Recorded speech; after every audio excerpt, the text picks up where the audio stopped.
especially too when you're having this first pick, you can get like very, very powerful options, and it'll be Suicune, the first to go, the first Pokemon that we highlighted on our ones to watch. Absolutely. And of course, we talked about it. If Suicune is available, they're going to take it. But just as equally, Talonflame and the Little Duck Psyduck are still available. Finishing up the bans with Zeraora and Absol really eliminates He's not even... big three. Guys, you know you're down bad when you gotta get someone who isn't even involved with Pokemon Unite. They ran out of casters because of the 8 teams in Japan. And they're just like, okay, well, we gotta fill in the slot. Get someone that has nothing to do with Pokemon Unite. Period.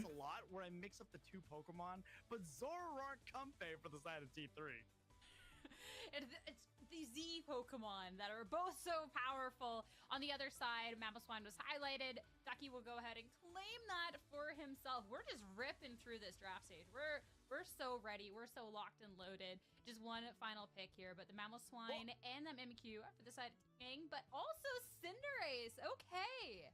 Definitely not on my bingo card because the only other person that I know that plays this Pokemon is Overlord. So to see Cinderace, there's actually a little bit here to this. I love that Ducky picked up the Mamoswine. Mimikyu still a stellar Pokemon. It has not been banned. So to be able to still see it makes my heart just sing. We see Zealot. We've seen what Zealot can do with the Garchomp, but we've also been able to see what they do with the Zacian. Just so powerful and pure. I mean, Pure and Snorlax go together like peanut butter and jelly. These two belong. They couldn't afford Chanticleer, so they had to go with Plan C. It is one of those Pokemon that in the recent patch did receive some scaling defense penetration, so the damage it's able to output is actually going to be really. You work for the company, you sell your soul. Because in a nutshell, your employment to them or your relationship with them prevents you from telling the honest truth and giving hard criticism about the game. Like, you can give criticism, but it's all sugar-coated. And if I had to choose between... Hypothetically, let's say, for example, they gave me a formal job offer to work alongside them. 100% of the time, I would decline. Because I know as a player how shit this game is. Would it be worth it? No. Because you guys would know I'd be lying to you. I know I'd be lying to you. And that's all that really matters. I would never in good conscience promote a game that I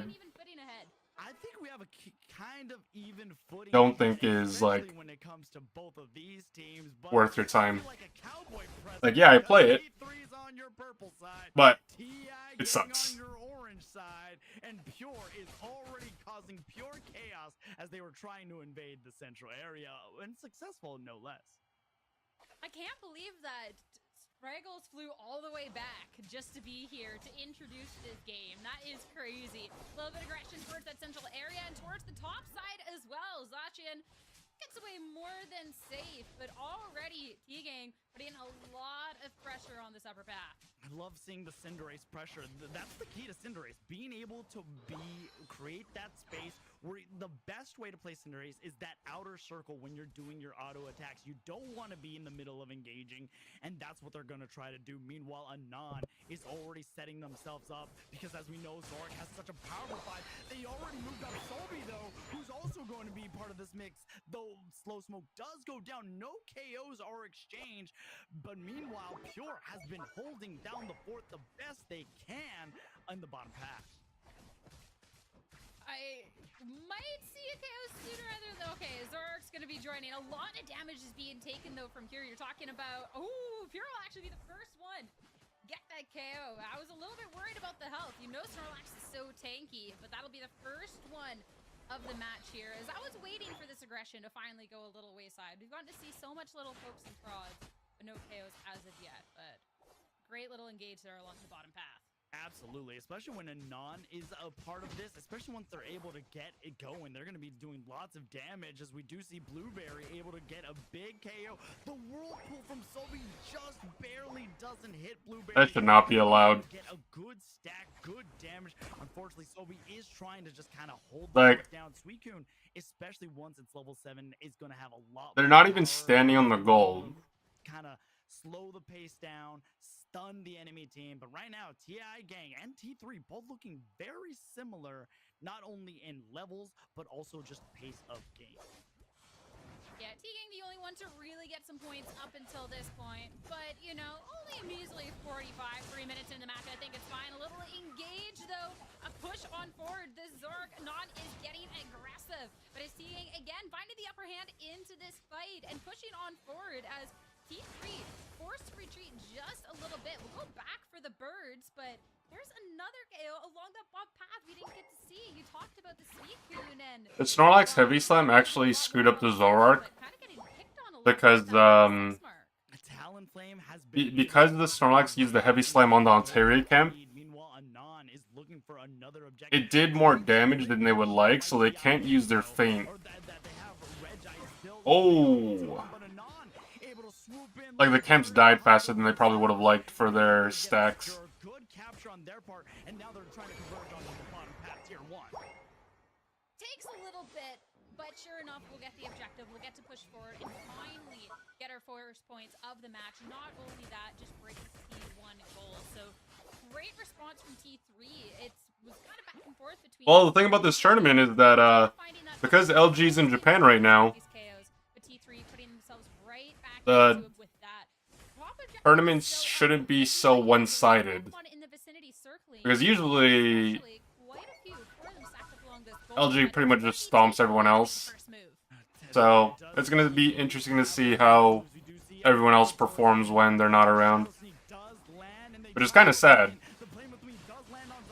Anon tries to pivot, looking at the Regieleki, but the Psyduck has the side kick move, and poor Anon was unable to move. Pyro balls are flying out of the Cinderace. What an engagement. Anon was unable to move. T-Gang just said reverse Uno card, slapped it on the table, and now Regieleki is making its way downtown, uptown to funk you up into the tier 1 of T3. Yeah, T3 the first to make the move on the Regieleki. T-Gang the first to really make a move onto this other team. And I feel it a little cheeky. It's looking a little bit at that central area. Just, you know, you gotta give respect. T3 forced to just kind of back up. And now we're gonna get a moment to kind of breathe a little bit as we head this 5-minute mark and both teams kind of just go back to normal things. It's Regieleki slowly but surely getting burst down. T-Gang not really looking to follow up. The KOs that they took in that engagement, those levels, was quite enough. I think T-Gang has something up their sleeve that we're unaware about. Though, as we do see the pyro bicycle kick, the flaming bicycle kick come out of Cinderace. But I wanted to talk about that, just the way Clash was able I don't like the way T3 played the early game. I hate the fact that they had, like, I hate the fact that they had a lane Cinderace, but T3 played the early game in a way where they kind of just abandoned the lane and left it in a 1v1. And yeah, Zoroark stayed kind of ahead, but it played out in a way where Cinderace just got enough experience to just survive the early game.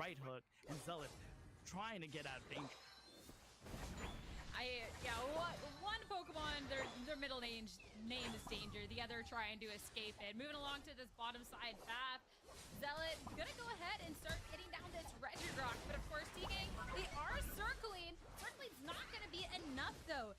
This Zoroark Anon has just been electric in this point of the match. Those KOs before, a shutdown is absolutely huge though at that point, and no electricity is really being able to counter this T-Gang once this full team is together and really truly able to push back.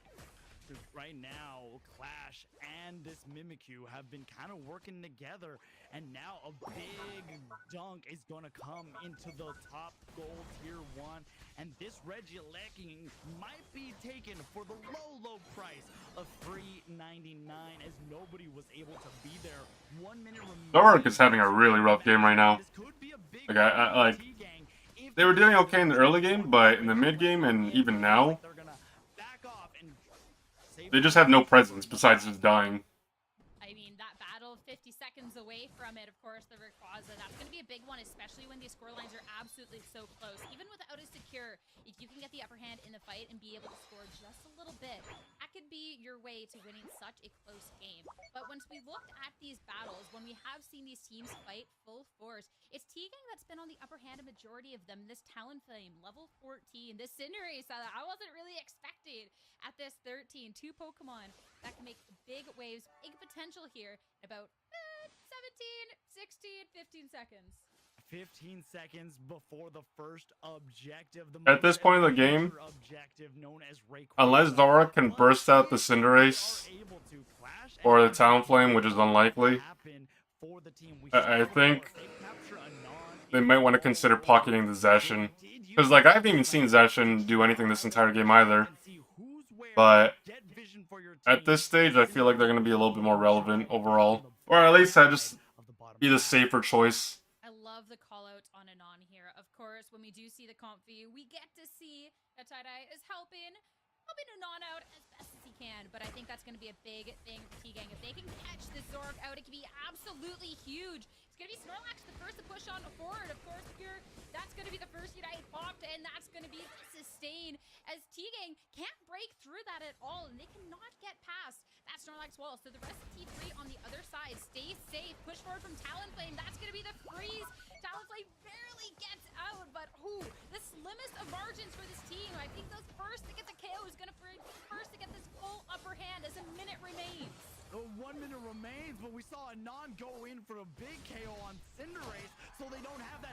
There goes the Mamoswine. Right now, Zoroark is on a tear with Sobi. The Little Duck Clash is still there. Mimikyu is still available on the back lines, but it does look like they might be going for it. They found Clash. They froze Mimikyu. Mimikyu unleashes the play with me. Mimikyu trying to stay alive. It's just a little duck and a dream right now, and that little duck stream was just popped into infinity and beyond as T3 Zealot able to get the secure. You know what time it is. It is come on and slam. Welcome to the Aos Jam, because those points are going into the goal. The secure to Zealot, but MVP, especially for the beginning of the fight, has to go to Anon.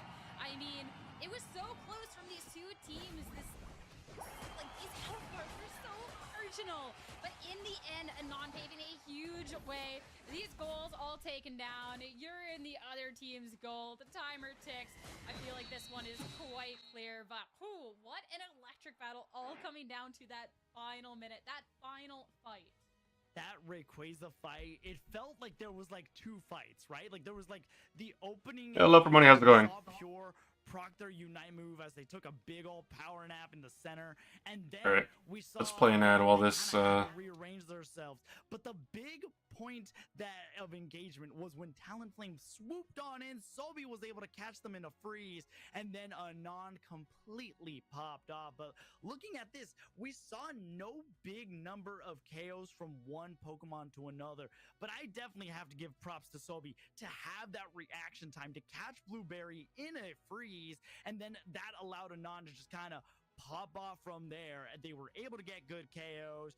Tie-Dye, though, the underrated hero, able to provide shields for the team. And as we're looking at it, it was a pretty close match up until the end.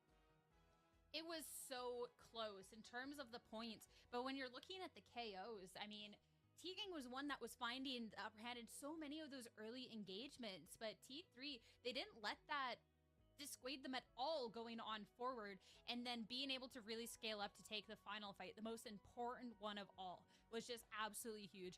And I called out that Anon getting those first couple of picks in that final fight was so close, but even across the board, there was a lot of just great teamwork here. I mean, Sobi as well. I mean, the Suicune is something we highlighted and going to be leading the charge with that damage. And I think things like those freezes, especially finding that Talonflame, was so key in that final fight. Yeah, I mean, you talked about it in the pre-show. Suicune? It's pretty sweet, if you ask me, the way it's been able to kind of provide for a team. But let's look back at like these early engagements, and this was a big one that I talked about. The Surf into the Psychic, into the Surf, into the Ice Fang. Anon had nothing available to them.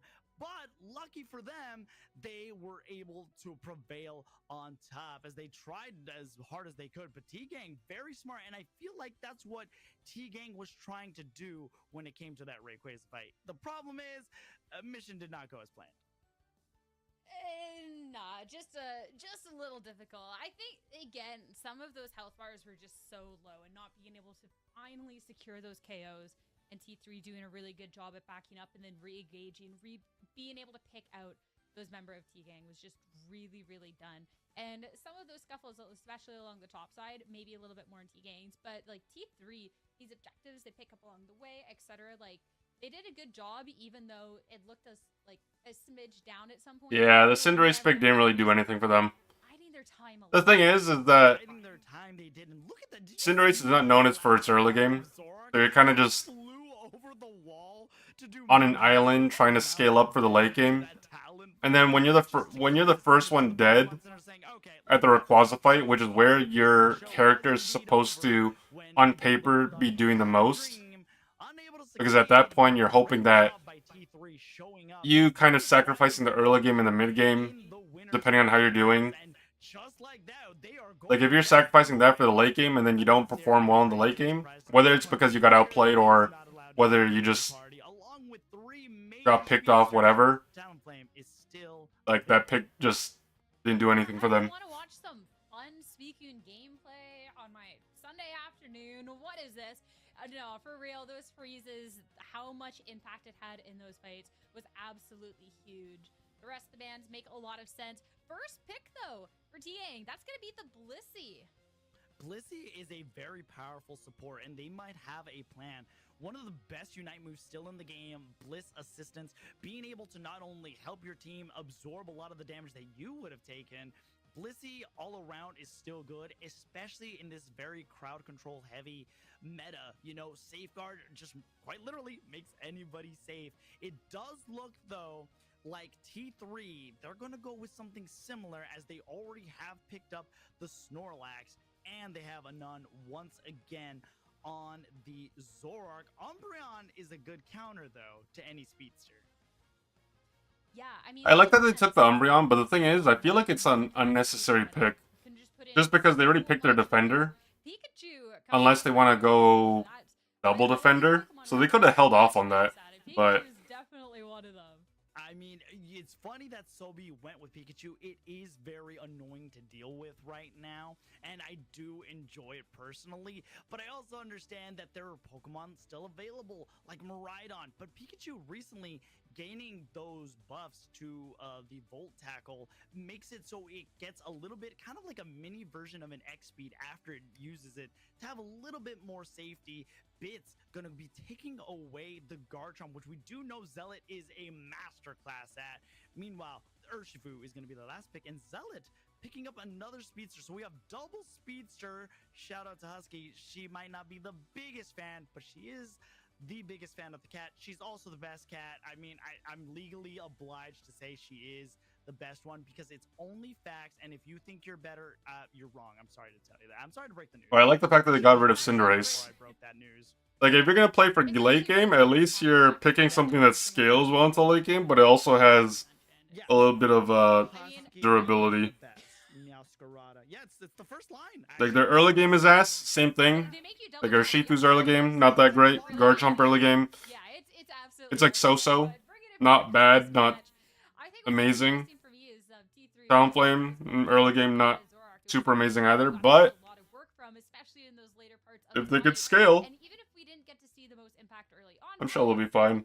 Was, you know, other side that T-Gang that really got to get more advantages in those fights. It can definitely offer a lot of pressure early, so I'm interested to see if we can see a little bit more chaos from that earlier on. I mean, the Meowscarada is chaos. It is Evil Kitty if it needs to be, but let's get into this. Yeehaw! Whoa, where did that come from? That sounded familiar, but we have T-Gang and T3. T3 on your orange side and T-Gang on your purple side. Man, I really need to get that cough checked. Something's up in my chest there. Don't know what it is, though. You know what? I love and respect the sides being called out. As someone who mixed up the sides yesterday, makes me feel great about what we're about to see in this. I'm still so excited for the Pikachu. It's getting aggressive there as your little Landshark just kind of milling about here. Gonna be joined by the Urshifu as well. So really make sure as we're going for this experience that T-Gang can be a little bit more aggressive here, and poor Pikachu, goodbye. Wow, they sent the whole squad down here to make that push, and as we might have noticed, that is a rapid strike Urshifu. Very interesting play by T-Gang to send all 5 members down here to make a big expansive push. And look at the way this water bear rapid strike Urshifu has been. Fancy going with the jungler as a strat. Yeah, as long as they're running Expedia, then it's perfectly fine. Just because the jungler doesn't lose that experience. Normally, you would do that with something that's slow jungle clear. This is a lot different of a pace than we got to see in the first game. We didn't get to see the Or if you just want to speed it up, either or. But now both teams really just being able to dunk as much as possible. I mean, T-Gang has been just scoring, getting those goals, getting those stacks. Bits, though, being able to push that away as a Gabite, as these central birds are going to be coming up in a little bit. Looking at how things have gone right now, T-Gang has come out a lot more aggressive, but T3 needs to be able to answer that with a response of their own. 100%. So I'm excited to see where that response comes from. Just these little scorings consistently. The T-Gang kind of just roaming the central area, see if anyone can get caught out, and a Zoroark along the top path kind of looked like a good option for half a second, but of course, Comfey gonna help keep the non-safe here, and we do have the rest of the squad around as well, as we get to see that Meowscarada now a little push forward, but just a little bit too late. Talonflame will finally find its mark and knock this down. That was a beautiful combination, and this is what T-Gang's able to do. Did you see how Dougie was able to use the Snarl as a non-creeped in, then used the foul play to reposition them, which then allowed Blueberry to dive on in, and this is what they did in game 1. Even though it's a different composition, as a big old Brave Bird lands on the Stovey, they were able to use these Pokemon in combination, kind of like in tandem with each other, and create combos out of their own to kind of keep Zoroark contained and be able to take down the biggest threat. And that contain is so important, especially when the Zoroark is the 2-in-1 Pokemon. Objectives spawning, the Regis along each path. We're just gonna split them up.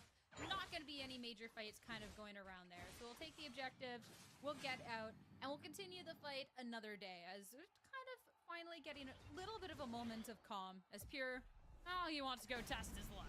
Pure is testing his luck indeed, and Anon is there to answer the backup call as they were able to zip, zap, swipe. Zoroark, a very good job of doing this. Tie-Dye, though, dropping the slow smoke, and Anon might be looking for more. And look at this combination. Pure, when they are locked in, this is what they're able to do. The way they used the combo of block. So Anon was able to dash in, get behind Pure, go back in. They were always safe. And if you needed some extra insurance, you added some Tie-Dye, added 2 around them with Comfey. You know what's more annoying than Zoroark? Zoroark that you absolutely cannot touch. That was so good of a job with that shield. But now, Snorlax no longer has that for the moment. And this is where T-Gang can really just press on the go button. Gotta make sure that Snorlax gets punished for all of its crimes. And Talonflame doing the absolute most. Of course, they are not respecting the Zoroark. Like, half of them are trying to score, half of them are trying to fight, then they're not really doing either. That was terrible to watch. Like, you could tell they're not on the same page because, like, 2 of them are chasing the Zoroark off the pad, but it's a Zoroark, so as long as they have their Feint active, they can just ping-pong back and forth. And then, because all of them were so clustered together, it was so easy for Zoroark to land their feints consecutively, just so they can get their final hit off.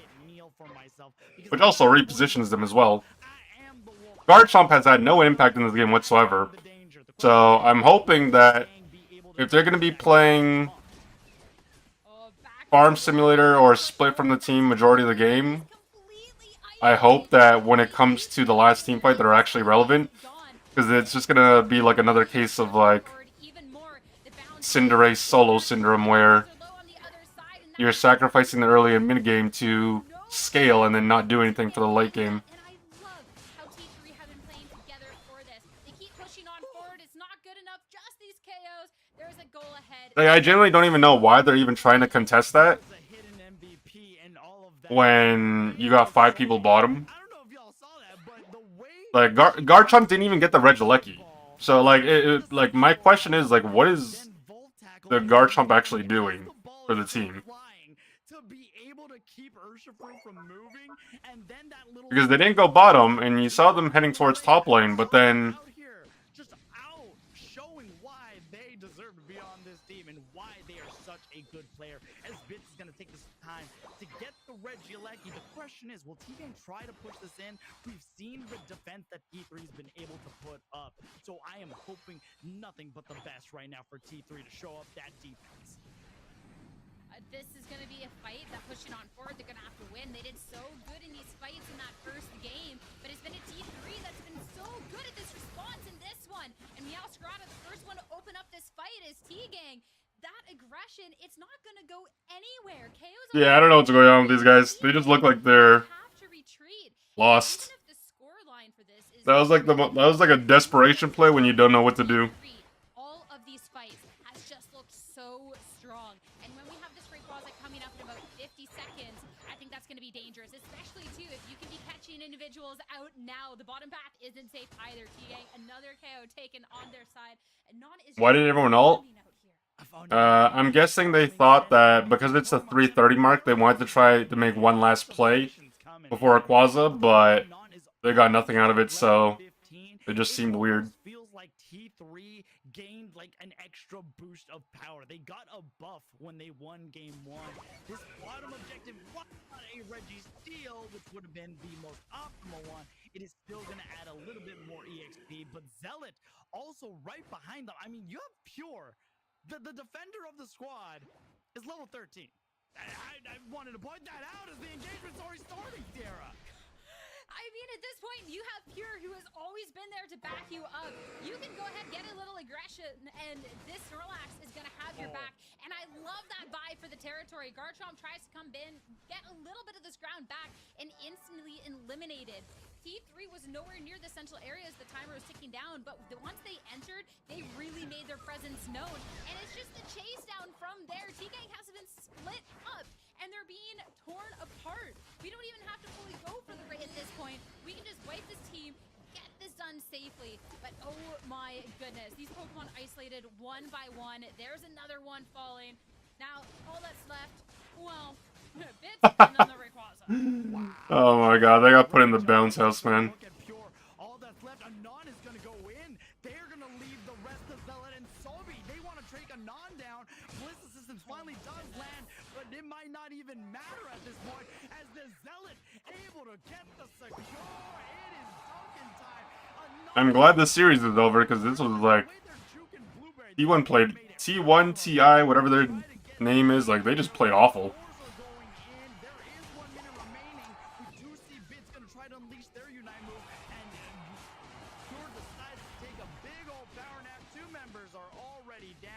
This bird is in danger, but right now T3 is looking on top. And that's why I always have like that general policy where don't play for the late game if your team cannot survive the early or mid game. Like on paper, their team was like, it wasn't bad. Like it wasn't the worst thing ever. The problem is, it's just like they really didn't do anything proactive. And then the second one, really having an upper hand on those. Anon that was an active so earlier on. I mean, T-Gang, when I look at where this started to go wrong, well, Anon with the coffee, that's the first place. It's just absolutely brutal. Well, Series 1 is over. T3 will make it to the winners finals, so we won't see them for quite some time. Just because now they're going to play through the losers side. So it's losers, losers semis, losers finals, and then the grand finals, I think, or like the finals.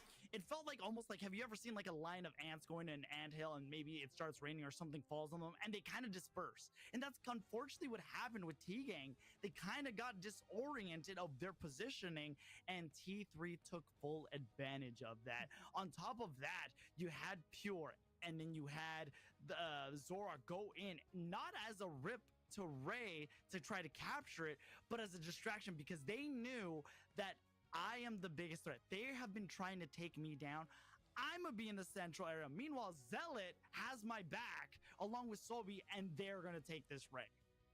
Another really big part of this match, and why Anon was able to get away with, well, just robbery at some point, was Pure and this Snorlax. At any point, Anon was just so safe to go for engages that could be considered a little greedy at some points, right? But you have the support of the Comfey. Tie-Dye did such a great job. And then you have Pure that instantly had your back. The second you push, Pure is there. You either block or you're just there to really put on the pressure. Anon could always get away safely. And if there was the opening for a KO, well, then Anon could take it. If there wasn't, well, then we get away. So how does it work with LG being another tournament? The same way it always is, man. They play their matches. The format doesn't change just because LG isn't there. How about their points? Well, LG already qualified for Worlds, I'm pretty sure. Just because they've been... Actually, I'm not 100%. I'm pretty sure they qualified for Worlds already, but... And that even just goes to that final big fight, the dispersing. They were always just put out of position by this pressure that T3 had. It was just beautiful. It was just, I mean, it's not like they lose their points. It's just they don't gain anything because they're not here. Big moment that we talked about. The Wolf was unleashed. Anon was not going to take that. They took that defense personally and said, "I'm sorry. Did I stutter? No, because you." But I'm pretty confident they qualify for Worlds already, so it doesn't even matter. I'm not going to let that happen. Not for the low price of free 99. Absolutely not. And right here, this was the moment. Sobi captures it, then use the Volt Tackle immediately. So Sobi is just... LG said that Asian teams are way better and they're afraid of going back to NA and getting bad practice. When did they say that? Those were the two big moments that I was talking about that Sobi did. I'm glad that we got that in the replay package, because when there's a Zoroark that's just taking these KOs, I think it's a little easy for the other members of the team and those little moments to really just be overshadowed. But everyone really just had such a great step up, and those lightning decisions coming up from Sobi to really have those big impact moments, even if they can kind of be missed at first, I think it's just really, really good. So the 2-0, I think it was just so deserved from the side of T3. Like, they just played amazing, and if that's how they're going to be playing, I mean, oh, just the sky's the limit. Like, genuinely, that was amazing to watch.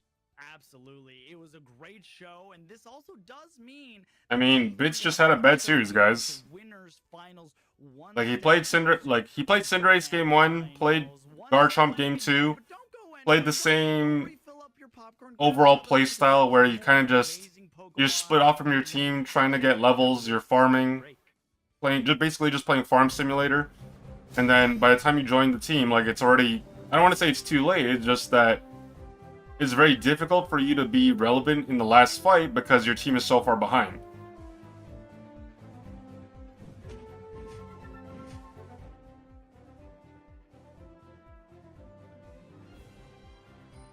Like that, like, to me, it's just not a optimal strategy.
I didn't watch day 2.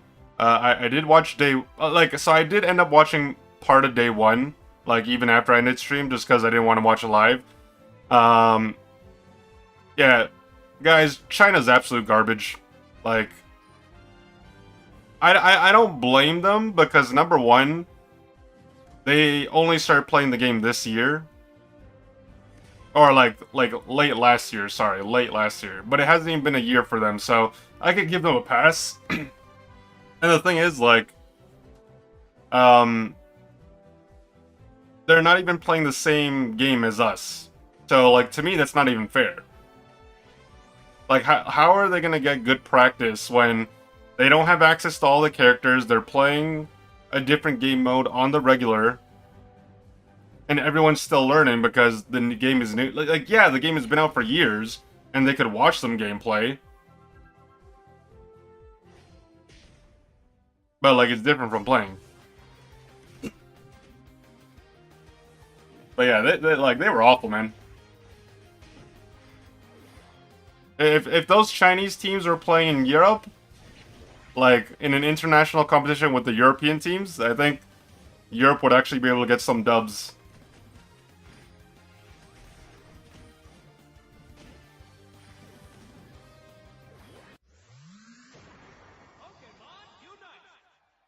Europe would actually have a chance at an international tournament if the Chinese teams are there.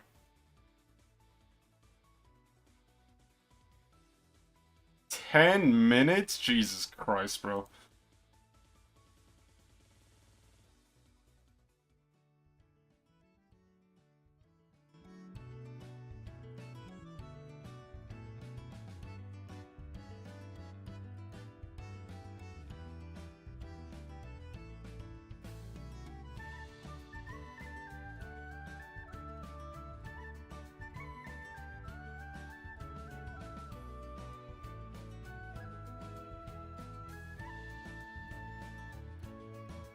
You excited for the Dragon Girl? You mean Castor Ice?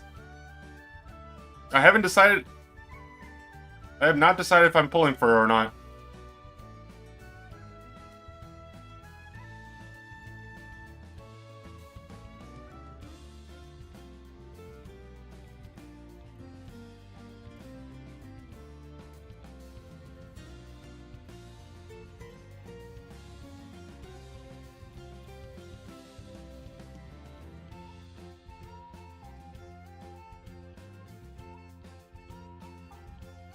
What else is going on in the category?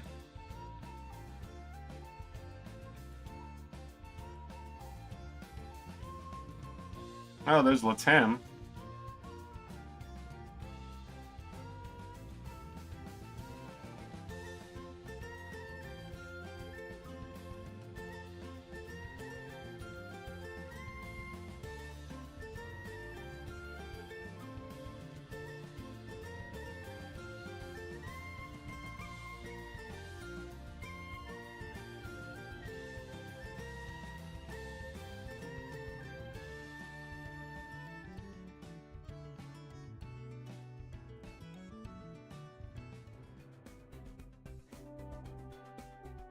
Chris Heroes has been grinding the Unite Auto Chess.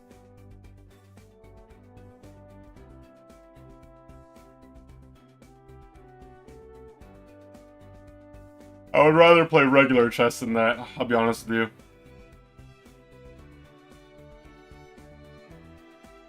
Or like if I'm gonna play a game like that, I might as well just play TFT, which is more developed and more refined.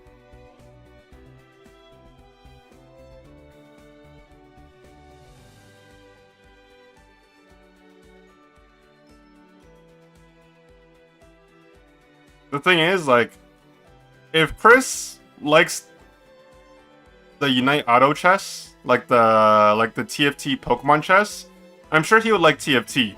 But the problem is, he doesn't have the luxury of swapping games. Because it's his job. So, like, he has to stick in the Pokemon Unite category. That's the problem. Like, TFT has been out for so, like TFT has been out for so long. Like, there are already so many well-established, like, content creators and players. So, like, imagine...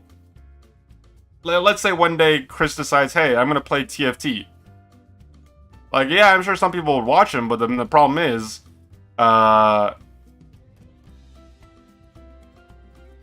like he's just gonna be overshadowed by a lot of other factors.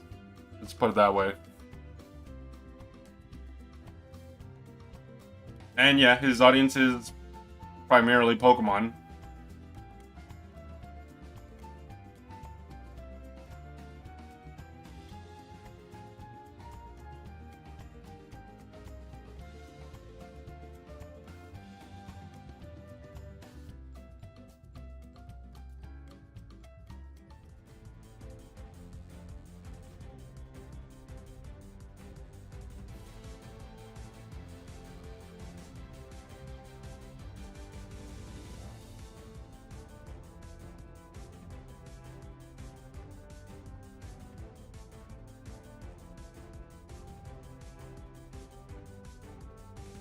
Let me see the bracket.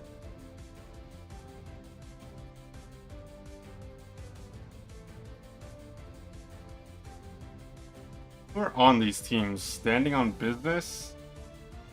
Chief, Vision, Cruelty, Gyro, Iron's #1 fan. Who's this?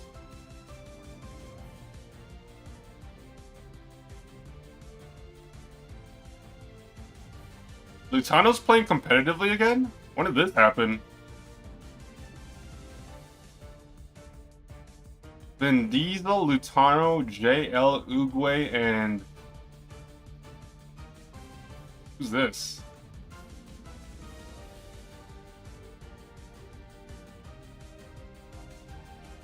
I guess Lutano took a break from coding to come back to Unite.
Did they just add more time to the intermission? Bro, like, these broadcasts are so shit, man. I swear to you, I'm pretty sure they added more time.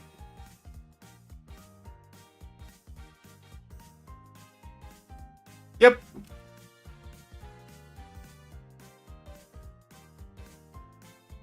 Bill hasn't been on Team YouTube for a while, man. They have not been on Team YouTube for a while. Oh, Team YouTube versus Orange Juicers. I would love to see that match. Oh, wait, no, we are going to see that.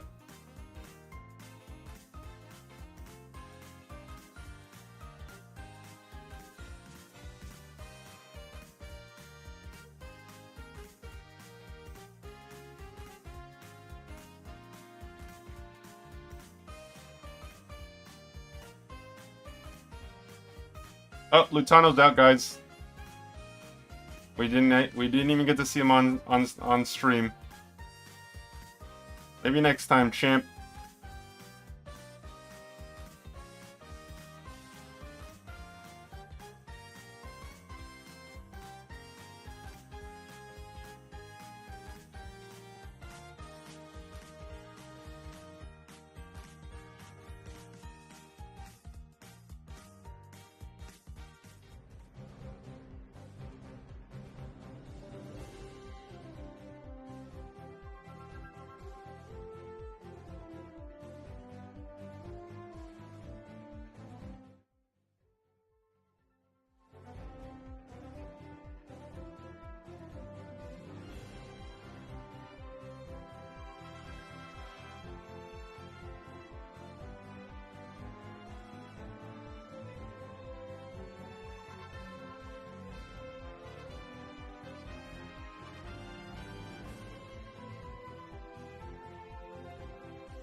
Oh, sorry, I didn't realize I was muted. I was saying these broadcasts are ass. This week, like, the Asian tournament that was ongoing yesterday, and technically today, that is the second biggest tournament of the year, prior to Worlds. Like, Worlds is the biggest, that's supposed to be the second biggest tournament of the year, of the competitive season. And that had more production problems than I've ever seen in, like, any broadcast I've seen up till date, which is actually just pretty sad.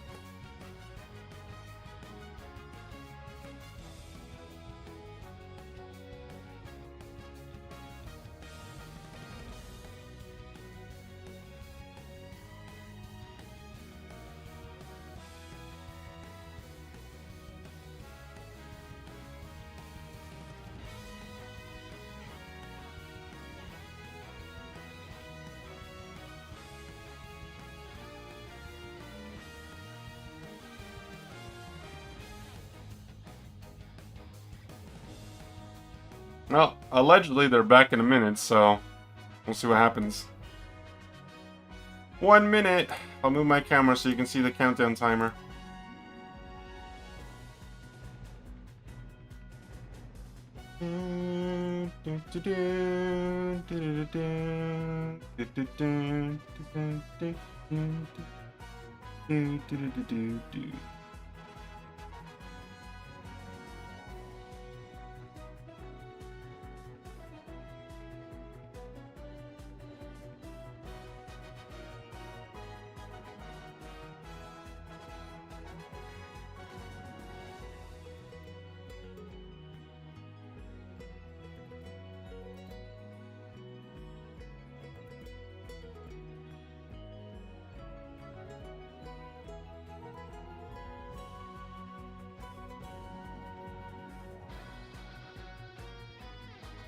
Lutano back is nice. I didn't even know he was back until I checked the roster.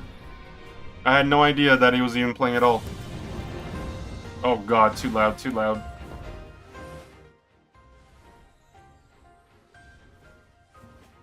It's too bad though. We don't get to see him on broadcast because he's out. I honestly don't even think people realize that he's back at all. Like, I'm pretty sure I'm not the only one that doesn't know, like, that didn't know he came back to competitive play.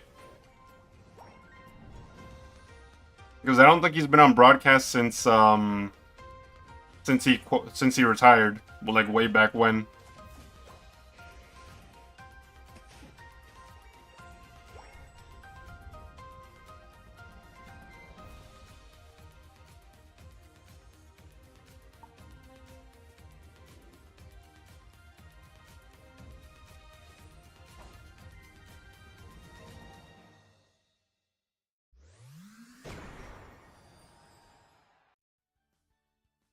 And welcome back to the United. Oh, this should be an interesting matchup. Orange Juicers versus Team YouTube. I actually think this will probably be the closest matchup of the day. Granted that Orange Juicers are playing at the top of their game, which is questionable because they're in the loser bracket. Who came back to competitive play? Lutano, formerly of TTV, the original squad. Former #1 NA team before Luminosity came and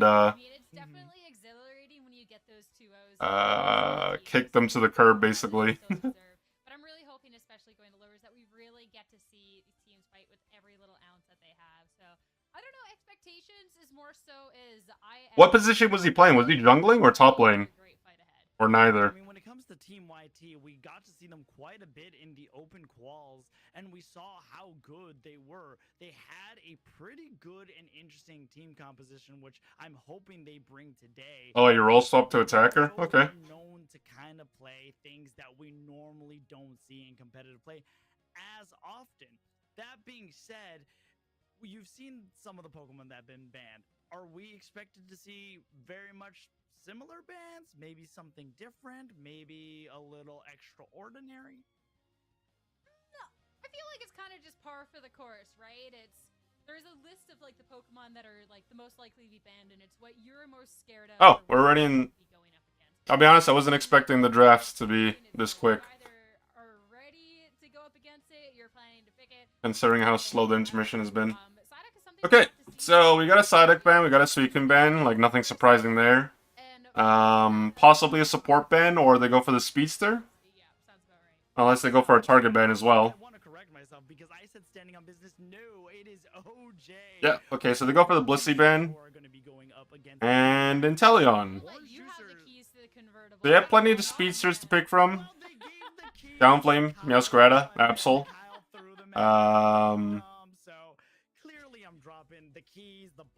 Leafeon as well. You're doing wonderfully. You know what? You're doing wonderfully. You're breathtaking. As Inteleon is also banned. That 100% is a targeted ban. Because Inteleon, while it does a lot of damage, is... Oh, right, I forgot about Zera. Zera's been making waves recently. If not the best, easily in the top 3 best Inteleons in North America. So that is a targeted ban. Kratos very comfortable on the Leafeon. If I were the Orange Juicers here, I would play it safe and just, like, instead of revealing your damage dealers, they should have probably just picked their defender and support. Unless they were worried about someone taking Zacian, but I know OG's been playing this pretty frequently. That is top of the list for me. And this amount of impact that Snorlax had in that last match, it's one of those Pokemon that's been able to have a lot more just impact recently too. I mean, it's a Pokemon that's been kind of up and down when you look at the past, but it's blocked. Like, there's so much great utility to this Pokemon. Double Ice type from TYT. I will say, on the list of Pokemon that I didn't fully expect today, and by fully expect I mean not at all, it was kind of the Alolan Ninetales. I figured we were just kind of in a point where there's a lot of stronger Pokemon or things that could kind of just do its job better, but going for that Ninetales with the Mamoswine. I like it. That double ice path is something that gets used very frequently, at least on Rank Ladder. And so said Sam. This is the Oh, the Gardevoir. Interesting. Gardevoir is one of those Pokemon. They got a lot of CC on their team, though. A lot of CC. Has done really well in the hands of So Sad Sam. This is one of their Deoxys Defense, what does WSG mean in that context? both Pokemon on I genuinely don't know what that means. Miraidon Thoughts on ACL? I only watched part of day 1. I didn't watch day 2.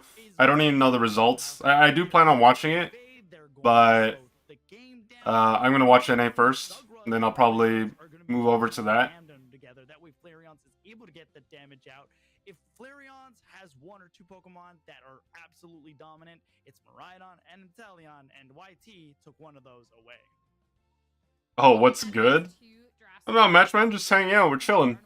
Watching the March Finals live. It was kind of a signature pick of someone in that once you have a skilled carnivore trainer, well, only just the skies. And then just based on both these teams' recent track history, or just recent performances, I guess, I do think this is probably going to be the most competitive series of the tournament. But I could be wrong. Nope, not at all. If you are in the losers' quarters, one of these teams is going to be going home. Orange Juicers did make their way to the losers bracket, but they want to crawl themselves out of here. So let's get into it. Orange Juicers versus Team YT. Kratos on the Leafeon going to be heading to the central area, going to become a Leafeon. Meanwhile, for the side of Team YT, it seems like they're going to be sending Sam over there, as we do see a little bit of engagement here in this ice path, which is going to allow them to kind of slow the game down to a freeze. Talking to the pressure over there, I am looking at Orlin already. You have no business over there. What are you trying to do? Talking about the invade, you're talking about the pressure being on, and that's definitely where you get to see a little. Oh, poor Gardevoir. Fully, when you're looking at this mini map, Orange Juicers, maybe in lane they're being a little respectful, but in that central area, not at all. But at least Team YT can kind of free up a little bit of that pressure more so along this top path. Doing a great job, OG staying on the Zacian, trying to take down Fleet. Fleet's trying to get out, but they might be able to get a good quick KO, big KO, and Kratos comes out of nowhere with rolling it to boot. OG's very low. Akilo is looking for that knockout. Meanwhile, look at the way. Oh my god, nice protecting the Zacian though. The dog doing? I will tell you what they're doing. They are thriving. Rolt's already getting bullied. That's exactly what I expect to happen when you have a Gardevoir jungle. I'm actually a little bit more surprised that they chose not to send the support with them, or like someone with them to clear the jungle that has XP share. Like either the Mamoswine or the Umbreon, or the Eevee technically at the time.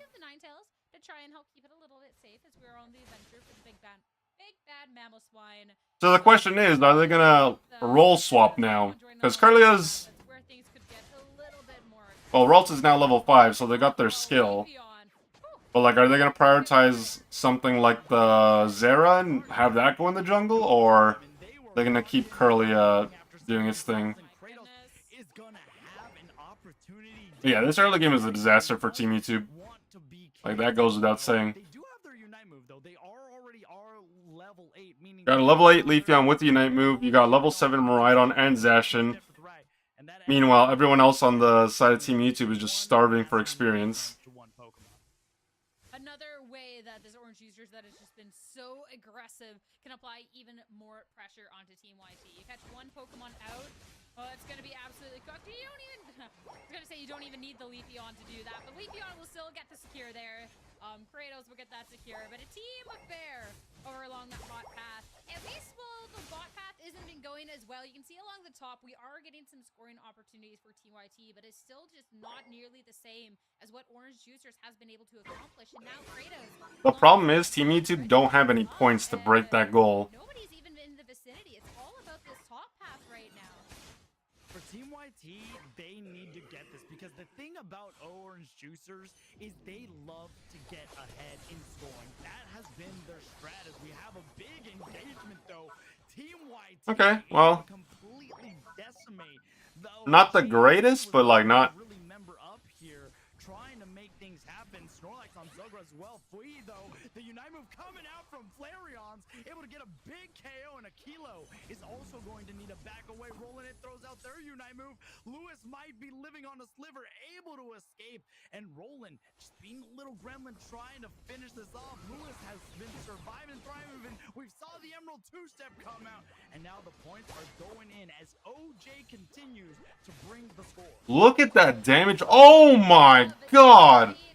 Look at the damage on the Razor from that Leafeon. That took Zera from a full HP to literally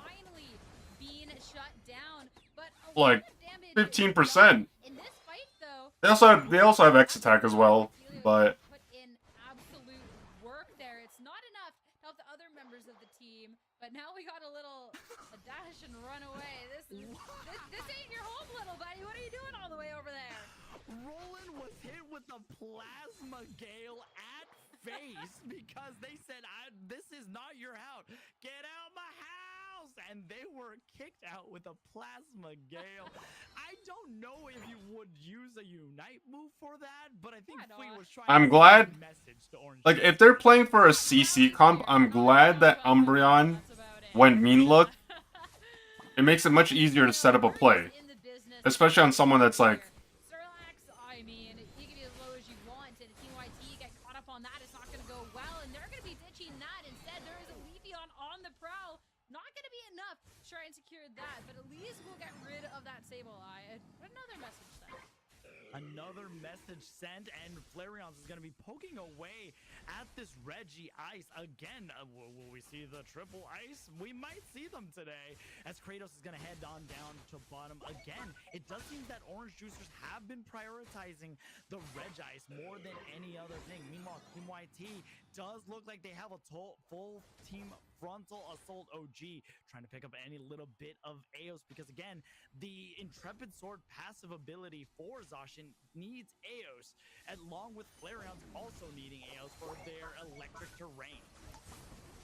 Ooh, this Regieleki, TYT trying to help push it in, but this Zacian doing so good on the fight and pushing back TYT so low on that Umbreon, and TYT will be able to do that's some huge comeback experience for Zera. Orange Juicers at capacity. Even if KOs are traded across the board, They got the KO on Miraidon and Zacian. They got a full level off that. Umbreon's still on the journey across the sky. I think the only thing that was unfortunate was Umbreon mean looked the Miraidon, and Gardevoir ulted too late. Like, the thing is, like, when they're using their move, they have CC immunity, but once that once that animation ends, then they can get like CC'd. Like, the problem is, because the timing was off, they were able to eject button out of the Unite move before they got sucked in, because I think the Unite move timed out. And it makes a difference because Miraidon lives, they're still able to get up damage.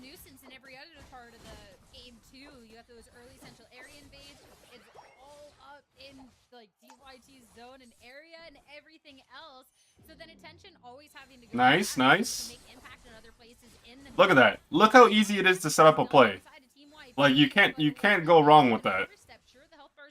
Like, it's like foul play is good, but the problem is, and back up almost safely as Orange Juicers, they don't want to let this go away for free. There has to be some sort of punishment for what went like, have you noticed that every time Umbreon has mean looked in like the last 2 minutes, every time they mean look, they've gotten a kill. It's like almost guaranteed as long as the team is synergized with each other.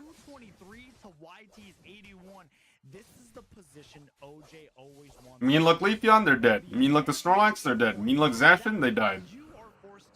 Mean look Miraidon, they almost died immediately, but then they survived, but then they died afterwards anyways.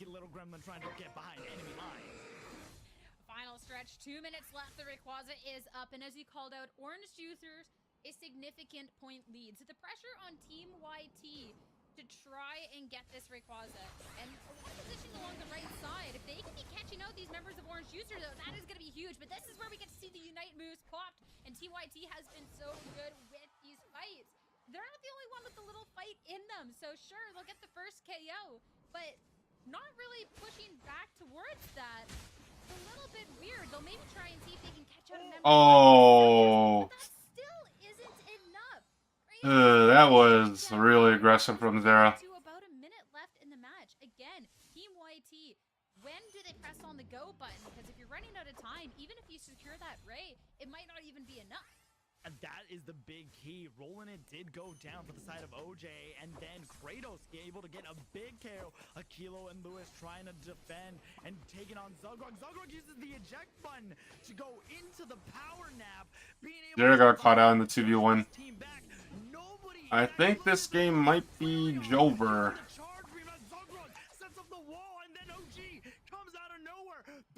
Yeah, it's over. They double capped on the top lane goal too.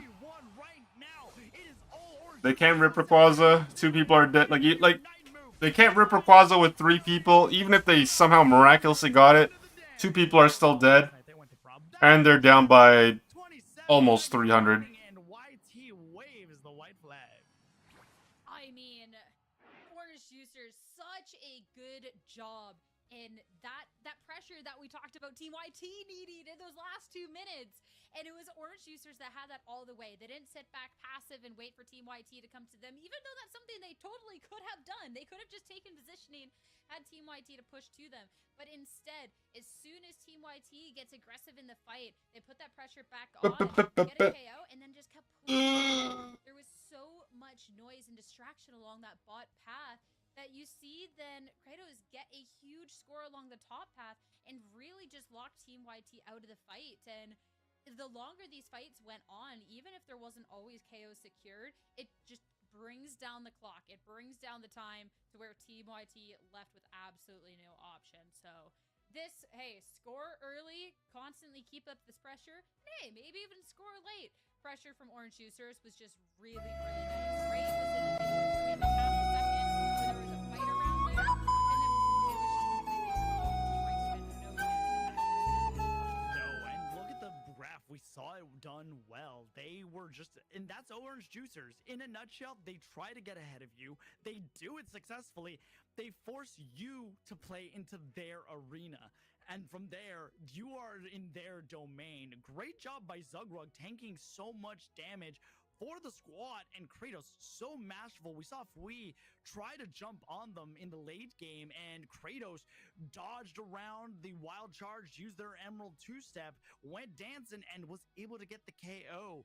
And honestly, the big shift in power happened when we saw Rolling go down first. But then equally, OG caught Russ on the Mamoswine, and then they didn't have their defender. So Team YT was forced to get on a game. But even early on, Team YT was trying to pull out an OJ strategy by trying to be very aggressive with points early on. What I think was Yo, Black Bear Tick, how's it going? Welcome to the stream. Is that like this control over the entire? Hope you're doing well. See that, hey. Roland is just absolutely everywhere, and yeah, sometimes maybe a little overextending, you give up your life, but you also had 2 members on you as you take advantage. Even when there's this fight over in the top, Team YT trying to get some points back, well then it's an Orange Juicer along the bot path. I'm vibing though, a little tired. Hey, you and me both, man. You and me both. Bonus there. And then when you get this later fight going on in this match, well, this is also where we get to see, like, not this later fight, sorry. There's another later fight. There's a lot of bot pass fights along that side, but yeah, if you see me yawning, Orange Juicers always have I'm just tired. Somewhere else to really be able to capitalize on all this control of this map, and I think that was just really, really Sunday tired vibes. You can't disrespect the fight going alongside the bot path, but then there's Leafeon or Sableye that are just running around getting points elsewhere, and there's nothing you can do about it. You have no response. They didn't have a response, and Orange Juicers was the key, and they were able to subdue Team YT. They had no entrance, and once all members were just taken down, and shout out to Flareons, not only for that last minute KOs, but let's not forget, in that game alone, they dropped 100k damage. Can they do it again? Because now Team YT is on. Alright, same thing as last game. We got a Psyduck ban, Suicune ban. This is pretty standard. Nothing has really changed. I expect the support or speedster ban. Either Blissey. Will Flareons be given a chance to play one of Oh, there's Inteleon as well. because now do you ban them right on? No. Oh, okay. So they're target banning Roland. So Roland, of course, is known for his Sableye. He's like the only person in this community, or at least the only person playing competitively that is actively playing Sableye when he can. Umbreon ban, so I think Blissey ban is perfectly fine. Like, you take Umbreon off the table, very solid choice, and it's a safe pick too. Plus, you don't reveal too much of your team comp either, just because Blissey can pretty much go with everything. That leaves Orange Juicers picking up the Leafeon and the Garchomp. So they're denying that hyper carry. There definitely isn't going to be one in terms of either the band or pick it up themselves. So where else are we going to see a counter to what Kratos was able to provide? Because I think that was a huge problem Pokemon. Yeah, that's going to be difficult. Well, Inteleon is on the table, and they are taking it for themselves. Okay, Snorlax and Inteleon. Those players that is really hard to subdue, and it was very smart for Orange Juicers to take away the one thing that, and I'm using the word loosely here, was able to contain Kratos in Umbreon. It's the only thing that was able to slow them down at this point. For the most part, Trevenant, okay. Free reign to run around, do damage, and whoa! I'm sorry, I paused there because, listen, I've watched a lot of Pokemon Unite in my days, but typically, I genuinely thought they were gonna lock in the Venusaur. I'm gonna be honest. Not to say it was like it would be a good decision. I thought they were gonna go for a full poke comp. And I hope it ends up on broadcast. Sierra, you and I saw this. I can't see the decision. Like, the overlay is cutting off the Miraidon and Decidueye's items. So I can't see if it's a Razor Leaf Decidueye or What's going on over here? And then we got to see work actually come out. So the fact that it's not just a once with the Decidueye, but we get to see it again today. All right, all right. My attention is grabbed. My attention is very much grabbed right now. Don't get me wrong. Zugrug playing on the Trevenant and Roland picking up Hoopa. Just all of Orange Juicer's plays are great. I also love the fact that, you know, we have once again Flareons on the Miraidon. But the moment I saw the Decidueye, and I mean this wholeheartedly, it's almost like I paused. My brain could not fathom. Are we going to see Razor Leaf Decidueye again? And if so, how many more times are we going to see it in the rank ladder if we're able to see it? And again, I said this at the beginning. I didn't want to tease it too much, but I did say they play things a little unorthodox. We saw the Didn't they run Razor Leaf Death yesterday? I have no idea, truthfully. I did not watch anything about the March finals yesterday. I was pretty much just vibing yesterday. Like, I did watch ACL a bit. Then I played Grand Theft Auto off stream. You lose, and you're down one in the set. You lose one, it's all over. So it all comes down to this. Bring it out to the Decidueye. Whether it is spicy Decidueye or normal original Decidueye, I still think being able to see this pick and see it at this point is just absolutely fantastic. Oh, let me raise the volume. Sorry. What we get to see from Orange Juicers, sure, the Sableye is, you know, banned out. But you know what's also really annoying? It's a well-played Hoopa. And Roland right away pushing on forward. A well-played Hoopa with a nice little top hat, as Akilo was kind of predicting. Yeah, you did. It was great to see you in GTA again. I'll be around frequently, man. Roland trying to stay alive, but they do get taken out. Great job by Team YT to assume. I'll try to be anyways. I've been playing for like kind of preventive because again, the thing about at least like 2 hours a day. I'm trying. Tends to be a Pokemon that needs scaling. As a I hope you've been well. Not really good as Kratos is hunting down. Time to fly. Trying to get the damage off, and they oh my god. They ignored Russ completely. Hey, Leafeon, you can get up and just farm these levels right away, get the Unite move on sooner rather than later, especially with the impact that Leafeon and Kratos had in this first match. I just think that's so well done with that aggression there. But at least if you're giving up a little bit of momentum along the bot, you got to be retaking that along the top. And Blissey going to be putting in... I think it's Razor Leaf Decidueye. The attack speed on that Dartrix is way too fast. Like, it looks faster than usual. I think it's Razor Leaf, or it's going to be. Which would make sense because you have Inteleon and then you have a helping hand safeguard Blissey. Absolutely.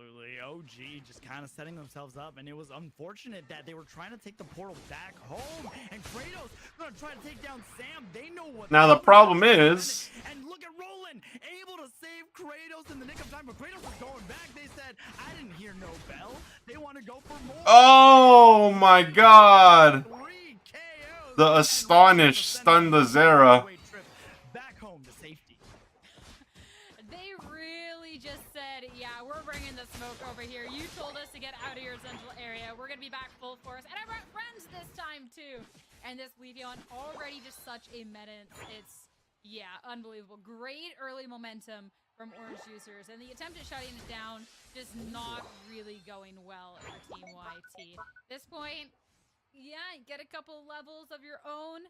Try and get, you know, this Inteleon online sooner rather than later. Try and combat a little bit. But, yeah, great stuff so far from Orange Juicers. Something interesting that I just noticed as we are getting confirmation of the Decidueye Razor Leaf. Kratos tried to go in and they ejected out of it. So sad. Sam is in fact playing Razor Leaf Decidueye. But something that I noticed is that Flareon... Oh, he didn't pick up the points. He could have got a bigger overcap. I think he was probably afraid of someone coming to defend, though, so that makes sense. But it is confirmed, it is a Razor Leaf Decidueye, so you're gonna go for that Hyper Carry, A Press, B Press, throw a lot of leaves at you, or feathers. Do they know, though, that this Decidueye is Razor Leaf? So, you were right, we're getting the spicy Cajun version of Decidueye today. Love a little spice in my Unite games. I'm all about it. Switch it up just a little bit. Inteleon instantly just going to be deleted by that Miraidon. A little bit of scuffle along the bottom here. Leafeon again going to be first the opening up KO in this engagement, but Team YT are going to have a good response. He's starting it off and push back. But just for a moment, we're going to go back, we're going to regroup, and Orange Juicer is going to hit full force onto Team YT that are now the ones being forced to back Oh my god, that Leafeon just got outplayed. Jesus. Oh, I thought Snorlax secured that too. I was about to say.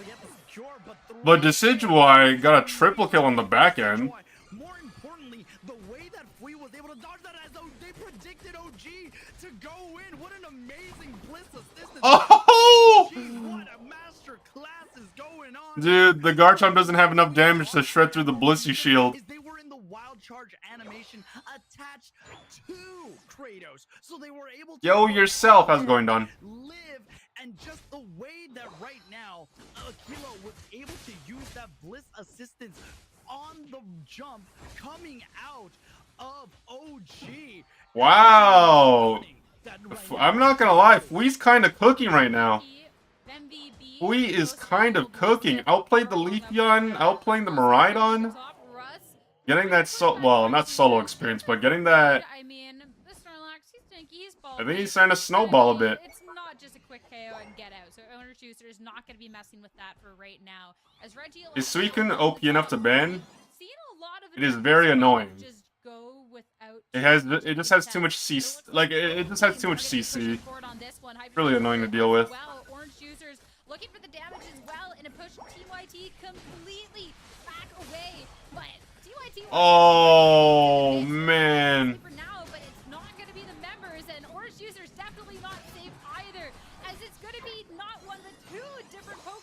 On this team side of TYT to pick up 2 apiece. Decidueye again with the 2-piece. So what's so unfortunate is that we wild charged I forget who it was, but like they wild charged like the first person, then they died, and then the wild charge connected to the next person, and they were just untargetable the entire time.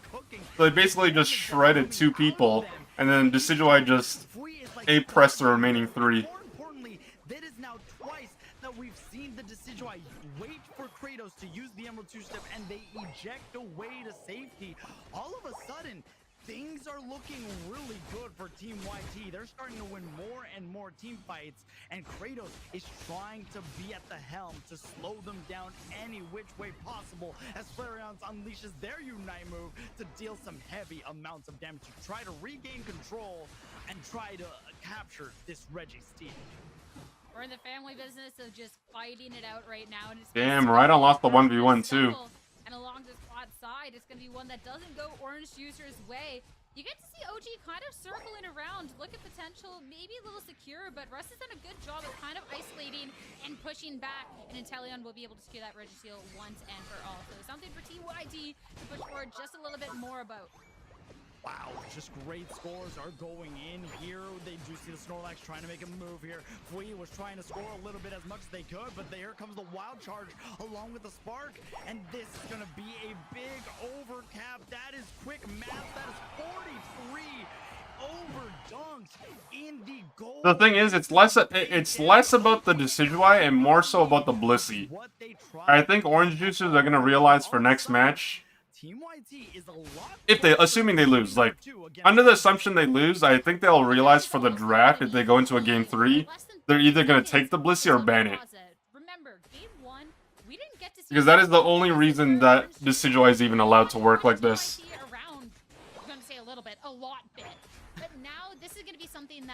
But we'll see. In order for that to happen, Team needs me to win. They've been looking much better than game 1, but it's still a very close game. It's anyone's game, actually, just to be clear. Anyone's game. Really good about positioning, but we saw it yesterday when a team was not in the central area trying to grab the Rayquaza. We saw so. Oh, that is huge. They get the Hoopa on bound form, and Sam is avoiding all damage. That is huge. Coming on out, damage is being pushed. 3 members of the Juicers are already down, and here we go. Lewis proper Unite move, and we oh man, that was actually pretty close from Rhydon, but no dice. Okay, game 3, guys. So I expect Orange Juicers to adapt. Either take the Blissey or ban it. Do not let that through, because that just crippled your entire team comp.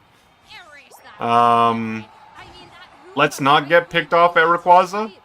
Specifically the Hoopa that was forced to Unite move because they were about to die.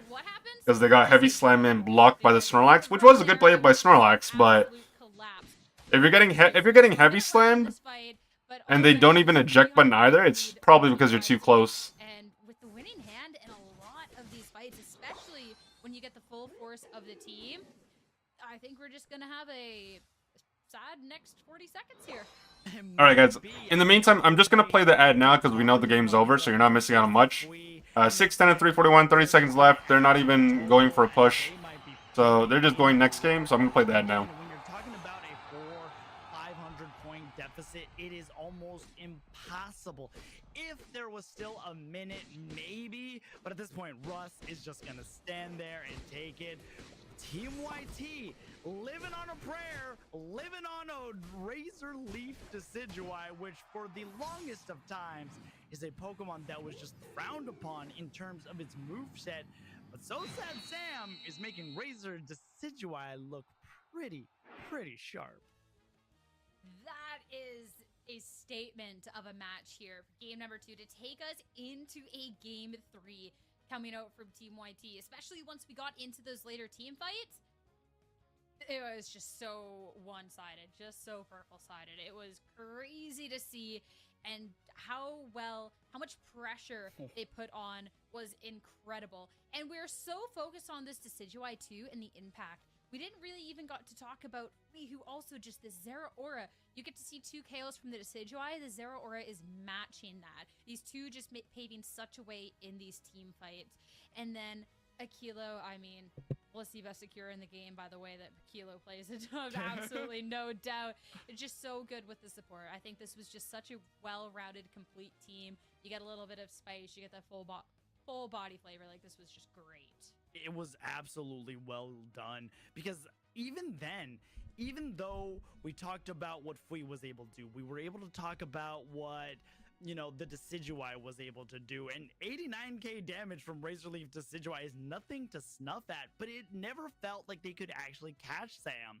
I mean, Sam in total only took 22k damage when, again, they didn't have the range, but because of Blissey, they took some damage. Russ took a lot of that damage, but Fui was able to scale, get the damage off. Let's not forget the build that Fui had. They had Muscle Band, Razor Claw, and the Focus Band, but the reason they were able to do so much damage is they were holding on to the X attack. They never needed to get their stacks. They had a little extra survivability, and with quickness on that wild charge and proccing that X attack, it dealt major damage with no real punishment. I'm just even looking at this early game, and Orange Juicers kind of just going back to, hey, we're going to play aggressive. I mean, we have this absolutely crazy Leafeon and Kratos that just popped off this game one. They're going ahead and invading the central area. They put on this pressure. But as soon as we got those levels and experience from Team YT, which we'll get sooner rather than later, like this Inteleon, this like, look at that. Work that was able to be look at that. Freaking Garchomp. Like when a Garchomp with a Unite move at that point cannot cannot do anything to Desi because of Blissey. Yeah, they early seemed fine, but like the fact that Decidueye literally just stands there, not even moving, just pressing A because they can, is just so toxic. Was firing on all cylinders. They knew what the threats were in Leafeon's Emerald 2-step, and they ejected it every single time. Kratos trying to get a good KO, unable to do so, and you just had Blissey kind of being the secondary wall, a helper, whatever, especially when it comes to helping hand. It does more damage, increases your attack speed, and right here. The thing that I find funny, though, is the fact that Orange Juicers were the ones that banned out Umbreon and left Blissey on the table. You just see a totem. On top of that, their second pick as well. Because 3 members of the Juicers were already gone, and when you have great secure, which is realistically like the only soft counter to Blissey. Oh, but there you go. They hurt us because we see Orange Juicers banned out the Blissey first spin, so they adapted. They realized, yeah, this Pokemon's toxic. We don't want to deal with it. They take it off the table.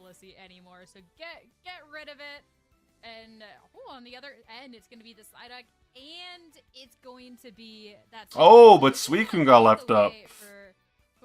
Yeah, they're probably going to lock that in. Yep. But even more potential of a terrifying duo for Team YT. This is going to look really good because all the speedsters other than Zeraora have come to play, and they're going to be taking away one of the key pieces, being Leafeon, away from Kratos. Kratos does have Talonflame in his back pocket. It is a Pokemon that he knows very, very well if he decides to go with it, but I'm interested to see what all-arounder and OG is going to go with the comfort pick of the Zacian, while Hoopa is going to be locked down for rolling it, leaving Inteleon still in the wings. I'm curious about Roland in this game number 3, because Roland had such a huge impact in this game number 1, and we didn't really get to see that. Also, in due to the part that Team YT was able to shut him down so efficiently, we didn't really get to see as much of it in that game 2, as much as I'm a huge fan of some great Hoopa gameplay. So there has to be some little differences once we get into the server to kind of switch that up, but there has to be an idea there for bringing it back out.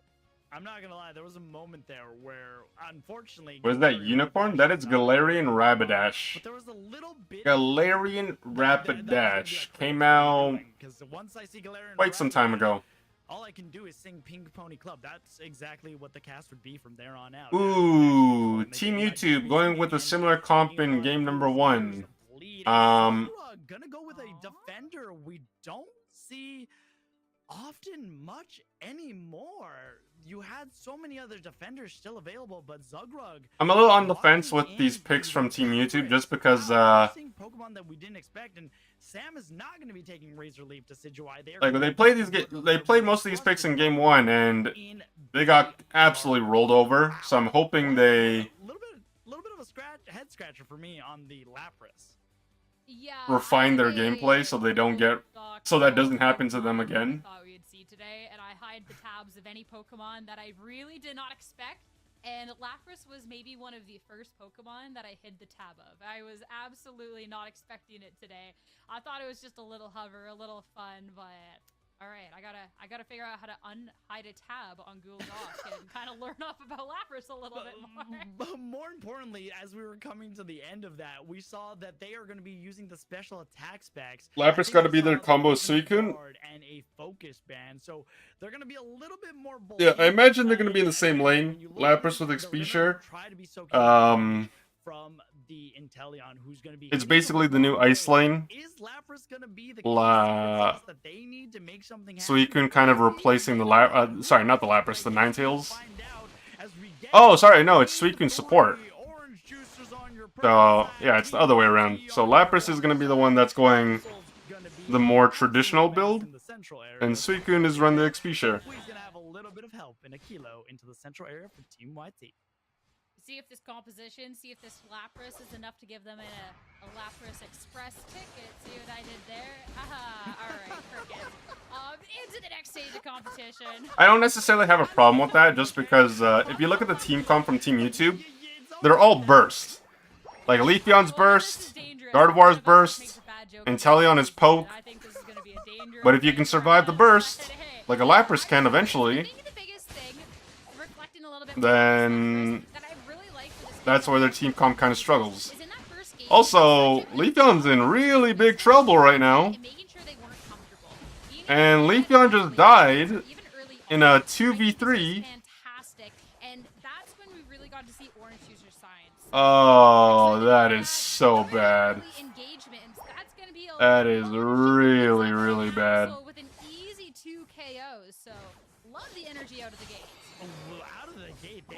Okay, Absol overextended and just gave up a kill again. And they are coming with a vengeance as though OG does get taken out and Zugrugs in a little bit of danger. Okay, I don't know what's happening in this bottom lane. Like everyone's just dying back and forth. But early on, both of these teams, the key to Orange Juicer's victory is going to be slowing down Flea on that Leafeon, especially with Suicune and Lapras, who both have some stun ability. It's hard to say who came out on top because first Team YouTube kind of overextended, and then the same thing happened to Orange Juicers. And it could have been avoided. It could have been avoided on both sides.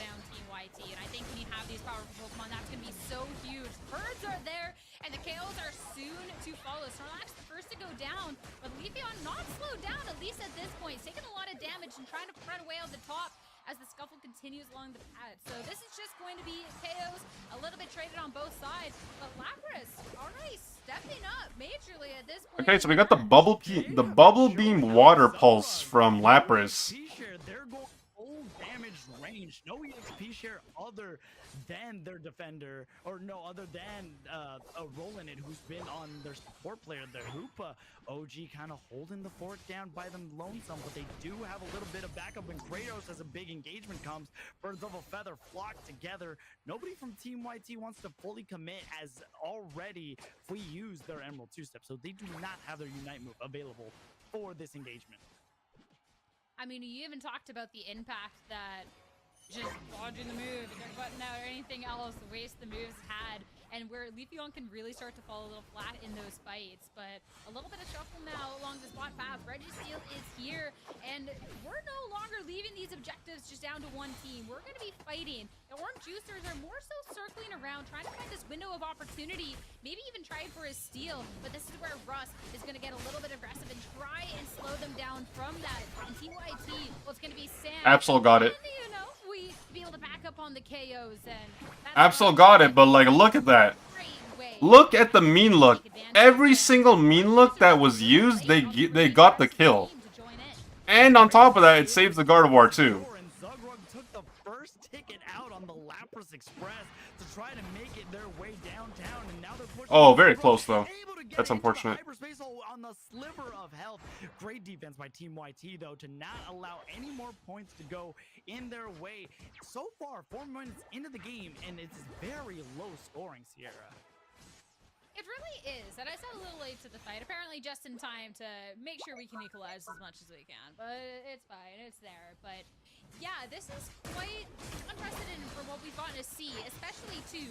Team YT hasn't necessarily gotten to score too much in the games, but Orange Juice Juicers, when we talked about that playstyle and stacking up as much points as possible to really put that pressure on the opponent once we get to the requires to that 2 minutes. Damn, that was aggressive. Leafeon really wanted that kill. This Team YT has done a great job at kind of equalizing that pressure, not losing members, but maybe that's about to change.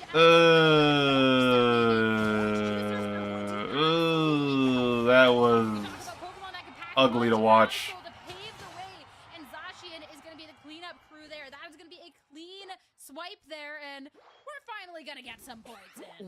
Wow, what an absolute terror that is Orange Juicers, like a sleeping giant just awoken from an angry nap. The way they were able to just throw everything but the... No, you know what they included? The kitchen sink. They threw every Unite move in the book, and Team YT crumbled at the hands of Kratos. Kratos is level 13, almost halfway through the game, Sierra. This Absol is going to put on a clinic. And on top of all of that, they were also able to get the Regieleki, which allowed them to score 190 to 7, means they are leading in points. And Zugron has stacks to do damage and survivability. To an extent. Level 13 at 430 is insane. For a competitive match, yeah, that's pretty bad. When there's still a whole team collapsed on you. But, you know, we'll give up one, and we're going to gain a lot more in that fight. That's going to be then Orange Juicers just absolutely going. Oh! It was a nice Gardevoir Unite move, but the problem is there was no follow-up damage because everyone's dead. That would have been some huge comeback experience going over to Team YT if they got that kill on Absol. Almost 200 points now. Orange Juicers, we get to see them get to roam a lot more now. You can even see Zugrug along this top path. Who's back, get some points. Orange Juicers, this looks like their old selves. This is terrifying. I don't know about you, but I'm getting this like angry-ish vibe, like a little upsetty spaghetti. I'm not rolling. I'm not gonna call out. You put the hyperspace hole where nobody could reach it. Nobody saw that except... Okay, Team YouTube really gotta stop this dive in the goal thing. Like, it's not working. Plus, it's so late in the game that it... Like... And you're right. OJ is looking like OJ in game 1. Like, I don't know who's shot calling on Team YouTube, but when it didn't work the first time... They probably shouldn't have tried it a second time. Especially because, like, you have to think of it like this. Like, they did it once, it didn't work out, fine, whatever, you know. But you're also not going to do that right before Ray and commit to a play like that at the risk of not having your Unite moves beforehand. Like, it's such a high risk, but at the same time, like, it's low payoff as well. Very scary. What I miss? In a nutshell, you missed one best of 3 series. It wasn't that great. It was pretty sloppy. Now you're watching Team YouTube versus Orange Juicers in the losers quarters. That's pretty much it. It was such a good shutdown from Team YT, but now we really get to see Roland and the rest of the team just kind of adventure and take this control. Oh, Lewis, how are you gonna miss that, man? 200 away. That was a free pick right there. Here and maybe a big fight ahead, and look at that, Kratos getting. Oh my goodness. Because as a reminder, Sierra, one team is going home. This is loser quarters. There is no fight for another day, as we do see the power nap finally being unleashed from Snorlax, trying to keep them away. But the hyperspace hole fury has been unleashed. Damage is going to be caught here. Lewis has already unlocked their Unite move. This just sure spy vision, and it looks like somebody's going for it. We see the very singularity coming. Oh! To the side of Team YT. Oh no! Right now, they have shields. They need to go score. Kratos is not going to allow them to move that much further. But it is Team Bro, Orange Juicers in shambles right now. That is absolutely huge. Orange Juicers not fully just taking the fight to Team YT. It's 2-7 to 2-7. Absolutely tied. A minute left. Okay, well, Leafeon still has shield, I'm pretty sure. Maybe in a good spot. They're able to end goals now. Okay, that is enough. It's not over though. It's not over. It's not over. There's still time. You need like half a score. way in, but we're running out of time. Running out of time. If Hoopa gets Unite move before the game ends, they have a chance at winning. They just need a funnel in one side and hopefully get the Unite move to... Oh! Oh my god!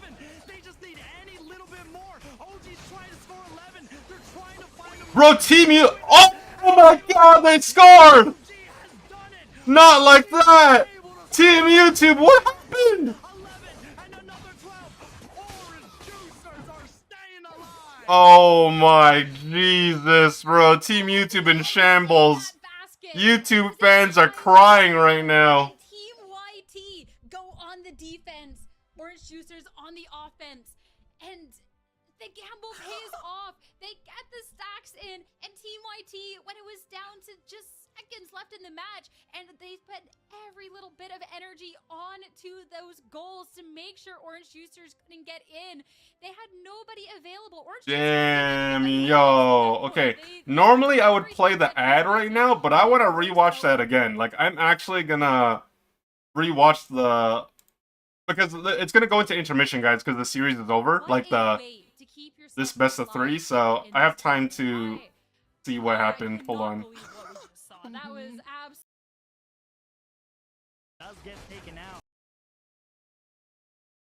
maybe in a good led them with such a big lead that now Team YT 200 away, final stretch. Rayquaza is here, and maybe a big fight ahead. And look at that, Kratos getting active. That is a big case. Oops. One team is going home. This is loser quarters. There is no fight for another day, as we do see the power nap finally being unleashed from Snorlax, trying to keep them away. But the hyperspace hole fury has been unleashed. Damage is going to be caught here. Lewis has already unlocked their Unite move. This is just sure spy vision, and it looks like somebody's going for it. We see the fairy singularity coming out, and it might have gone to the side of Team YT. Are we okay? Like that was a very good Gardevoir Unite move. Like, that's what you kind of needed at this point. It's what helped them secure Rayquaza. So, like, Gardevoir's dying here, but at the very least, they got the skills up that are necessary for the Ray fight. Like, if you're gonna die, at least you're dying for a good cause. Like, you can see... hold on. Wait, I need to change something. Where's my whiteboard? Oh, here it is. Yeah. So you see Gardevoir dying, but at the very least, if Gardevoir is going to die, at least they're dying for the cause, which is the Rayquaza right here. Continue playing.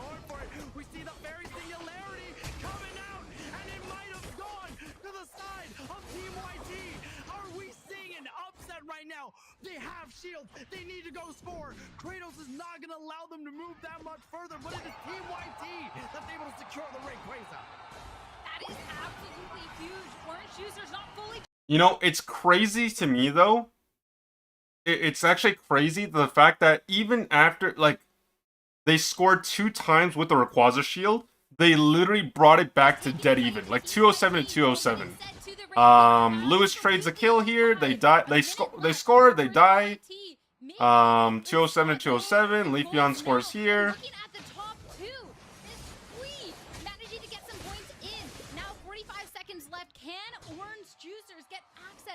One of these goals, if they can team wipe here, that way could be a way in, but we're running out of time. Running out of time and running out of resources. Kratos, like, Leafeon's dead for so long here. The only thing that you can maybe debate, like, but this is like hindsight 2020. Instead of Leafeon, at the top 2, managing to get some points in. Like, instead of going for a second score with minimal points here, they could have maybe been a little bit more patient. But yeah, also at this point in the game as well, you have to keep in mind, because Team YouTube scored second, so at this point in the game, Orange Juicers are 207. If they only scored just the 200 and nothing else, Team YouTube would have lost at this point, because there's no ties in Pokemon Unite. Whoever gets the score first will win the game, like, by default. So, because Orange Juicers already have 207, if it ended off at 207 versus 207, Orange Juicers win. So they would need to score like any bit more. A minute left, but of course, Okay, so Leafeon goes down, 247 to 207. They're going for the second push. Down for another 8 seconds. It's up to the rest of the team to make miracles happen. But we do see 247 to 247. They just need. The mistake here, though, is that they needed Snorlax top lane. Like, Snorlax is not the one that should be defending against the Hoopa. Just because, you need the block for multiple people pushing like this. Any little bit more. OG's trying to score 11. They're trying to find a moment. And the thing is, because Zacian only had 11 points, it's so difficult to defend that. Like, you need constant DPS hitting them. Otherwise, with 2 people standing on the goal with and that like few amount of points that they're carrying, like it's just too quick of an animation.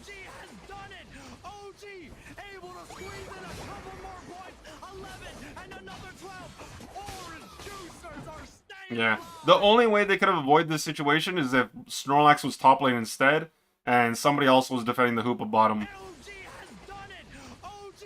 Like, maybe they were afraid of the Hoopa Unite, but they never technically got it back. Inteleon wasn't autoing the Zacian? Yeah, but when there's multiple targets around, like, it's not necessarily going to prioritize the one that you want to hit.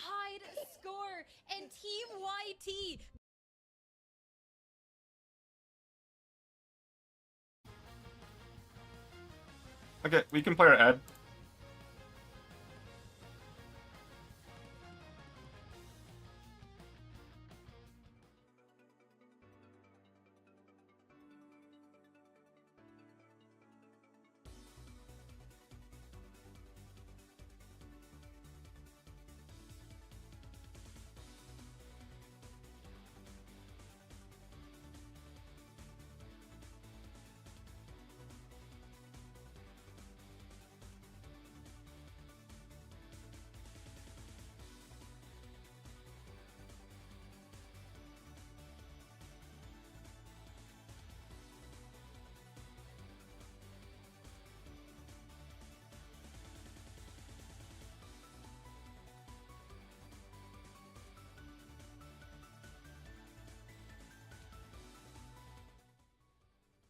Welcome back, Pokemon Unite trainers. North America March Cup Finals. We have the other lower bracket quarterfinal on deck. Gonna be T-Gang versus Nemesis, and honestly, this is bound to be an incredible match for the ages. Thank you, Alex and Sierra, for taking those first 2 sets. I was on the edge of my seat, Husky. That was some masterful plays there by Orange Juicers. By the skin of their teeth, able to clutch out a victory in game number 3. Husky, welcome back. How are you feeling? Are you ready for these 2 squads? I'm so ready. I'm hoping that we get just as exciting of a set as we just watched, because we were backstage like literally screaming what an insane last game for Orange Juicers to pull that one out. I am so excited to see what these next 2 teams have in store. Let's take a look at the current bracket as it stands right now. We've obviously seen a few games here on stream. There's a couple things that happened off stream. So I'm going to take a look at the bracket here. Let's see where we're at. Lower bracket quarterfinals, as we said, T-Gang and Nemesis on deck. Winner of this match is going to take on the Orange Juicers, who we just saw win an incredible match against Team YT. Orange Juicers got there by taking down Unique Coaching. Nemesis got here by taking down Nemesis. Both of those sets went to game 3. Winners side, we have Standing on Business and T3 up there. But I'm gonna be honest, if T1 Gang play like they did in the other series, I think Nemesis are gonna have a pretty easy time. Not allowed to play this match. Like T1 Gang just played like sitting here waiting for their chance on broadcast. Like they played PvE last series. Not surprising to see Suicune grabbed first. I mean, when you let that thing through, usually you're going to see it first pick. 96% of the time we have seen this Pokemon either get picked or banned, Kyle. It's been a menace when it has been allowed. I believe it's like something like 70% of the matches it's been banned. For T-Gang, we're going to see Blueberry grab that Absol, which we saw them play a ton yesterday. Clash taking the Psyduck, another Pokemon that's been often banned today. Yeah, Psyduck, another one of those supporters that is not your traditional healing support that we are used to seeing, but the meta has shifted much more in favor of these harasser supports, and with something like Surf that can push Pokemon around, that Suicune and that Inteleon might have a little bit more trouble getting up into the front line that T-Gang puts together. And also, Blueberry, notable Absol player, so giving them that Pokemon, I'm sure they're feeling very, very comfortable with this draft so far. Other notable players on comfort picks, Relics on the Inteleon. Formerly Yeet fans, you may have seen their name here and there in previous seasons. This season, they are Relics. On the opposite side, T-Gang grabbing the Zoro Comfey. Right now, Comfey sitting on Ducky, their normal defender player. Yeah, I mean, with the Goal Hacker as well, it's an interesting item that we don't often see, but the Zoroark Comfey is just a combination that we tend to see with double speedster compositions because it just makes whatever Pokemon it's sitting on so much more broken. So seeing that picked here is definitely not surprising, but rounding it out here, Bits going with that Cinderace pick, so a very squishy, again with the Cinderace focused composition for T-Gang, and the complete opposite on Nemesis. That is a very tanky comp for them. Very indeed. I do kind of like this Cinderace pick in that gutter position. We did see a little bit of a buff to Cinderace. It wasn't fully known at the time, but now we have information about that defense penetration stat that's been added to Cinderace. It seems like teams are starting to favor it. Yeah, and notably, look at the Psyduck items and the Cinderace items. We have two anti-healing items on T-Gang, so they're trying to counter a little bit of the fact that they are squishy and Nemesis is tanky with the opportunity to prevent some of the healing because, I mean, I imagine we will be seeing Umbreon running Wish here, and that just helps them with a little bit more damage onto those Pokemon despite the healing that they have. The stage is set. Theia Sky Ruins is the field of choice. Nemesis, T-Gang, lower bracket quarterfinal. It is a best of 3, and this is going to be game number 1. Winner will be moving on to the lower bracket semifinal to face Orange Juicers. Loser, well, they're going to be done for March. I'm going to have to hope to grab a win in. This is going to be game 1.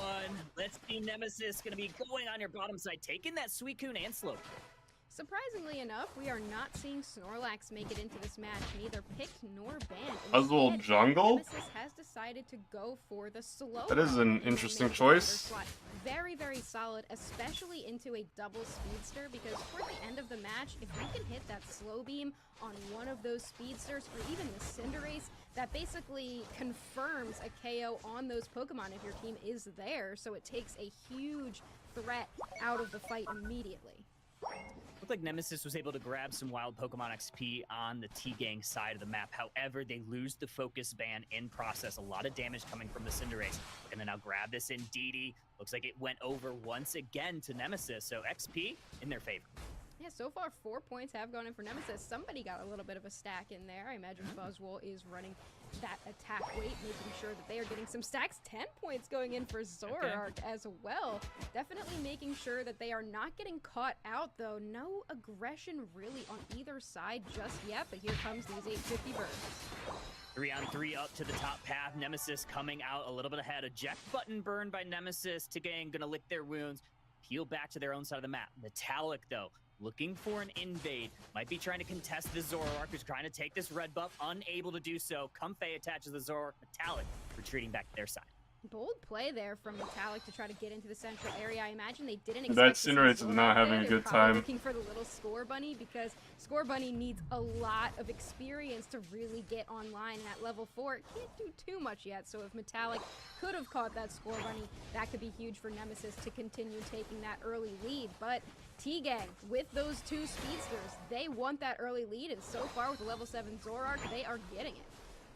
Looking for the middle area push. However, looks like a lot of that XP is going to go over to T-Gang. Although I do think Umbreon was able to take a little bit of it. Rex kind of being put in the fray in the middle of Zoroark now looking to push this top path, met by Absol into Zoroark. Well, with that Comfey collar, the advantage T-Gang up top. In the bottom side, Suicune is pushing forward, throws out a Whirlpool. Metallic is able to grab Psyduck. Ducky is going to try to surf away. Statos, things alive. Are they going to be able to get away?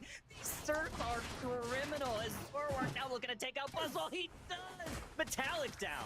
Wow, Ducky, absolutely criminal, but Zoroark is not finished yet. They want to go after that Suicune. They will get them, and then they get the Suicune and the Slowbro as well on the way out. Triple KO for that Zoroark, and they might be looking for more. No, Rex will be able to get away there, but I was about to say that this double speedster comp did not quite get the early game start that they may have wanted, and I am now eating my words because that is completely incorrect. Broken the top path, leaving Nemesis to try to salvage something up here. Absol sees the Umbreon. Snipe shot a little bit wide. No, it does connect onto Blueberry. We have a Unite move from Zoroark. Inteleon does hit a snipe shot, but that's not enough. They are stunned by the Suicune. Registeel does go over to the side of T-Gang. Now they're going to look to try to push in. A nice stun from Suicune, but Comfey with a very clutch Unite move, saving the Zoro.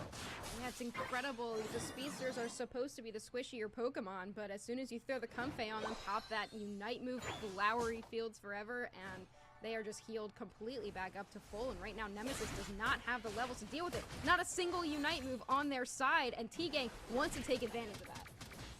Bro, this Buzzwole jungle is not it. It is not it. Absol using the Midnight Flash. Zoroark pushing forward. There's 4 members down for Nemesis. Regieleki likely walking in. That's an ace early on. Oh my god. This is the first Reggie and it's going towards the home goal, man. Walking toward the base. I mean, oh, this is pain. Clear it off the map, like T1 gang, you just break that goal zone keep on farming. He was just hanging out in Get kills here and there. And another 5. Rip the second Reggie so you have a third one. Huge start for T-Gang. Nemesis already is trying to play for Rayquaza. 286 to 4, nearing the halfway mark. Oh, that's a big snipe shot from Relix. Takes out the Zoroark. It's just what the doctor ordered. Now the push is on. Metallic looking to go on in. Able to take out the Psyduck. He's trying to find a home on Cinderace, but he's gobbled up once again. Inteleon just trying to do some damage from afar. Relix able to hit some snipe shots. Misses the Bell Stinger. Cinderace gets to safety. Wow, what a push from Nemesis. This is where the double speedster comp falls off. This is exactly what I've been saying, where double speedsters are really great early, and then they tend to fall off a little bit in the late game, but Nemesis wants to start that late game a little bit early. These snipes from Relics are just huge. Guys, forget about the bottom lane. On top You of played for Zoroark. top. This is You got coming top from set up like it's free. And as I say this, No! just immediately Forget thrown the up and top. Rage is on. You're wasting a third Regieleki. You're wasting a third Regieleki. No! Nemesis scrambling back to the Pokemon Center. Points raining in. Maximum overcap. It's going to be 43. Well, no third Regieleki. And a Reggie Ice to boot for T-Gang. Nemesis just has to really consider what I mean, the thing is that are at this point. It's there's not gonna going to be a third difficult for them one, to come back but in this game, but if they can get a really solid pick like Relics did, at least they denied more experience Zoroark, from especially in this end securing game, that they Regice, I can guess. be in a good position, but Asmol already getting taken out again. The Cinderace just silently in the back line, raining in tons of damage while the Zoroark does work in the front line. And Inteleon down once again, Kyle. Oh my gosh, Ducky Loco being true to name, going crazy on that Psyduck, pulling them in and out with those psychics. That has been what's propelled T-Gang early on. 339-105, 330 mark on the match. Another psychic from Ducky, looking to try to do a little bit more damage, but Absol pays for it. Zoroark looking to find a KO. Inteleon finds a KO on Ducky. Zoroark trying to escape, gets a double KO from Metallic, and Relics coming out ahead. 3 KOs there. Nemesis gets what they need. Wow, T-Gang just pushed a little bit They too should really get that far Regieleki off the forward, map. And Nemesis really desperately needed that. They needed the experience because when you KO a Pokemon that high above you in terms of level, you get so much more experience, and now Nemesis is basically on par with what T-Gang's levels are, minus the level 14 Cinderace, which I said it a second ago, but this Cinderace has been silently doing tons of damage and creeping up into level 14, and we're not even that close to Rayquaza yet. 2 minutes, 50 seconds on the clock, and T-Gang, it is their game to lose. Alrighty, 2:45 on the clock. We have Zoroark looking for another KO here, but they're gonna peel. Is that Slowbro hallway kind of new? Not really. It's been out for a while. Basement Reggie that is spawning down here. Looks like Nemesis is going to be in position, but right now it is all T-Gang. They are setting up early in this Rayquaza. Oh, look at this. Well, the Zoroark, Comfey, and Cinderace are going to position. Are they going for a back cap at Ray, or are they going for a pick? Enemy central area, giving up that basement Regice to Nemesis. They might be setting up the Death Bush. Now they have the positioning, and nobody on Nemesis knows where they are. Ducky has now been spotted, so now they know that somebody is in their central area. But Kyle, I don't think they know that every single member of Nemesis is waiting for them, and there they go. There we go. Relics push back towards their own side of the map. Ducky is going to try to get on in there with the Psychic. Oh, the Slowbro unite onto the... Oh my god! Their team is falling apart. On the Comfey trying to find a home, but it's going to be all for naught. There's 4 members down for T-Gang. Nemesis looking to go for the Absol Unite Rayquaza, move. holding the snipe shot, looking for a secure. Blueberry into the fray, getting stunned out by the surf. Oh, they find the snipe shot. It's all Nemesis. It's over, boys. Metallic takes This is the over. Rayquaza. T1 gang are just... Oh my god, the plan backfired, Kyle. T-Gang, they had such a great plan waiting for an opportunity to jump on this Inteleon, but Relics knows what they're doing on this Pokemon, uses a perfect eject button, backs out of that situation, and then able to come back, KO every single member of T-Gang. And though it seemed like it was T-Gang's game to lose, Nemesis is still going to come out on top. Alrighty, this is going to be tough there, and especially with more KOs being found from Nemesis. Now 4 members down once again. It looks like they are going to be propelled into a Game 1 victory here in your lower bracket quarterfinals. Incredible plays from Nemesis. T-Gang, unfortunately, got their hands caught in the cookie jar, played a little too forward, a little too close to the sun. They're going to have to come back here in Game 2. It's an early cookie jar mention. I wasn't expecting it until at least season 3.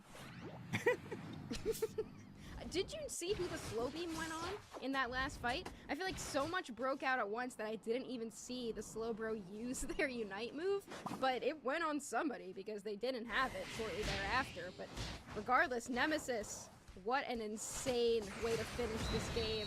Metallic not even going to bother scoring those extra points. They know they took this one home. 1-0 Nemesis. Huge plays here for Nemesis.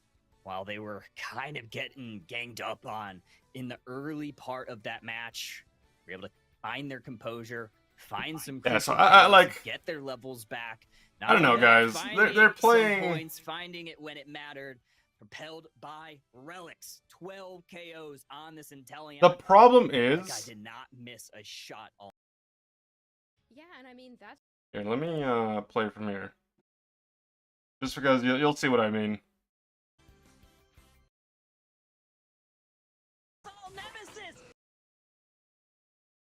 Is in their central area, okay, so they're setting up for Death Bush, but the problem is they didn't get the Inteleon. Like, you have Cinderace and Zoroark here. Zoroark misplays because they get hit by the blue buff, so they get stunned. And then they don't have enough damage for the Inteleon because, well... And then what's even worse is that look what's going on here. This, like, communication is just off. So 2 of them are setting up for a pick. If they were going to do that, they needed Absol. Because Absol just shreds people. Especially things like an Inteleon. Really quickly. But then the problem is, now you're stuck in the enemy team jungle. Everyone knows you're here. The 5 of them are pretty close together. And then now you have a, what? A 5 versus 4. If you even want to call it that. But they're probably more focused on running away than they are trying to fight. Because you're on the wrong side of the map. And then... look. You have 2 people being united. Technically 2 because the Comfy's on the Zoroark, okay? 2, and then you got 3, you got 4, and then number 5 is literally all the way up there. Like, Absol on the minimap is over here. They're not even anywhere remotely close. And even if they wanted to come try to help, it doesn't matter because they're not going to be able to do anything about this. And then literally, now that you have 2 people locked down by the Slowbro Unite move, everyone just dogpiles. Like, you're dogpiling, you're dogpiling, you're dogpiling. Pretty much whoever else is here, like, they're going to come from over here. And then that's how you know they just blow up instantly. So slow beam, Buzzle pops Unite move, Umbreon comes in, takes the shield. They're not going to do much. And then because everyone else is dead and Absol's so far away from the team, the irony is the only person that wasn't there is the only person that can save the Comfy because everyone's just dead. But like Absol's not going to run to the Comfy to try to save them because they're going to die too if they try to do that. They're only now it's like one of those like solo queue situations where your team gets wiped and you gotta try to steal Rayquaza, but it's literally a 1v5. Like it was kind of painful to watch. I'm gonna be honest with you, but that is the reality of the situation. The fights, like sometimes fights. How's it going, Sidestorm? Half the map, so these replays, it's really cool to be able to get to see that. Great job, production. But anyway, we are into game number 2. Nemesis is going to be on the purple side once again, so they will be getting first pick. Yeah, first bans too, right? So we have Talonflame, Blissey, Leafeon, and Zeraora all taken out of this match. I believe, if I'm not mistaken, Husky, that was the exact same bans we saw here in game number 1. So we'll see if they're going to change anything from the game 1. First pick, Suicune previously, Rex currently hovering the Snorlax, but they're just going to say, if it ain't broke, don't fix it. Or Reach, taking the Suicune. Yeah, I'm not surprised to see the Suicune picked up again. I mean, it's such a safe first pick, but I also wouldn't be surprised to see T-Gang go with kind of the same strategy that they were last time, and they also do grab those first 2 picks once again. I wonder if we'll see the Zoroark Comfey, if Nemesis will try to switch anything up, or if they're just going to be like, okay, we'll trust, we'll go with it again. So far, that's what they're doing. Pretty standard so far. Yeah, Ducky grabbing the Psyduck, had that last name Blueberry once again on the app. So we're seeing all the common threats, right? These are all Pokemon that we've talked about either pregame or we saw a lot yesterday. Absol getting a ton of buffs with the defense penetration stat, so not surprised to see it here. But one of the speedsters that did not get defense penetration is that Zoroark, but it's still seeing a lot of play. 2 straight games here. Yeah, and so far, again, the exact same composition. They don't want to change up too much over here on T-Gang. They believe they can win with this comp, and I honestly believe they can as well. I mean, it was really just that end game where their strategy just didn't quite work out. But if they took a fight from the Rayquaza central area and they didn't head to the enemy team central area, I mean, it's possible that they could have had it, but wow, on the opposite side, it looks like one little Bits has only played Cinderace and Garchomp. Sableye. Ooh, Rex on the Sableye, giving me really, like, I don't know how I feel about that, man. We saw Rex play this Pokemon a ton, and along with like Roland on Orange Juicers, one of the better Sableye players. And like, don't get me wrong, Sableye provides a lot of value. How are you? Like, I respect that. I respect the fact that you're trying to play something that's not necessarily like meta, quote unquote, but I think this Sableye pick is actually it has not been producing the greatest results for the team. Doing a ton of damage, and they can easily catch out Pokemon. I mean, we saw that the tanky composition Nemesis had. So it's kind of just like meh, you know. Really do anything against what T-Gang had. So at the end of the day, I feel like they need a little bit more CC. And if you have your Surf, you have your Buzzwole with the superpower, Smackdown, and then you also now add Sableye to the mix, that is going to be huge for making sure that these speedsters don't run rampant the way they were previously. Yeah, you definitely want to kind of slow down that early game that T-Gang got off to, right? I mean, they were at like 300 points by like the 5-minute mark. It wasn't looking good until Nemesis was able to find those KOs, claw their way back in that XP game. I don't know. I know you hate double speedster, and you're proven right. Do you think I mean, that it's maybe like it I think works? they can win with this, though. I do think they can win with this composition. I just think that they need to not in, honestly. Yeah. Alrighty, game number 2 of your lower bracket quarterfinals. Nemesis up 1-0. Rex heading their way, looking for an invade. Yeah, and they find the Comfey. Smart of them to be getting that vision just to make sure that the Sableye can't get too far into the central area, but that does mean Bits is left out in the open. A little bit of a stun there from Rex stealing away that Bunnelby as well, just making sure that they can't get too far ahead early. I like the strategy. You're just going to have Sableye walk around the map, causing chaos, being as annoying as possible, stealing berries, getting random points in. This is kind of the tilting that Nemesis wants to do to T-Gang. This is textbook Rex on this Pokemon. Bottom side looked like it was going relatively swimmingly for Tagang. They were able to gobble up a lot of that wild Pokemon XP, kind of depriving Asnoval and Bora Reach from it. And now we have a nice little push here from Blueberry. Jungler has come down. High points going on in for the Zoroark. Met by Metallic, met to the Pokemon Center. Down goes Zoroark. Surprised to see Zoroark not at level 5 at this point in the match. Usually you would give them that central area, the entirety of it, to make sure that they're that level 5 and get that early central area gank coming right into the bottom path, but we're not having that. Instead, grabbing 12 points, going in for Ducky into an immediate KO, and Nemesis is not letting this early game go the way it did last time. Definitely not, and I think that's why you grab the Sableye, just to continuously grab vision on the map where everybody is. Might be looking for a secure there. That's our red buff, says Rex. However, they might be paying for it. Blueberry looking for a kill. Oh, that is unlucky. They lost vision before they could get that final kill, or like the final pursuit off. So broken, and they're able to get away. That is so tilting. I feel like this is the strategy right now. T-Gang was tilting Nemesis previously, caused them to make a lot of mistakes. They were not able to get off to the start that they wanted, so they're like, let's just do it right back, and that's what Rex is doing. They do go down, but it's still annoying. Yeah, that's what you do on Sableye. You disrupt the flow of the game. Tagang wants to get off to that early start. Zoroark trying to make the presence known in the bottom path. Buzzwole for reinforcements down here, making sure that push doesn't continue. You definitely want level 7 here. One does grab it. 720 Bird's going to be on the menu too. I think the only slight difference compared to like some of the previous games is that Bits in the Cinderace is not completely starved for experience. Like, them hitting level 7 at this point in the game is pretty much the average of what you expect. But as soon as I say that, they literally die in a 3 versus 1. So, has already broken yeah. Tier 1 goal zone. Oh, they're looking to try to take down this Reggie Ice down bottom. Bora Reach looking for a way in. Zoroark already doing some damage on it. Nice telekinesis on the Absol, surfing away to get some health. Looking for the secure. Are we going to be able to find it? Zoroark able to do it. Regieleki, though, goes the way of Nemesis.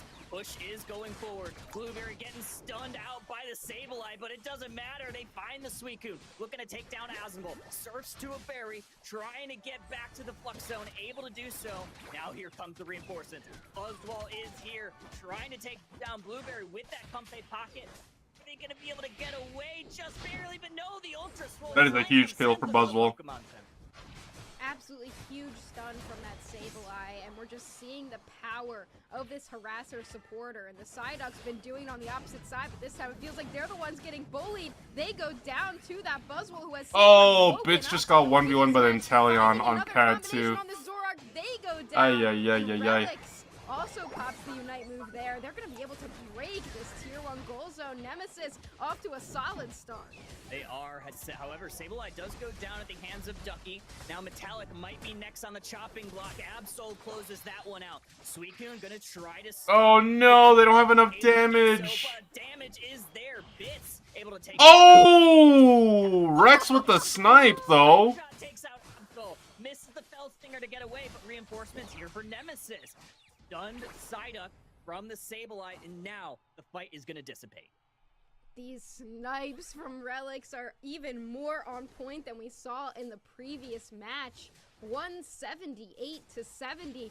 T-Gang definitely not having the early game that they did previously. By this point in the match, I believe we had a level 13 Cinderace already and a Regieleki that was already walking toward the base. This time, we have 0 goal zones broken for T-Gang, and they are definitely behind here, Kyle. They need to figure out what they can do, and right now, Nemesis continuing to push this advantage. They might have gotten caught there. Sableye does go down over to the side of T-Gang.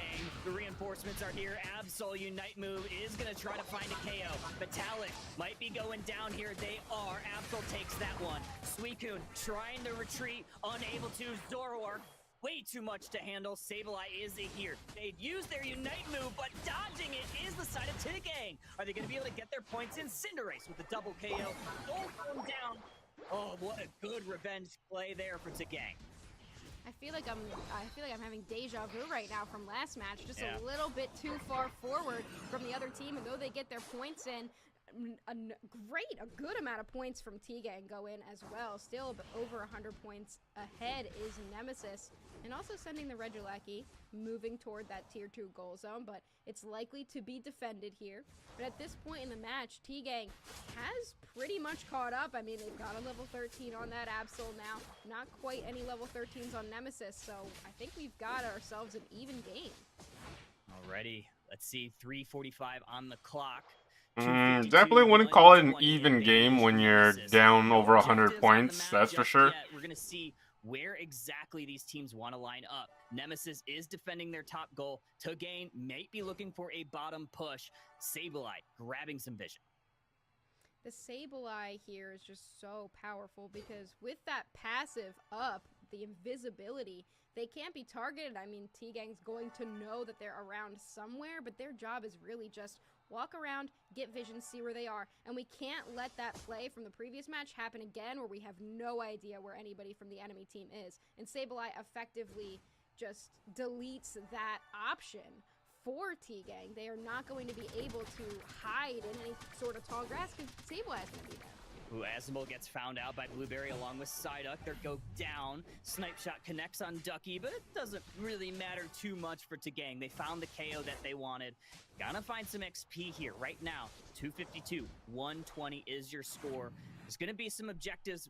Both teams may elect to go for it. They might be enough time, but right now, Nemesis is in the driver's seat of this match. After that over push, T-Gang just got a lot well, more. It's do or die for T1 gang. Nemesis. Oh, nice pick though. Nemesis right now. Wow. A little too early though.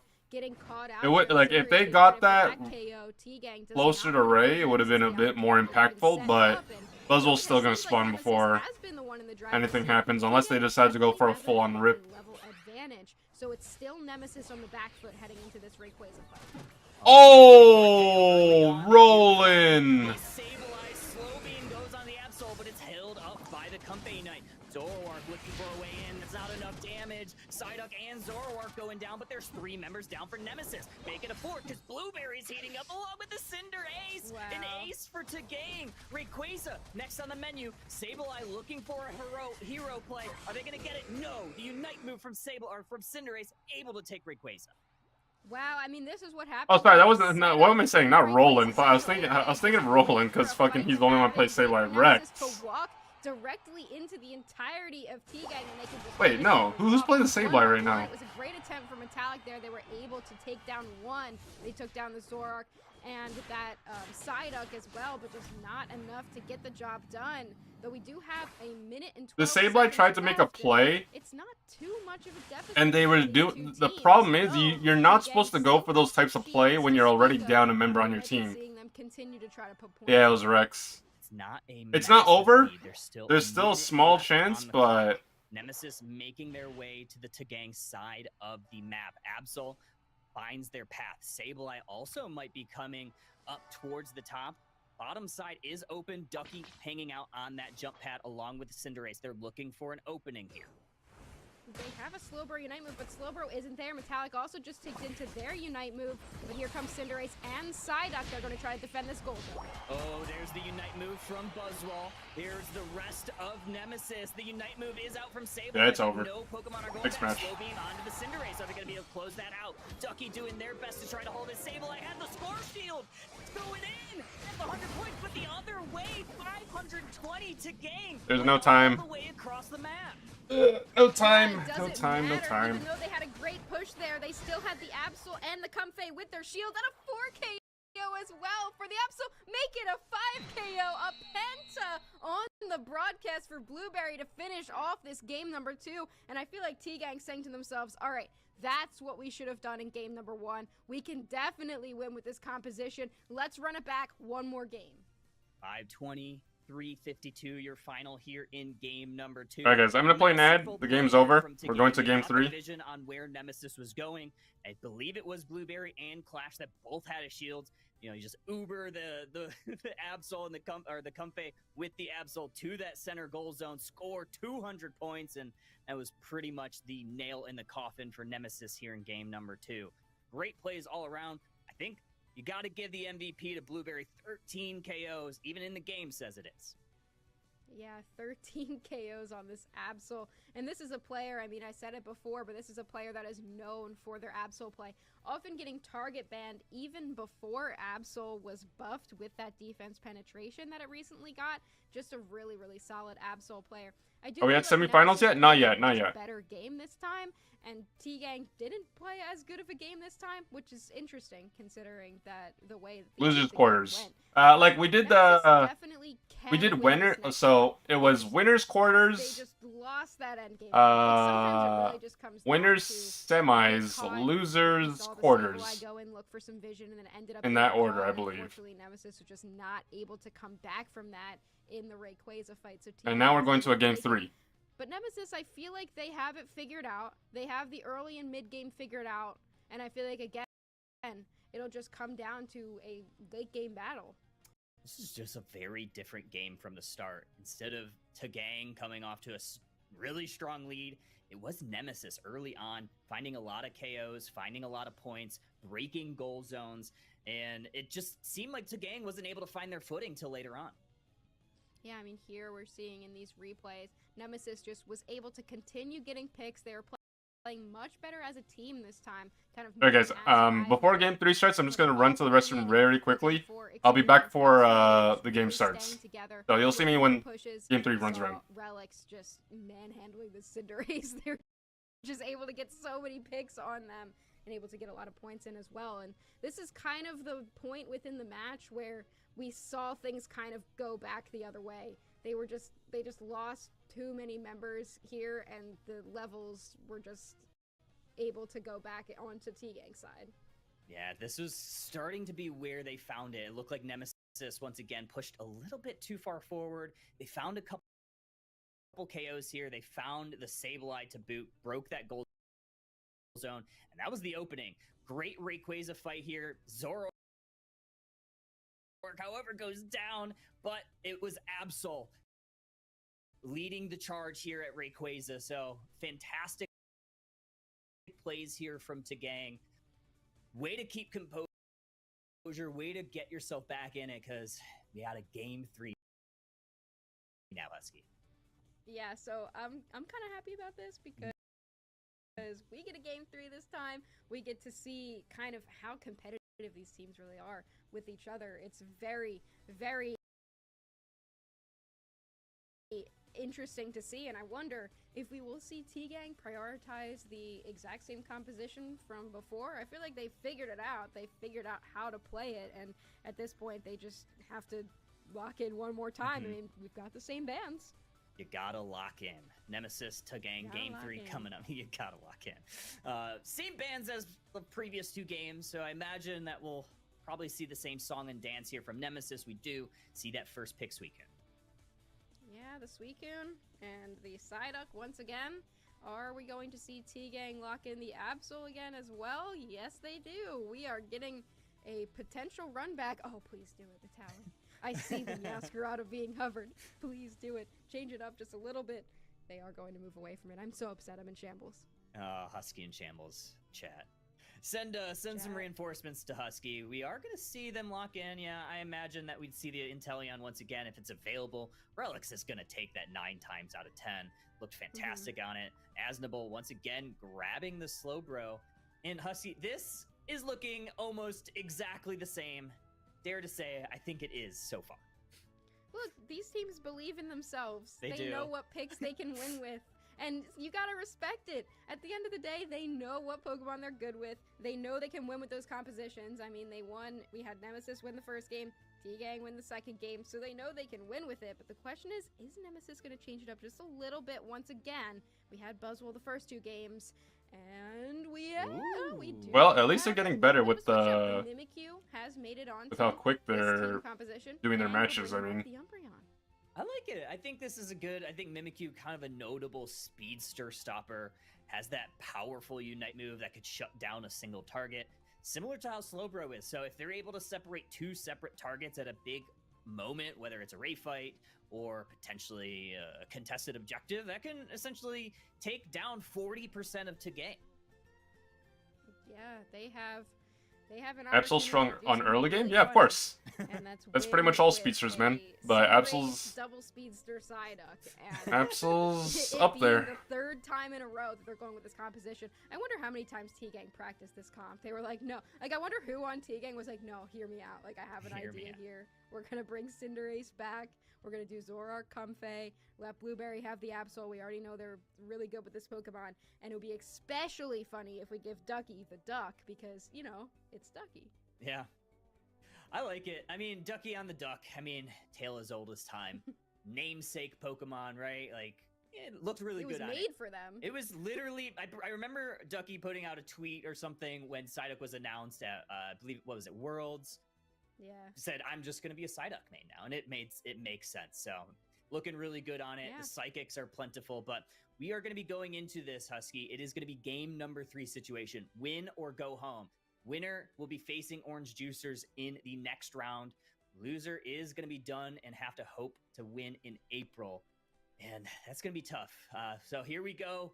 Game number 3 of your lower bracket quarterfinals.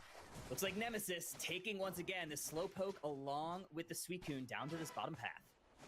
We'll see if they can do it. Composition the exact same 3 times in a row.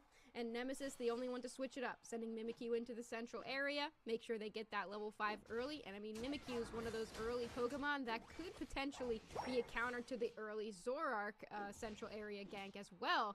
So they, this time, have sent Zoroark into the central area, trying to get their level 5 early, make sure they don't fall behind. Gonna try to take these Bunnelbees for themselves, so Rex can't get them. Rex just takes the long way back to the Pokemon Center, long way back to the path. Will be through that Flux Zone. Clash gonna press forward, try to find where Relics is. I think it was Relics that did get that contested bit of wild experience.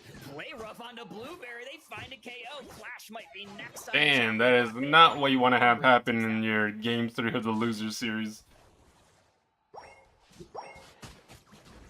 Husky?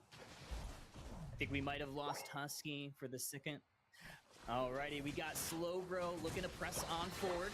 Lobis Wild Pokemon XP is going to go over to T-Gang. Slowbro going to try to find a KO. Mimikyu might have been a good choice. I mean, considering you're playing against 2 speedsters, 1 attacker, and no frontline, I'm inclined to agree.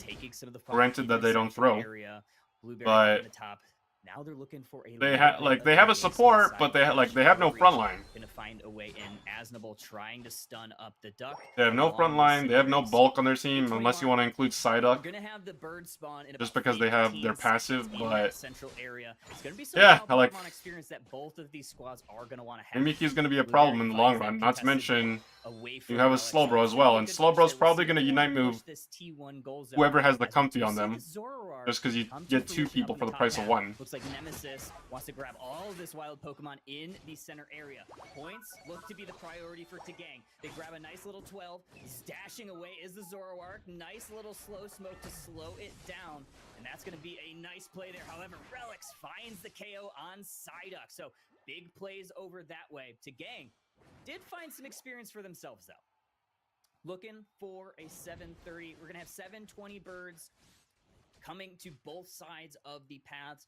Does look like Nemesis wants to prioritize the top path, and that is exactly what. Yeah, this is not looking good for this top lane. The thing is, comeback experience is always a thing, but like that's gambling on the fact that you can even get those kills.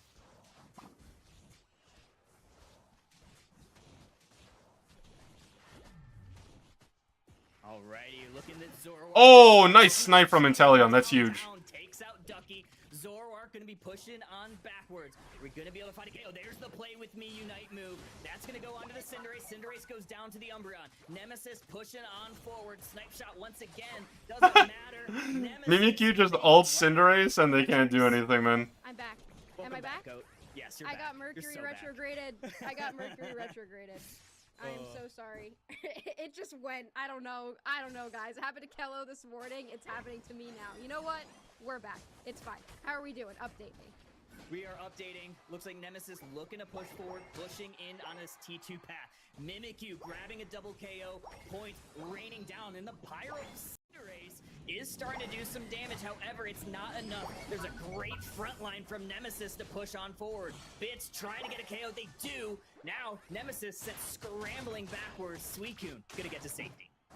They are gonna catch that slow bro with the triple KO from Bits, and so far, I mean, Nemesis has the score lead, but T-Gang is still hanging in there. I feel like this is a match where they just kind of faked out the Sableye pick from previously. I like the fact that someone on Nemesis has to ping their teammates to farm the side of their lane. And it is doing a great job of frontlining, just not letting anybody through. Never heard of Mercury retrograded? Yeah, I've never heard someone say that either. Really solid. I'll be honest with you. Quite the game here.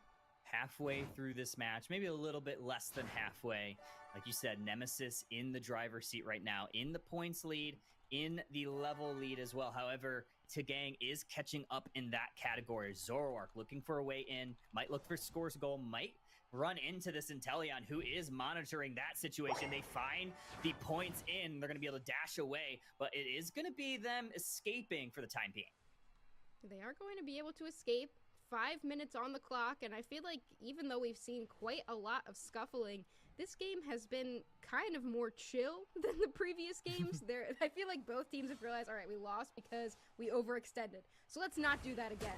And they might be a little bit underextending, but as I say that, Ducky does go in. They get caught by stun. Here goes the clear up immediately into the Sai, but they will ultimately go down. Metallic on the Mimikyu starting to pop off. Oh my gosh, the moves from Nemesis, the absolute shutdown, the slow beam, the play. Imagine pinging well on a team. T-Gang in their tracks, and they are rewarded. I feel like this Regice to boot 216. if you're playing at the top level competitively, the pings are only useful if like you're trying to predict like if you're trying to visually represent like where you think the enemy team is. Like let's say for example you can't see anyone on the enemy team, like you would ping a spot where you think they are. But like I feel like pinging your side of the map to tell someone to farm. But now that Mimikyu's not there, T-Gang has decided to push their advantage.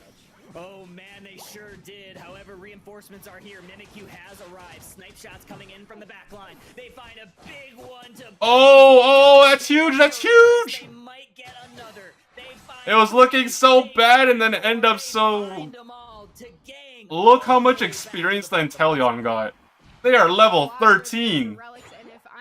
Right now, I am so angry with my Umbreon for taking that Penta away because it could have been an opportunity to have a Penta on both teams this set, but instead, Relix is going to run away with that 4KO, and I feel like you're still pretty happy about that one with 3 minutes, 15 seconds left on the clock, and I feel like Nemesis may go ahead and wait to take this Regieleki just so that it can walk a little bit slower toward that tier 2, but no, they're just going to go ahead and grab it. Yeah, Nemesis just need to clean up the rotations. The only reason that happened, or like the only reason that started off as bad as it did, is because they were late to rotate bottom and a few of them got collapsed on before they got there. But then it worked out in the end because everyone died on T1 gang and most of the experience went on to Inteleon.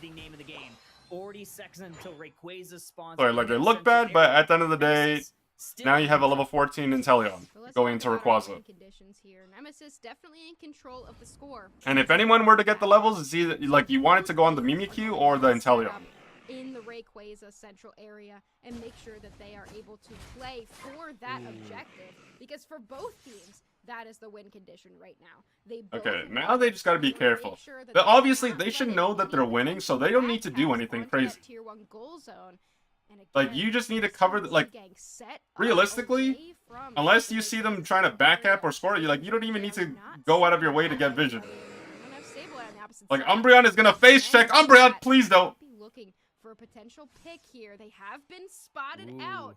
Shadow Tag grabbing Zoroark, so now Umbreon used their X speed, by the way. both teams are just So they won't have that for circling the next around each minute. other. It's gonna have to be T-Gang to make the first Or move, technically because 45 they seconds, are but behind in the score. yeah. They should get that back at like 1:34. 110, It's been a very 115. slow go at it in this Rayquaza. However, we have to make a move. We need to find a way in. Cinderace is making that first move. Starts chipping the Rayquaza. Snipe shot a little bit wide right. Uh-oh, Umbreon pulled in by a nice psychic by Ducky. Rayquaza still getting... They need to move up now. Like Rayquaza's getting, it's not resetting. Bora Reach needs to get out of the pit. They're going to be forced to unite move. Are they going to be able to find a KO onto the Umbreon? Not quite yet. In the back line, Suicune unite moves. They find the Psyduck. Another snipe shot a little bit... They're still hitting Rayquaza. Turn around. No Turn around. way. The slow beam Asnable takes down. Oh, he's the dead. Zoroark GG's. Comfey pocket. This might be it. Yeah, it's This over. might be GG's. it. This might be the Rayquaza. A Hail Mary from Blueberry, but it's all for naught. They're going to be forced back. However, here comes Psyduck trying to get in. Is there enough damage? No. Bro, I'm telling you right now, team No way. composition The amount problem. of times Metallic was on 1 HP, Like, you got 2 and then speedsters, they just 1 attacker, survived, no front somehow line. able to continue. It is I so thought hard for to sure play they were this going team down to against, Zoroark like, on something completely full health, and then Asnable comes out. Hero Unite that is more waits for the traditional. Play rough cooldown to come back up, and then Metallic is right back in, takes down the Zoroark, and that was pretty much the game. I mean, great playing by Blueberry, able to take out Relics in that moment, but it didn't matter. Everybody else on T-Gang was down, and this is why I don't like double speeds. Had to get that last laugh right in there. Unfortunately for T-Gang, they will be going home here in the March Cup Finals, but a valiant effort, a valiant fight here for 3 games against a former December Cup champions in Nemesis. So Nemesis trying to get it back, but they are going to do it through this lower bracket. They will be advancing. They will be playing the Orange Juicers in next round. 6-16, 134 your final. Wow, what a set right there. T-Gang plays the exact same composition all 3 times, and every single time they give Nemesis a run for their money. But in the end, Metallic wearing the MVP crown. They've been drafting like this the entire series. That Mimikyu pick was ridiculous. Yeah, like the entire series Able they've to been drafting really like this, bring it it's home. so it's like not 7 really KOs surprising. and 8 assists, matching that. And even in the Relics previous with series, it was 7 like that as well. KOs and 7 assists. What a great game from Nemesis. And honestly, both teams played a fantastic match, but in the end, Nemesis comes out on top. Look at the way that we got there. Points are the name of the game, but Rayquaza, the ultimate capture, is going into the hands of Nemesis. They got there. They kept their score lead for a majority of this match, took that into that Rayquaza fight, and did not let go. Damage numbers, a little bit different from the first couple of games, a little bit lower, a little bit more conservative for these 2 squads, but nevertheless, damage leader looking like it is going to be Relics once again. 57k done, only 16k taken. That tells you that Rex, Asnable, they were doing their job, keeping them protected. Yeah, and I was saying in the middle of the match there that it really seemed like both teams were kind of backed off in terms of consistent brawling. There just wasn't as many ridiculous fights the entire time, not a lot of pushing too far forward or anything like that, so it makes sense that we'd see some lower damage numbers. This fight here was one of the really interesting fights throughout the match. This is where we saw Cinderace just have its pop-off moment there. 3 KOs for them. Big KOs all around. And like we said, this is a very different match from the get-go. A lot more conservative, but that doesn't mean there weren't a lot of big combating between these two squads. This was a huge moment here for Nemesis. They're able to kind of take control of this match, and this is where you really first saw the thought behind having that Slowbro, having that Mimikyu, and being able to shut down whichever target that they choose. Yeah, and one of my favorite things throughout this match, especially on Nemesis Team Comp, is there were multiple Pokemon where it takes a lot of skill and aiming. In Talion, obviously, I've glazed relics on play, but also the Mimikyu, being able to hit the It's just a little surprising to me. Throughout the entire match, just able to pick up so much. And look at this here. This is okay. Let me just phrase it like this, and this is not to shit talk. It's just me speaking objectively as I can. If you have a if you play if you're using a strategy and you only have one strategy, target priority for Nemesis, and that's the sign of it's veteran team. Gonna be very difficult in the long run because people are gonna adapt if you only have like one game plan. But the thing is, like, when you're trying to execute that single strategy and it's also not working on top of that, that's also like you're gonna have a lot of problems. So if you've been here since the beginning of the stream, if you watch like the first series and then you watch this series, T1 gang have basically used the same same team composition, except for one game with the only difference, one of the games they had Garchomp instead of Cinderace. Oh no, they had I think Garchomp and Surging Strikes or Shifu, I believe.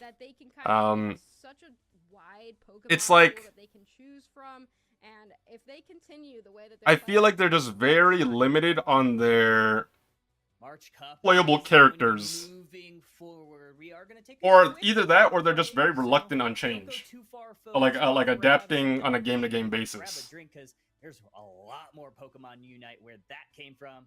I believe we are going to be going up to the winners finals, where we're going to be seeing Standing on Business versus T3. Should be an incredible match. We will see you after the break. Dead game? I didn't know Bits played competitive? Yeah, I'm pretty sure he's played for a while, honestly.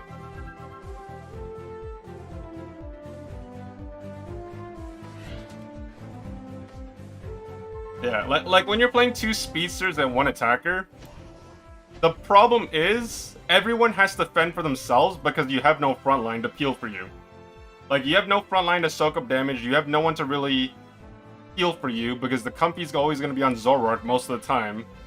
And then Psyduck, Psyduck can only do so much. And they're cooldown dependent as well. So while Zoroark is running around with the Comfy, Absol needs to stay hidden or play aggressive enough to melt whoever they're targeting. And then Cinderace is literally just like, okay, hey, I'm just going to stay back here and try to press A, while also hoping I don't die really quickly.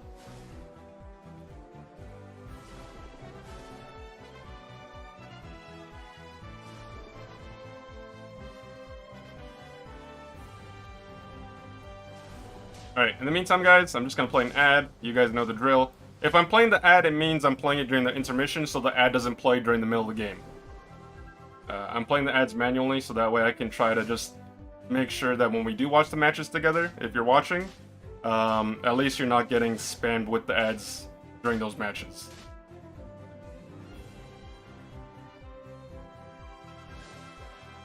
Do do do do do do do do do do do do.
Oh my god, returning in 6 minutes? At least it's not, guys, like, if I'm trying to be optimistic, at the very least, these matches are progressing relatively quickly. If I compare this stream to the first day of the Asia tournament, my god, it was a disaster. I am genuinely so disappointed in the viewing experience for the second biggest tournament Pokemon Unite will have this entire year. That international tournament with LG, like the Asia tournament with LG, is the second biggest tournament prior to Worlds. Worlds obviously being the biggest. And it was the worst viewing experience I have ever seen. And that's saying something because I'm not saying it like for this year. I'm talking about like since I've watched Pokemon Unite since the beginning up until now, I genuinely think that tournament was the worst viewing experience out of every single tournament I've ever watched. Like up until now. And that's saying something. There was so much production issues, there was so many intermissions. It was literally just a disaster. Now, I didn't watch day 2. I'm only talking about day 1 specifically, but I didn't watch day 2, so I don't know if that improved or if it got worse. But yeah, it was bleh. That's part of the reason why I didn't watch it live with you guys. Like I was dying. My soul was slowly dying. Like I want to watch these. Like I always say this. Like it's like a mixed bag. Like I have mixed feelings about these types of things. Because number one, I want to watch these tournaments live because at least I can share the excitement, whatever excitement there is about seeing the things happen live. Okay, I like seeing things live, you know, as they happen. Obviously, it's not as exciting when you watch a VOD because you already know, like most people already know what happens. Like they know, like, oh, we already know who wins. Oh, it doesn't matter that like if you watch this match because they both teams lose or we know this team wins, etc. I understand that sentiment as well, but like watching it live as well, like the downside is you have like a bajillion intermissions. You have production. Like hopefully there aren't any issues, but in this case, there are production issues. Like, I don't know if it's like the internet or just like what was going on. But long story short, what's supposed to be like a average to like 7-8 hour stream, and that includes like the breaks in between getting set up between like the next series, the next matches, end up being a 12+ hour stream. And you got to keep in mind that it's not even like half that time is the match. Like, less than half that time are the matches actually being played.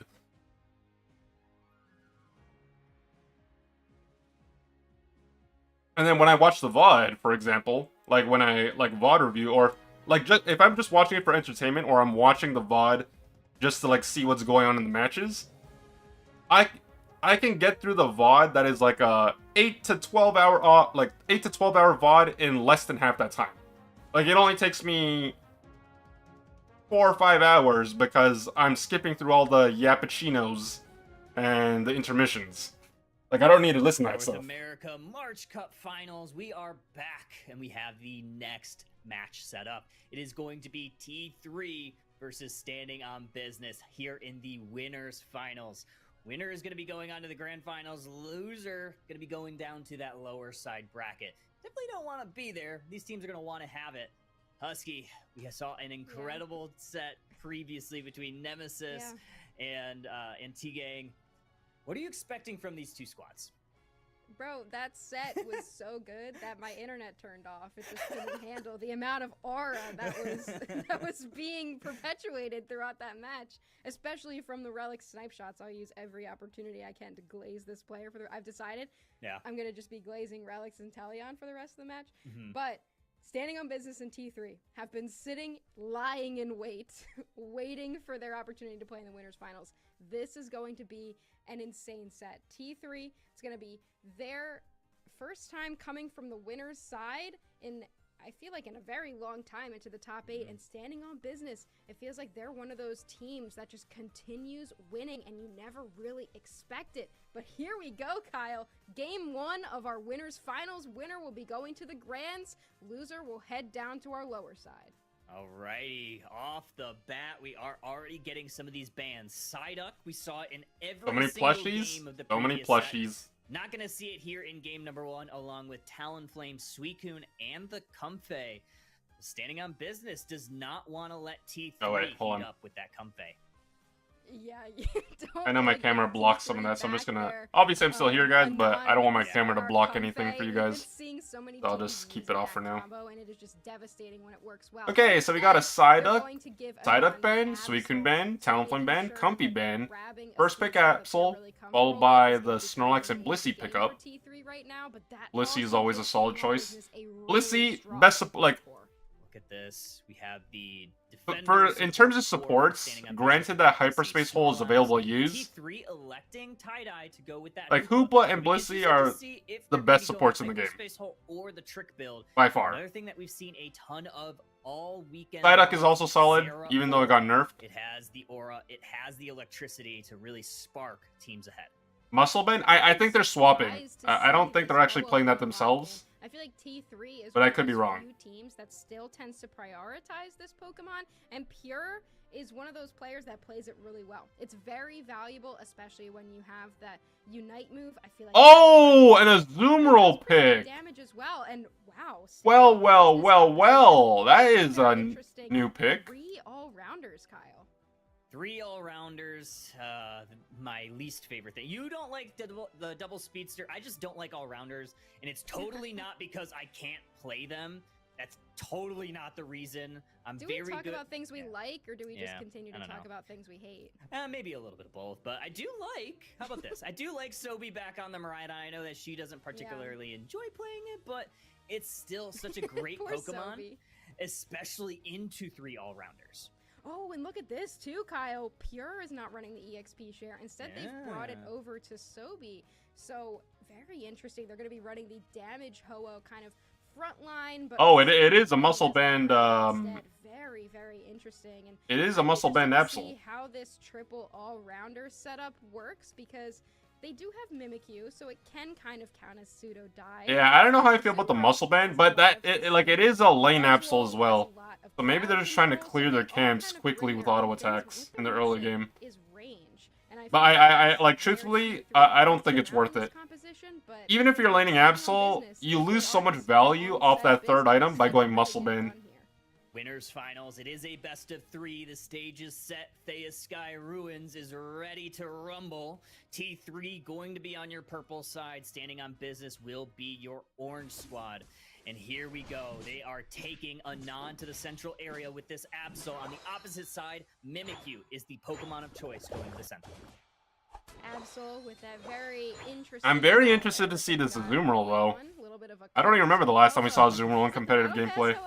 That looks think it is. fantastic, and so I mean we've got some drip on T3 right now, some aura on this team with the Hollowares that they have, and standing on business though. They also have got the Snorlax Holloware, the Crystal tier, a lot of good Hollowares, so it could kind of go either way if Holloware is what we're looking at to judge them. Pure getting some stacks on in early, like we said before. Not supporting the XP share, so it is more of that brawler type build. But looking to brawl is the Snorlax, unable to find the KO on the Azumarill just yet, though. Wow, Azumarill is a pick we don't see a lot, and I was certain we were going to be seeing Aqua Tail, but it is that Whirlpool. That is my build of choice. I love playing Whirlpool Azumarill. Don't look at my win rate on this Pokemon, but I like Whirlpool better. And I'm interested to see, how this is going to work, because it's going to be very brawl heavy. Damage immediately onto the Altaria family, 4v4 into this top path. Able to get all of it was T3, and they are not done. They're looking to take some KOs. They find it on the Azumarill. Play rough goes on to the Hoopa.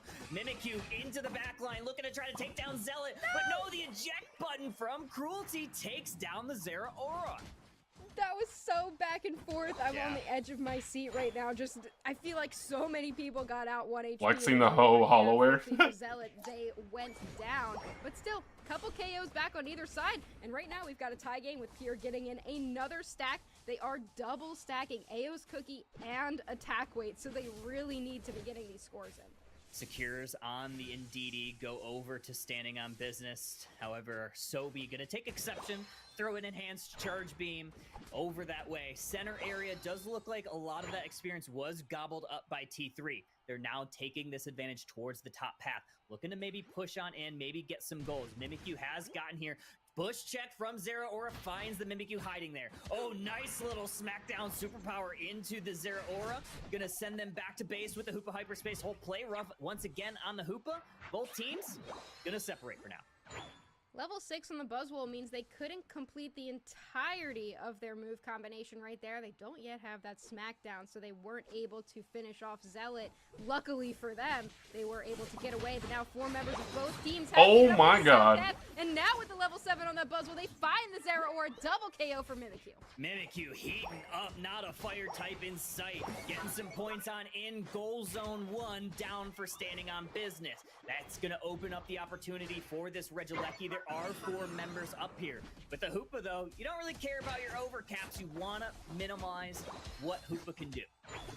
Yeah, exactly, and they do have the Hyperspace Hole moveset, so now they just kind of have fewer options for rotating the team around the map, but they will try to do so. They're going to send themselves up to the top path because they don't want standing on business to push that in. But can Reese steal away this Regirock? No, it is going to go over to Zealot on the Zeraora. So luckily for T3, they didn't give up too much here. They are able to grab the Regirock and defend against the Regieleki. So far, the Zimmerl hasn't really... You know, it takes a little while for them to scale, but so far, just a little bit underwhelming. A little bit of a fight here over the center area Altaria family. Ho-Oh, it's Pure, trying to push on forward. Zeraora trying for a nice pull, unable to get it. But they're going to go ahead, push on into the central area of standing on business. Looking for that blue belt, unable to get it. Heavy slam from the Snorlax, puts Zeraora to sleep. We're going to see another fire spin from this Ho-Oh. Looks like T3 looking to retreat. However, it's a Zoomerl with another play rough. Do a little bit extra damage. I'm going to be watching very closely this charge beam combined with the Why so many Zera gamers? That is just a lot of that's standing on business. I guess because of the buff that being said, that happened last patch. This time around is running the healing build. Soft boiled and egg bomb to make sure that they are healing up these all-rounders. We have seen quite a lot of Safeguard to cleanse a lot of the CC, but now that I'm looking at T3's composition, there is not a lot of CC to be cleansing. Yeah, maybe a Zeraora pull here and there, maybe a Hoopa, Phantom Force. So yeah, you're totally right. There's not a ton. Looking at the top path, T3 looking for a way in. Looking to try to maybe level up this point deficit that they have. Zeraora going on into the Buzzwole, looking for a pull, doesn't get it. Unite move out from Absol, misses the mark. Berries grab. Oh, nice egg bomb though. They're gonna grab the Zeraora. Ultra Swole Slam doesn't quite hit the mark. Zeraora now gets played with Mead by the Mimikyu. Are they gonna be going down? Unite moves, meteors flying down from the sky. Sobi to the rescue. It gets Absol out of dodge. And then the Hoopa portal. What is it, I saw Absol Sobi Unite? just stand there for a second. I was like, wait. what's It's he when doing? you try to What burst. Mimikyu It's when you try to use your Unite move to Down burst the someone bottom out. path, they were like, But the "Alright, problem let's is they go didn't make get the a kill little secure, fake so it looks like a push wasted into the Unite top move. path, make them all have to force Like, that's the type of Unite move I would do in solo defend queue. against the push, and we're going to take the But base normally push. I wouldn't do it unless I know I can get a They kill. have lost Zeraora there, but eventually, they Generally managed to speaking, take that anyways. objective. I feel like ultimately that's a win for T3, but standing on business, doing really good at hanging in there, defending these points. T3 hasn't scored a single point in minutes, Kyle. Big engagement here. Pure frontlining, trying to absorb a lot of that damage. Fire spin on cooldown. Are they going to be able to get back to base? They are. Nice hyperspace hole there from Hoopa. They should have gotten that kill. The problem is the last part of their Unite move didn't connect. They had to get a little bit closer. However, there's still 5 members of standing on business, kind of hovering this bottom. Especially because like the last part of you. a Zoomerl? You have to defend against these points from going in, because right now you have that lead, and here goes a Azumarill, they want to jump in on Absol, not able to get them, Kyle. Oh, big hyperspace hole. They get out of dodge. Not only that, they get the Azumarill.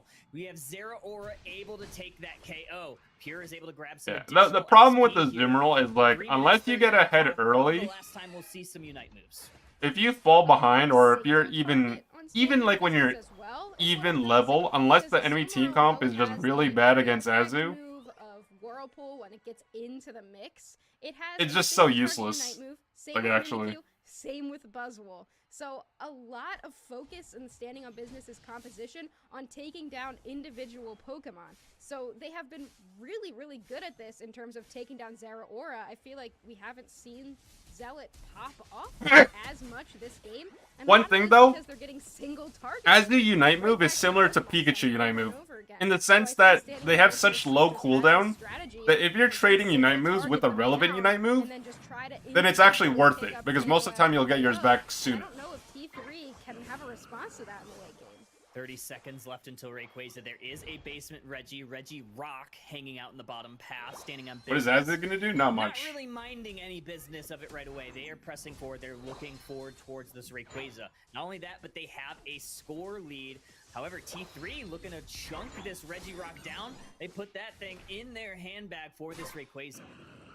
That was such a scuffed Reggie Rock know. right there. They could have Almost. come down and tried to steal it away, but luckily Zealot is able to take it. Level 14 on them, highest level in the game. Is this for the Right now, speedsters? win condition I wouldn't be able to tell you, T3's just hands. because I'm not on the They team. are I don't know what losing in their points, so game they are plan gonna have is. to be the ones to engage. Now But it's we have a time level to 12 go. Azu, a level 13 Mimikyu, level 12 Buzzwole against a level 14 Zera, at level 13 Absol, and level 11 Miraidon support. Plus they have a Ho, keep that in mind. Right Here's now, gonna have to be chipping at very Rayquaza, but the engage is going to be on top of Snorlax, Kyle. Oh yeah, Snorlax is getting chunked down, healed up by the Blissey eggs. Now Rayquaza starting to get hit. Azumarill hanging out in the back line. Now Buzzwole is looking to converge on in. Big power nap from Snorlax. Here comes all the Unite moves. Absol goes down. Miraidon goes down. There's the really kindling flame. Tie-Dye brings the team in with the rings unbound. All the damage flying through. Azumarill down in all of this chaos. However, Buzzwole getting a double KO. Looking to press on forward. Zeraora down once again. But T3 has survived for the time being. Wow, able to get that second chance. They're barely able to get the rekindling flame out, and look at the Mimikyu living on one. They have to either go back to base or just trust the Blissey to heal them back up, and still, T3 is down. They got the second chance, but they still need to win this fight, and they don't have that great of a secure option. They need to get some KOs, and they do pick up the Snorlax. Huge charge beam from Sobi. Rayquaza now at half. They're looking for a secure. Oh, the pull. Buzzwole looking for a way in. Does stop Zealot, at least for the time being. Absol with the... Oh, good portal, good portal. 2 members down for standing on business. Rayquaza getting dangerously low. Mimikyu looking to find a secure. Anon, they're going to go for it. They get it. T3 takes That Hoopa portal was very clutch. They're just standing there waiting for an opportunity to go for a secure, and it ends up being T3 to take it. Was it the... What did even got it on Absol? Was it a Night Slash? Was it the second hit of Night Slash that ended up getting it? Unbelievable, making sure you can get that secure. Mimikyu definitely had a chance to get in there, and T3 did not let that happen. T3 taking game number 1. They had 2 shots at that Rayquaza fight. You get that rekindling flame, perfectly executed, waited for 2 KOs to happen before they popped it, bring the team back. Tie-Dye bringing the team in with the rings unbound that enabled T3 to continue pushing. Blissey doing double time with those heals, trying to I'm keep gonna be honest with you guys. business alive. If they had Unfortunately, it picked just anything- wasn't enough. I Big feel like if they secure picked there, any and other now all-rounder they besides got it. Azu, I think standing on business probably would have won that I've game. been a fan Probably. of this Ho-Oh pick on. I feel like we've seen a couple teams run it, and most teams don't. And T3 is one of the teams that tends to like it. And I have not been the biggest Ho-Oh believer, but I think I am now. Because without Ho-Oh's Unite move in that final fight, Standing on Business wins that match. They picked up, I believe, 3. So quickly, they jumped in, got a ton of KOs with all those all-rounder single target Unite moves, but they didn't get Pure. And since they didn't get Pure, he's able to use the Rekindling Flame, bring everybody back in, and they were just able to pick off members of Standing on Business one by one. And I mean, it was a great attempt from them. The Secure could have gone the other way, but it was Anon able to take it home, and T3 is going to go up 1 in this winners finals. Loved Anon just standing there menacingly, waiting for their opportunity to strike, and they hit it out of the park. Early on, though, it was Standing on Business, putting forward the pressure, knocking down this goal zone pretty early. And this is that big fight, right? This is the moment, all the Unite moves being used. We have 2 members go down. I believe it was Sobi. I believe it was Anon. Big Rekindling Flame brings the team back. And then the huge Unite move there. Beautifully done by T3. Yeah, that was quite the fight for them, and I'm also watching the amount of sustain that Flamethrower has on Ho-Oh, just able to keep them in the fight, and I feel like maybe Standing on Business wins this game if they have a little bit more area effect, or maybe just an attacker on their side, something to do a little bit more poke damage, because though they got those picks, Ho-Oh, I feel like, counters that strategy so well to just bring everybody right back. Now you don't have your single target delete button Unite moves, and now you just kind of get dusted one by one, for lack of a better word, and now we're going to have to see what they end up doing. So, Kyle, what do you think the strategy is in our game 2? I feel like Standing on Business did a fantastic job all match long. It just, they didn't have enough at Rayquaza to win 2 separate fights, right? The Unite move from Pure was perfect. I think in that moment, you have to find a way to take down Pure. That is essentially their win condition, because that Unite move really brought the fight back. It enabled Anon to just kind of sit in the background, wait for that Secure on Rayquaza. And while Anon didn't have the best game up until that point, it's the clutch moments that make legends. Yeah, I think it's possible that they meant to go after the Ho-Oh. They meant to target down Pure so that they couldn't use that Unite move. But, I mean, it's possible that the targeting could have got, like, a little mixed up and they ended up not being... X Factor, thank you so much for the raid, man. I hope you had a great stream playing Unite. In a situation I hope the games with Mero are going to revive every well. single member of your team, I was lurking, but at the same time, even if you just I couldn't actually watch the games. Separate them from the rest of the team, so that even if the team does go down, they can't use the Unite move because they're not close enough. Just anything to make sure that Ho-Oh can't make that play, because ultimately that's what won T3 the game. Bans already on the board. T3 staying in your first pick slot. Bans same as in game number 1. First pick also same as in game 1. Different strategy here for Standing on Business. They still grab the Snorlax, but instead of the Blissey second pick, they're going to go ahead and grab Zeraora for the time being. I like taking Zeraora away from Zealot because, if nothing else, it makes T3 have to think a little bit harder. What is their strategy going to be, knowing that they can't use the Zeraora anymore? And instead, they will go with the Garchomp, Alex's Pokemon to watch that we haven't seen too much of today. A couple times we have seen that make the stage, but now Zealot going to be playing this Pokemon. Very powerful top path Pokemon in the early game. Does a lot of anti-stacking in that early path and has a really good late game with a solid Unite move. Pairing that with a Blissey, very powerful. Especially if they're going to go Helping Hand Safeguard, right? I mean, that's just going to bolster those basic attacks even more. And it's also going to prevent any team from stunning them, because there is, so far, a decent amount of that. You have Snorlax, you have Wigglytuff, especially that Cute Charm can be very tough to deal with. And then Mewtwo-Y, if they go Psystrike, that could be a tough thing to deal with as well. T3 rounding out their squad with the Miraidon and the Umbreon.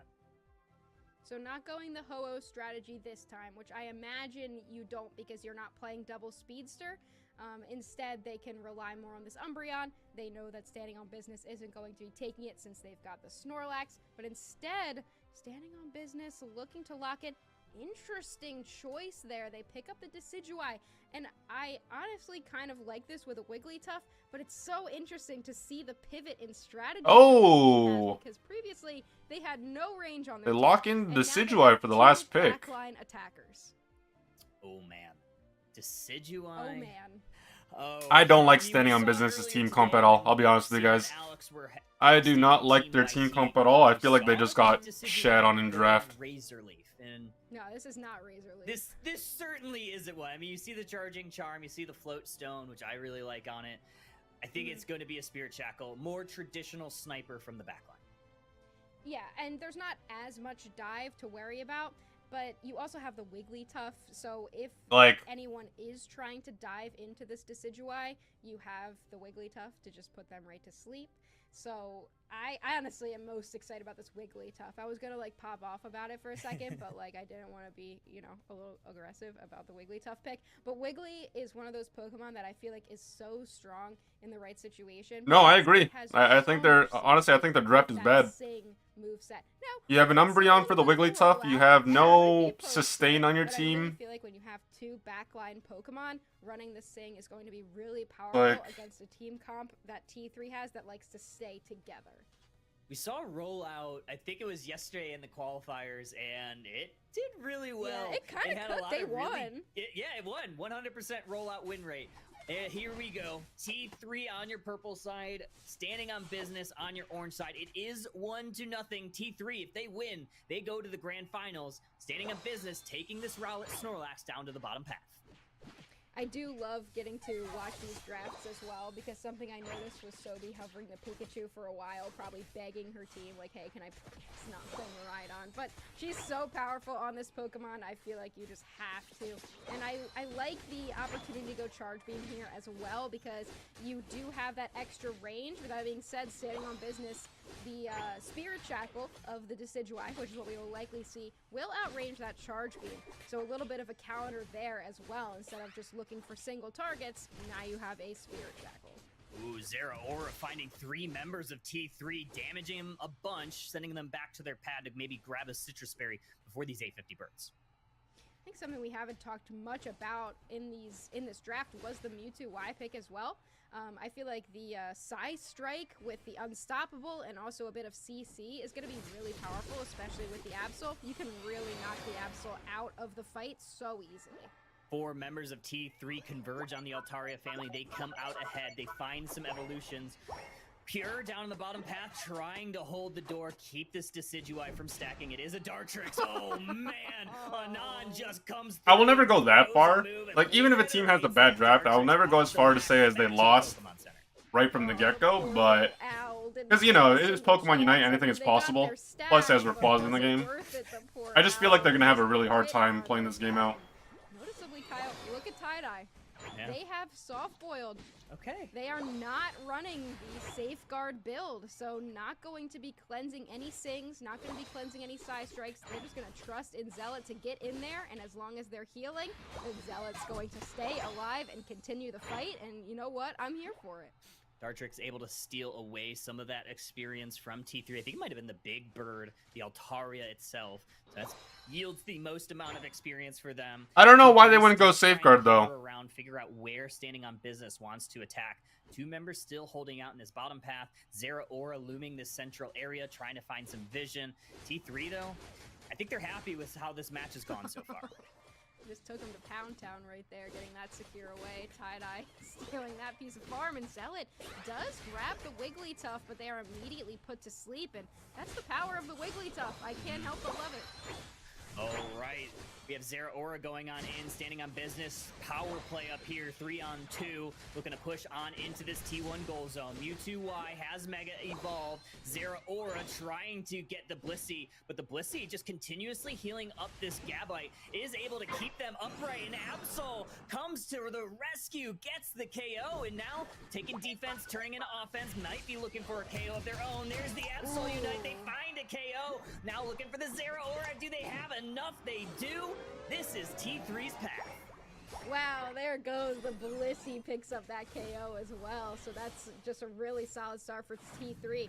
And I was watching Zealot in that fight, and I was kind of like, I feel like they're playing so much less aggressive. And then it hit me. They're just waiting for the Absol. They're like, yeah, no, come get me. Come find me. Oh, nah, Wiggly, you can just walk right in. I'll fall right to sleep. I'll be so good. And then Absol shows up, cleans everybody. Yeah, that makes no sense to me. I'll be honest with you. Blissey should have gone Safeguard and Helping Hand, and then you use, like, if if Umbreon is gonna go support anyways, like support-oriented defender, they can go Wish. I feel like that's just such a missed opportunity, especially when you're playing Garchomp. Like, you want Garchomp as a hyper carry. Able to connect. However, Sobi pressing forward, pressing the Unite move button, finding some KOs, looking for the Snorlax, looking for more. Garchomp able to find the Mewtwo. Wigglytuff singing the song, trying to hold. Yeah, it's soft boiled.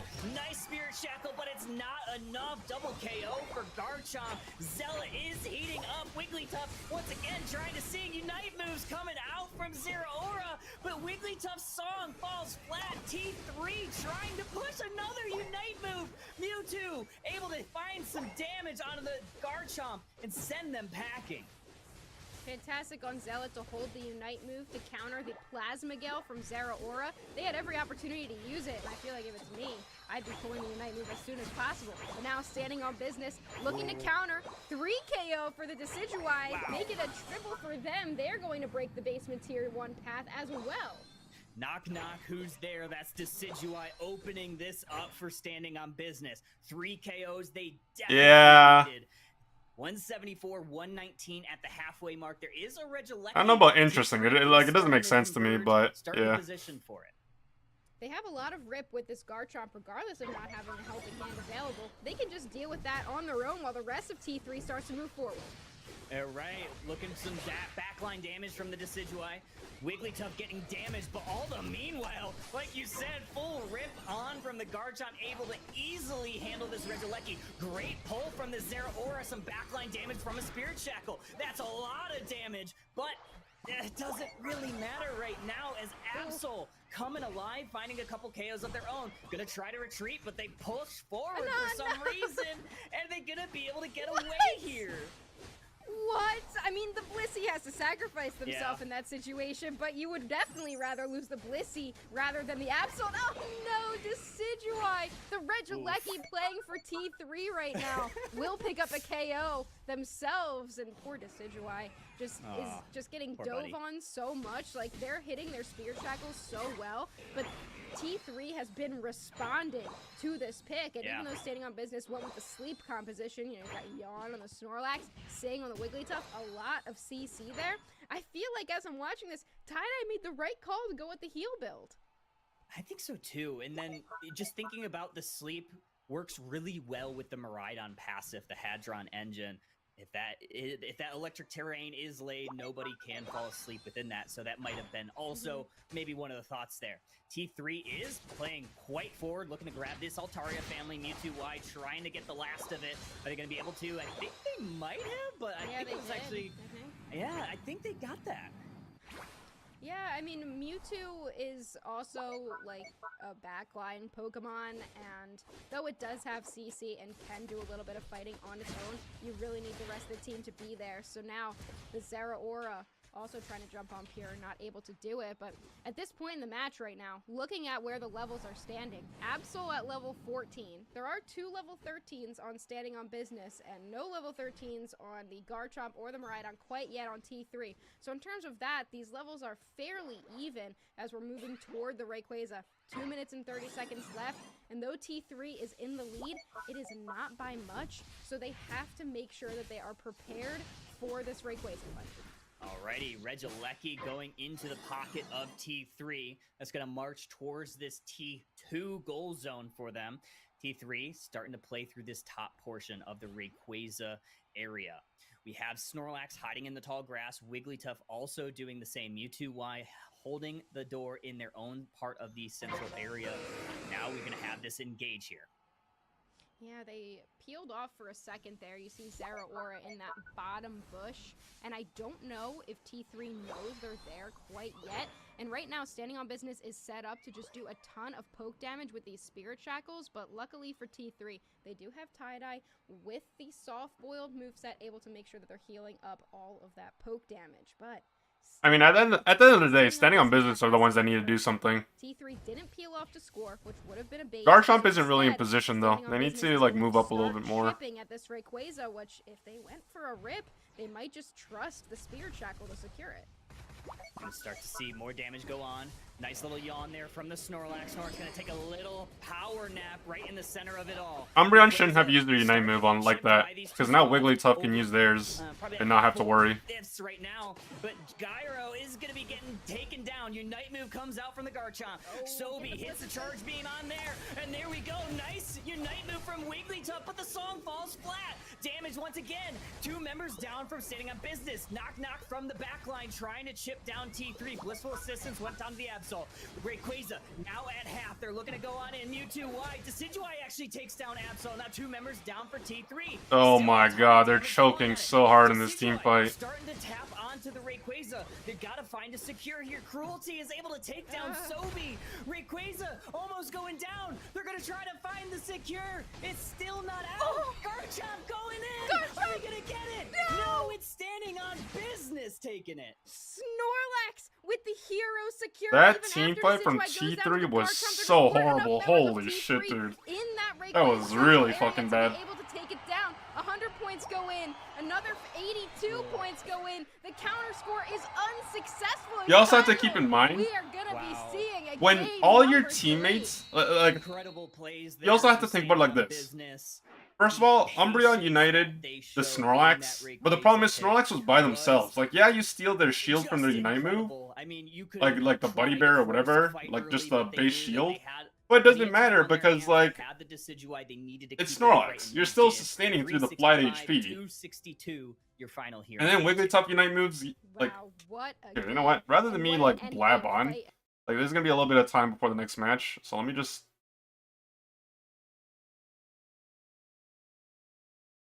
chance. I mean, they got their stack, but Trying to hold to this pick, and Yeah. even though standing on business went with the sleep composition, you know, about the sleep works really well with the Miraidon passive, the Hadron engine. If that electric terrain is laid, nobody can fall asleep within that. So that might have been also maybe one of the thoughts there. T3 is playing quite Zeraora in that bottom bush, and I don't know if T3. Alright, so here's the thing. At this point in the game, T3, you're in a good spot. At the end of the day, you know you're ahead by 100 points, at the very least. Because you have you have a huge lead. You know that they're really struggling. So you don't really got to do anything. If you see an opportunity where you can fight, then by all means, you can go, like, you can take the initiative and, like, start a fight. But if that's not the case, then really, you're just kind of playing the waiting game until the enemy team does something proactive. Because you know, at the end of the day, like, the less time they have, the more likely they are to try to make a play. So anyways, let's just play from here just because this is pretty much where right it now, starts. Standing on business is set up to just do a ton of poke damage with these spirit shackles, but luckily for T3, they do have tie-dye with the soft-boiled moveset, able to make sure that they're healing up all of that poke damage. But Like, the first thing I want to say is, like, I'm not a fan of how T3 are positioned in this, like, endgame. Like, I don't like the fact that, like, Garchomp is off on their own over here. And then, obviously, everyone else is, like... Everyone's, like, relatively split up. Like, they're playing topside, which is fine. But I just don't like the fact that, like, your main carry is kind of off in the jungle. Like, it takes time for them to reposition if a fight were to break out. T3 didn't peel off to score, which would have been a bait. So instead, standing on business is going to start chipping at this Rayquaza, which, if they went for a rip, they might just trust the Spirit Shackle to secure it. gonna start to see more damage go on.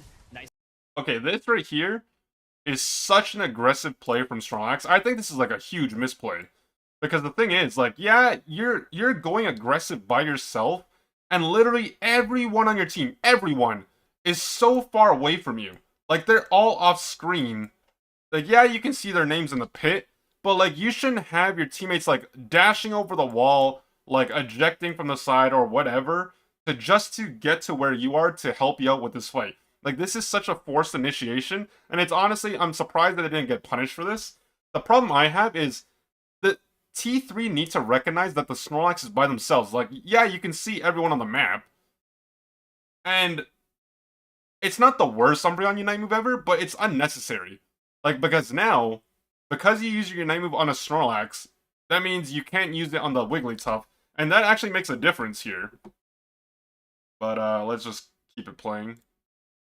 Nice little yawn there from the Snorlax. Snorlax gonna take a little power nap right in the center of it all. Rayquaza starting to get chipped by these two squads over probably at 4/5 right now, but Gyro is gonna be getting taken down. Unite move comes out from the Garchomp. Sobi hits the charge beam on there, and there we go. Nice Unite move from Wigglytuff, but the song falls. Okay, wait, let me rewind it just 10 seconds. Gyro is gonna be getting taken. Okay, this right here, very bad Garchomp Unite move. Like, realistically, this, bad Unite move. You're not getting anyone that is actually relevant on their team. Like, Zera just gets out. This guy's perfectly safe and sound. Decidueye over here, they're off over there. You didn't get anyone. You didn't really threaten anyone either. So that's a very subpar Garchomp Unite move that was just very minimal value. Unite move comes out from the Garchomp. Sobi hits. Absol goes in, then now you have the Wigglytuff Unite move. The charge beam on there, and there we go. Nice Unite move from You get the Wigglytuff, Zera, but damage the thing is, once again, Zera is one of their strong, like, damage dealers, but the thing is, like, now you have the two ranged attackers, which is the special attack, frickin' Mewtwo, and the Decidueye just hitting you for free. And the thing is, this guy's full HP, so he's left untouched. Decidueye, no one's gonna touch him. Sitting on business. Knock from the back line, trying to chip down T3. Blissful Assistance went down to the Absol.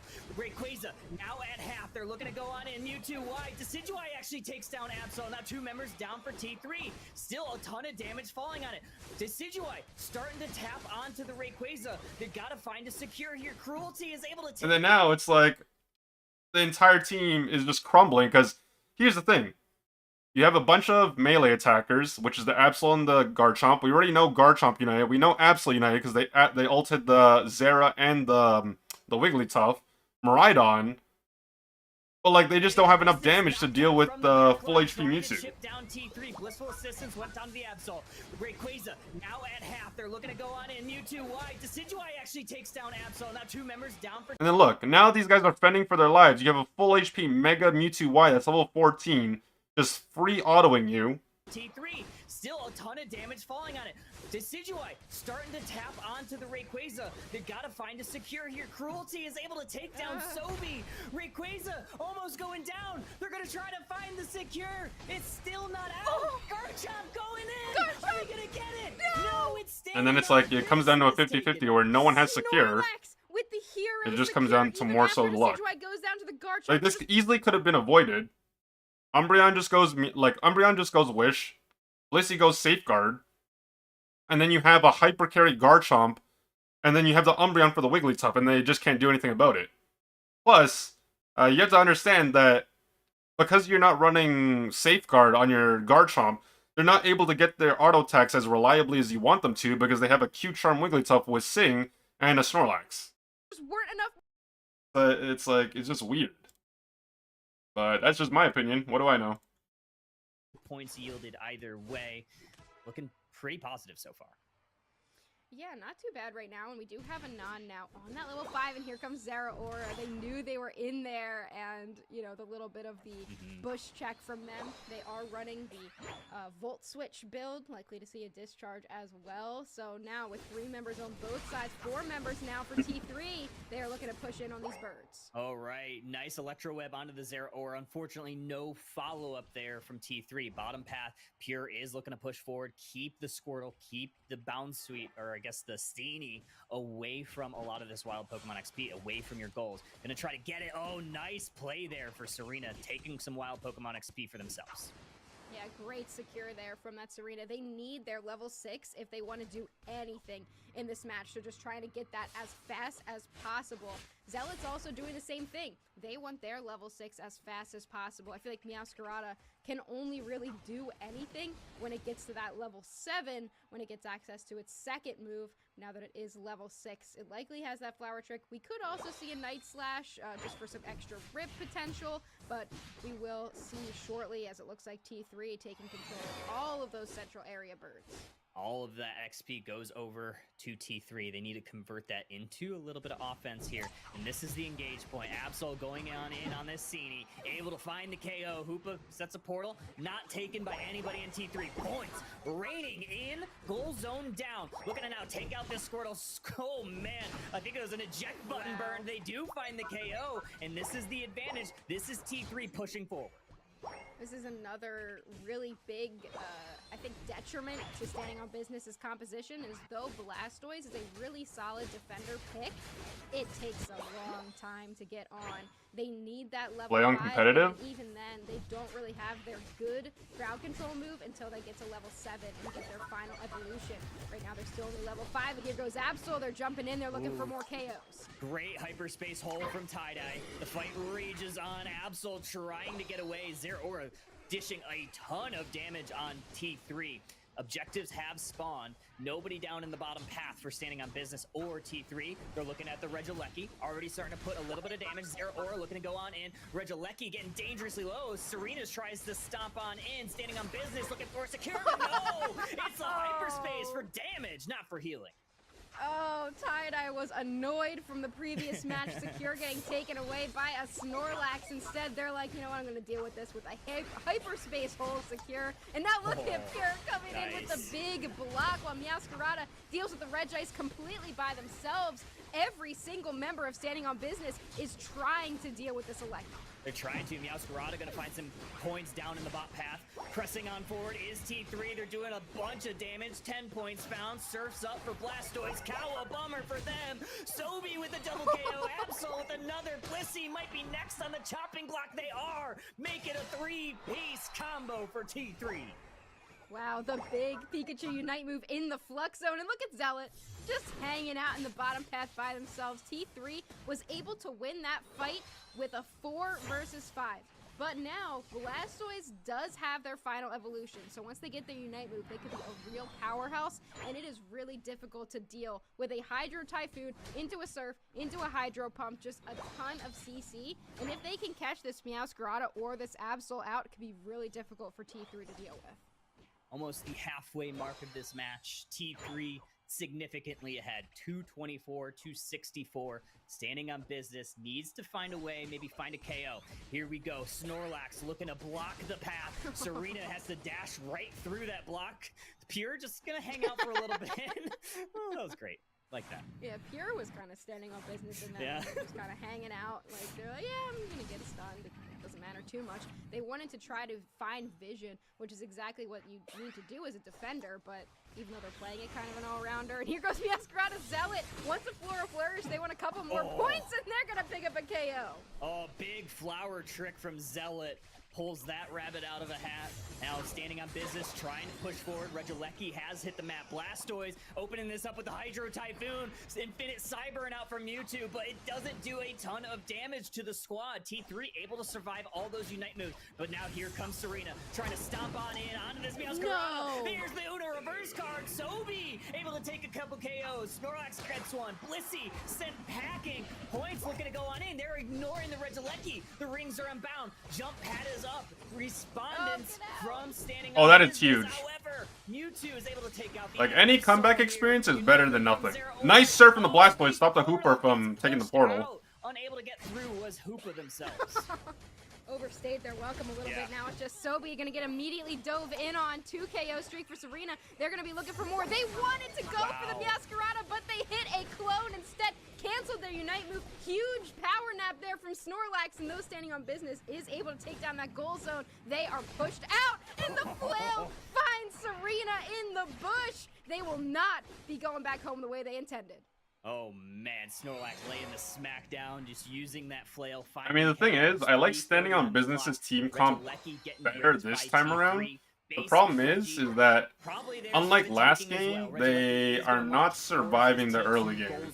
Of Standing on Business. Absol dishing out a ton of damage on this Regieleki, or Regice, and they're gonna get it. This is gonna be a lot of XP T3's way. Yeah, and that's exactly what you want. We have the Flaylax taking into Man. level 13, the Wild. first level 13 in the match, and it is your Flaylax pure. Now Zealot also getting their level 13. I feel like we saw Zealot offlaning so much throughout the match that they are fully stacked and just have been able to get so much experience that they are now a real threat. I mean, not as good as me, but it's okay. I still trust Zealot on this Pokemon. I do too. 30 seconds left until Rayquaza hits the map. 238 to 94. Blastoise is going to surf Pure into a little bit of trouble, but that's all for naught. Zeraora looking for their way in, looking maybe for a pull. Uh-oh, they might have walked into trouble. Absol takes them out. That's a nice KO for T3. However, they're going to try to reset here. They still have a big lead. I don't think the Zeraora expected that multiple members of T3 would be there. I think they were just trying to harass Pure a little bit, but it was fantastic follow-up from Sobi to stun them with that Mage build. I really love the Mage Pika here because, again, not a ton of range on Standing on Business. They have the Mewtwo Y, but other than that, it's difficult because they have CC with the Mewtwo Y, and Pikachu kind of deals with that pretty well. But right now, T3 just chasing them out of the pit. Standing on Business can't really get in right now. Not even a little bit. Meowscarada utilizing the clone to just continuously disrupt Standing on Business's flow. T3 is starting to move towards this Rayquaza, starting to chip it a little bit. Blastoise enters in with the serve. Hoopa's going to reset Anon with a nice hyperspace hole. Blastoise is quite low here. Oh, Meowscarada finds a way in. Unfortunately, doesn't find a KO. Floral flourishes out, looking to take down a couple members. Blastoise is going to try to take down Pikachu. Meowscarada and Absol both go down. Zeraora takes a triple KO. Unite move. When two people die without uniting, you know it's cooked. For the last ditch effort. Oh my god. And it's over. Standing on Business, standing tall. Gonna look to take Rayquaza. No way, and Zeraora with the huge secure, and once again, T3 just got two separated. Standing on Business remained calm and stood on that business. 100 points go in, another 100 points go in, now 364 to 238, and Kyle, I think this might be it for T3. We might have our first team into the grand finals, and T3 might have a long road ahead of them to get back here. They're gonna have to. 594, make it 610 to 238, 20 seconds left. T3, 2 members still in the Pokemon Center.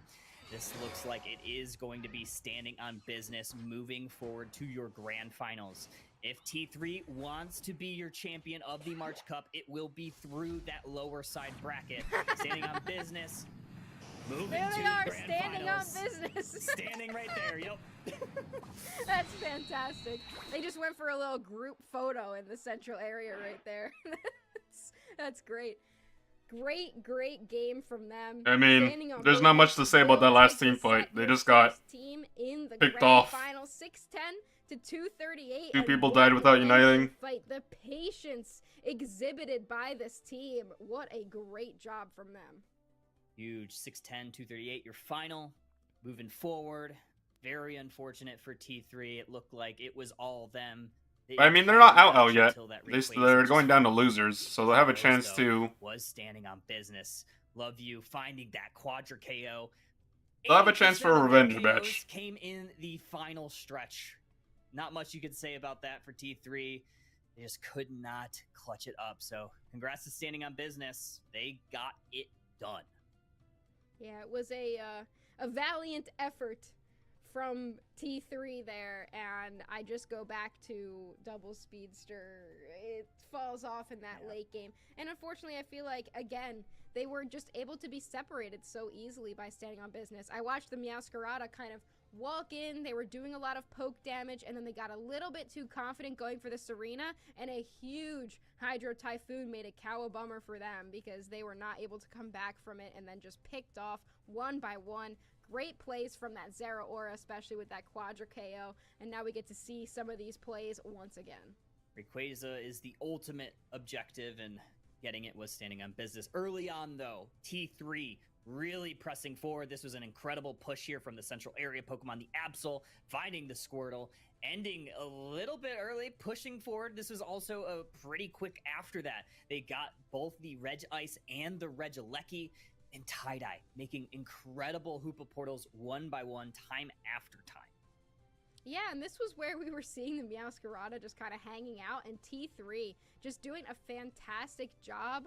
4 versus 5 in that top path and still getting a ton of points in. They really had a strong early game. It was kind of at this point like they just needed to keep going, and that's exactly what they did. They really did. It started to kind of look up here for Standing on Business. They found a couple of KOs kind of closer to this time. This is a really good play here from the Serena. A nice little Uno reverse card from Sobi, finds the Unite move, finds a couple KOs along with Pure, and then they were able to push into this T2 goal zone. And that's kind of where T3 stalled out there, Husky.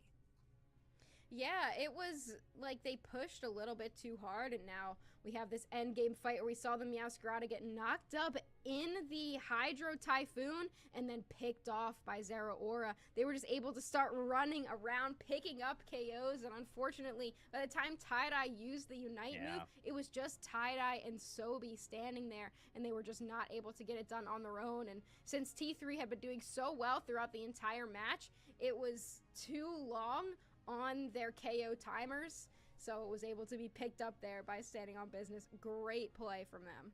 I mean, you got to clutch it up. Rayquaza, like we said, most important objective of the game. It's can really turn the tide, especially when T3 looked almost unstoppable that match. We are, however, going to be going to a quick break before we get the next round set up. So, friends, folks, don't go too far. We will be back very shortly, so maybe grab a drink, maybe grab a snack. We'll be back with more March Cup finals when we get back.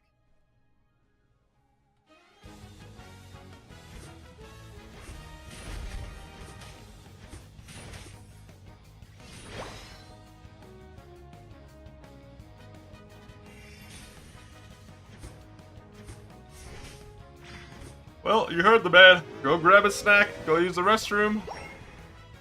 Intermission time.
They lied. They said it was like 2 minutes until they were back.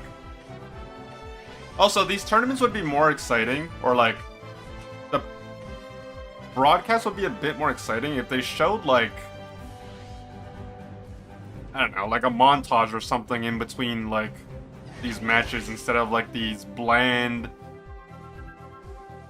Pokemon showcases that no one even cares for to begin with.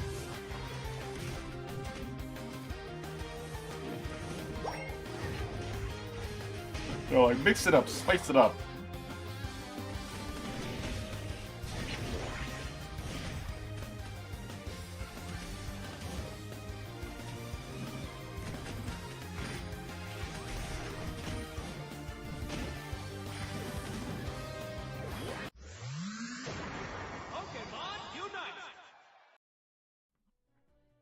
Welcome back, Pokemon Unite trainers. March Cup Finals in.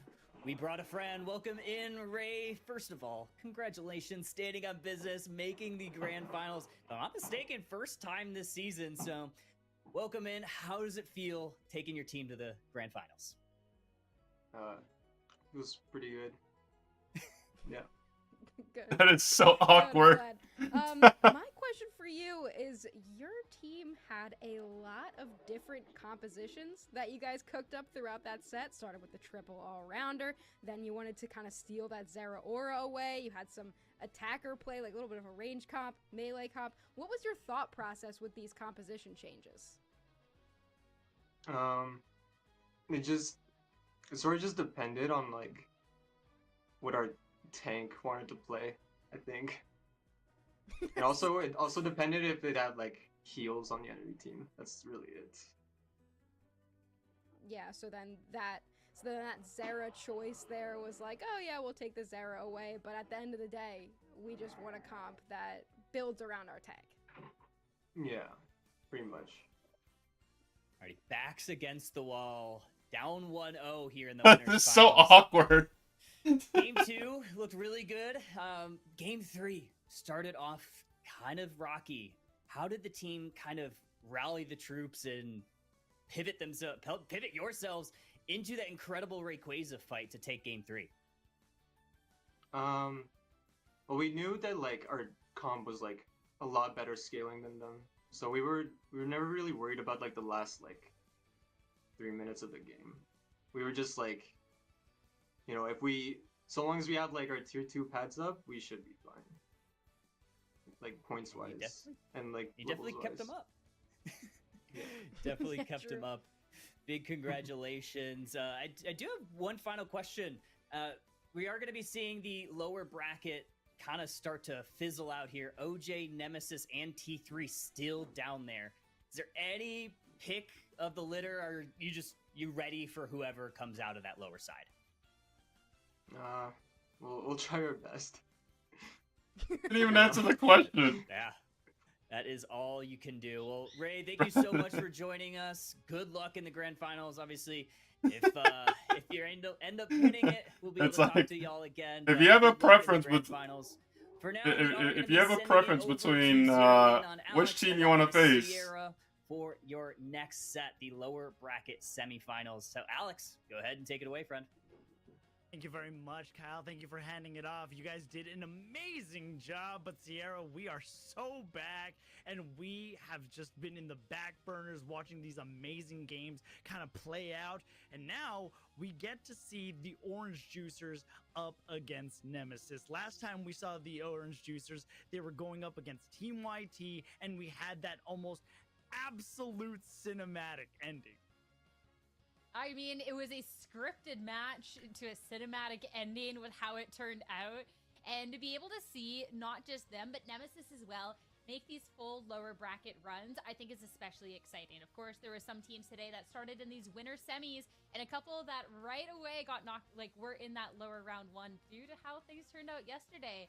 And Nemesis Orange Juicer starting off there and still standing strong, I think is great. Nemesis taking down T-Gang, Orange Juicers taking down Team YT as we got to see. So this is, I think, really exciting. And elimination matches are always the best because there's just so much more to play for. Of course, the undefeated going through the upper bracket's fun, Alex. But this is where the drama is. You want to talk about cinema? This is the drama. Yeah, this is drama, especially because the two teams, Orange Juicers and Nemesis, are kind of household names at this point for North America.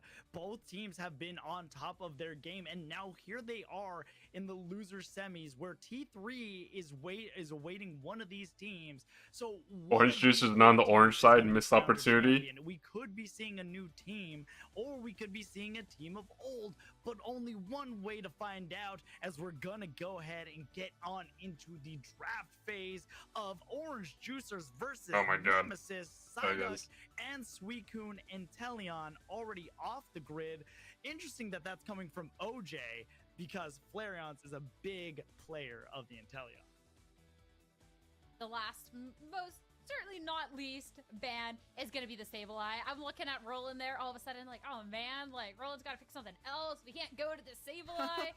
That's fine. That's fine. We're going to switch it up. And since Leafeon's not banned out, Kratos is going to be picking that up for himself. We've got to see Kratos on the Leafeon before. It was absolutely dangerous pick. Relics and Metallic.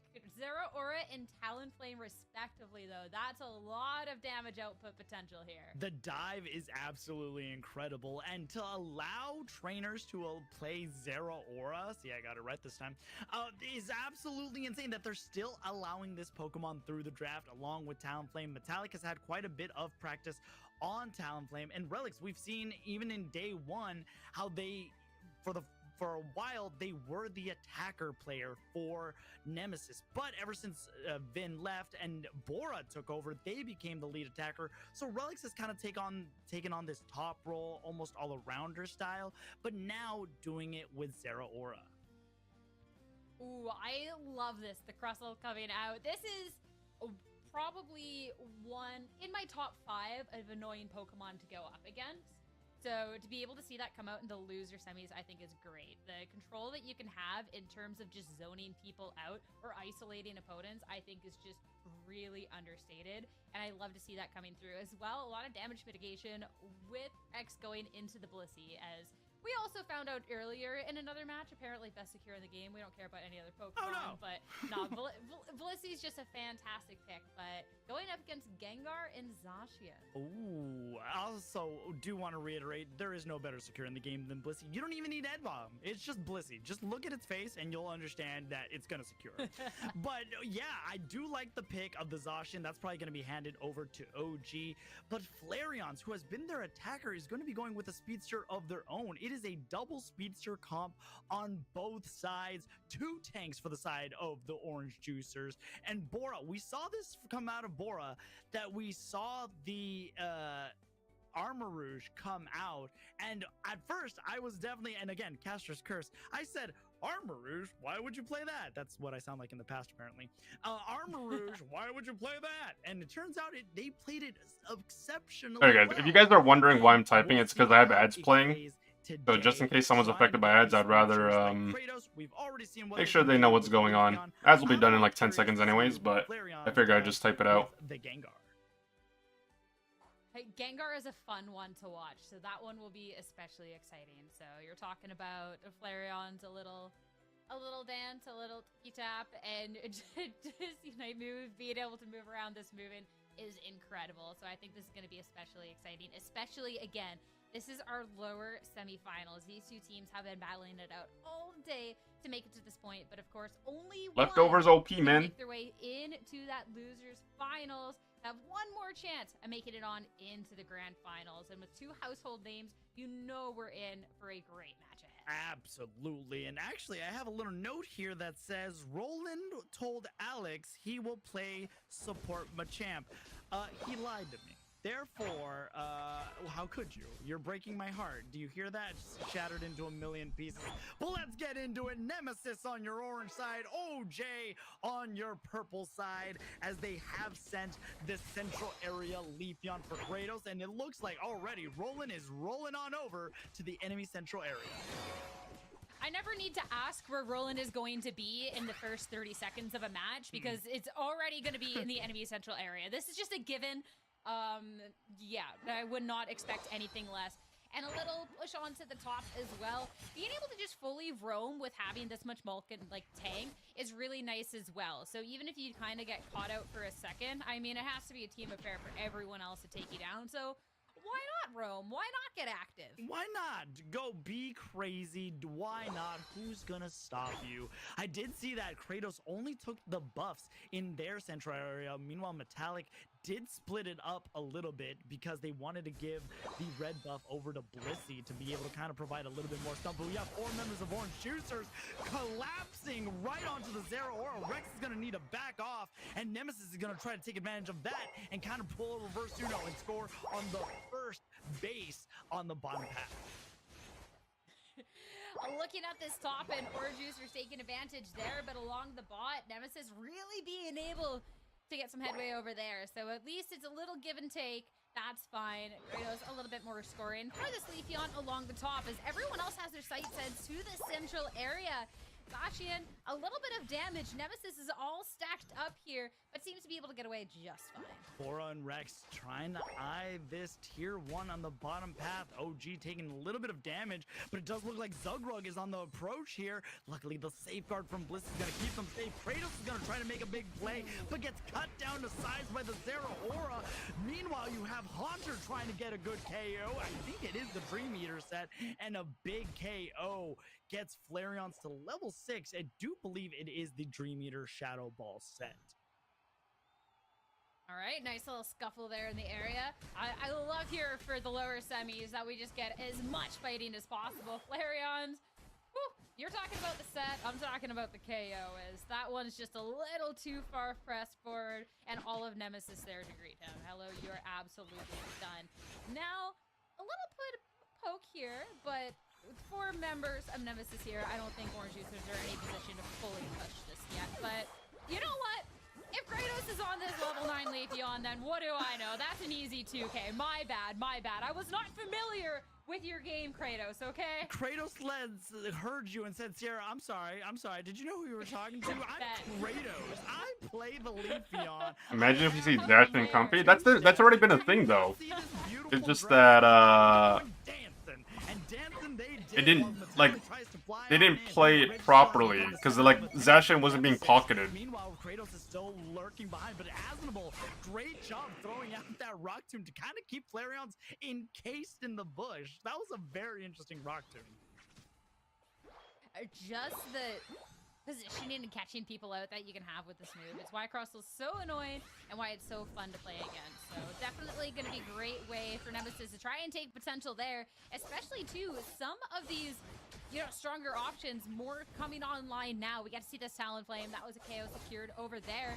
And it's just settling a little bit, at least along the pass. We have almost a dead even score game, 52 to 51 at the 6-minute mark. Metallic playing really well on this Talonflame. They've kind of been targeting Flareons. The thing about Gengar is it doesn't really have a lot of great movement options. Even though it is a speedster, it plays more like an assassin. It lurks and then combos off, gets its cooldown resets, and that's what allows it to, and I'm using air quotes here, move.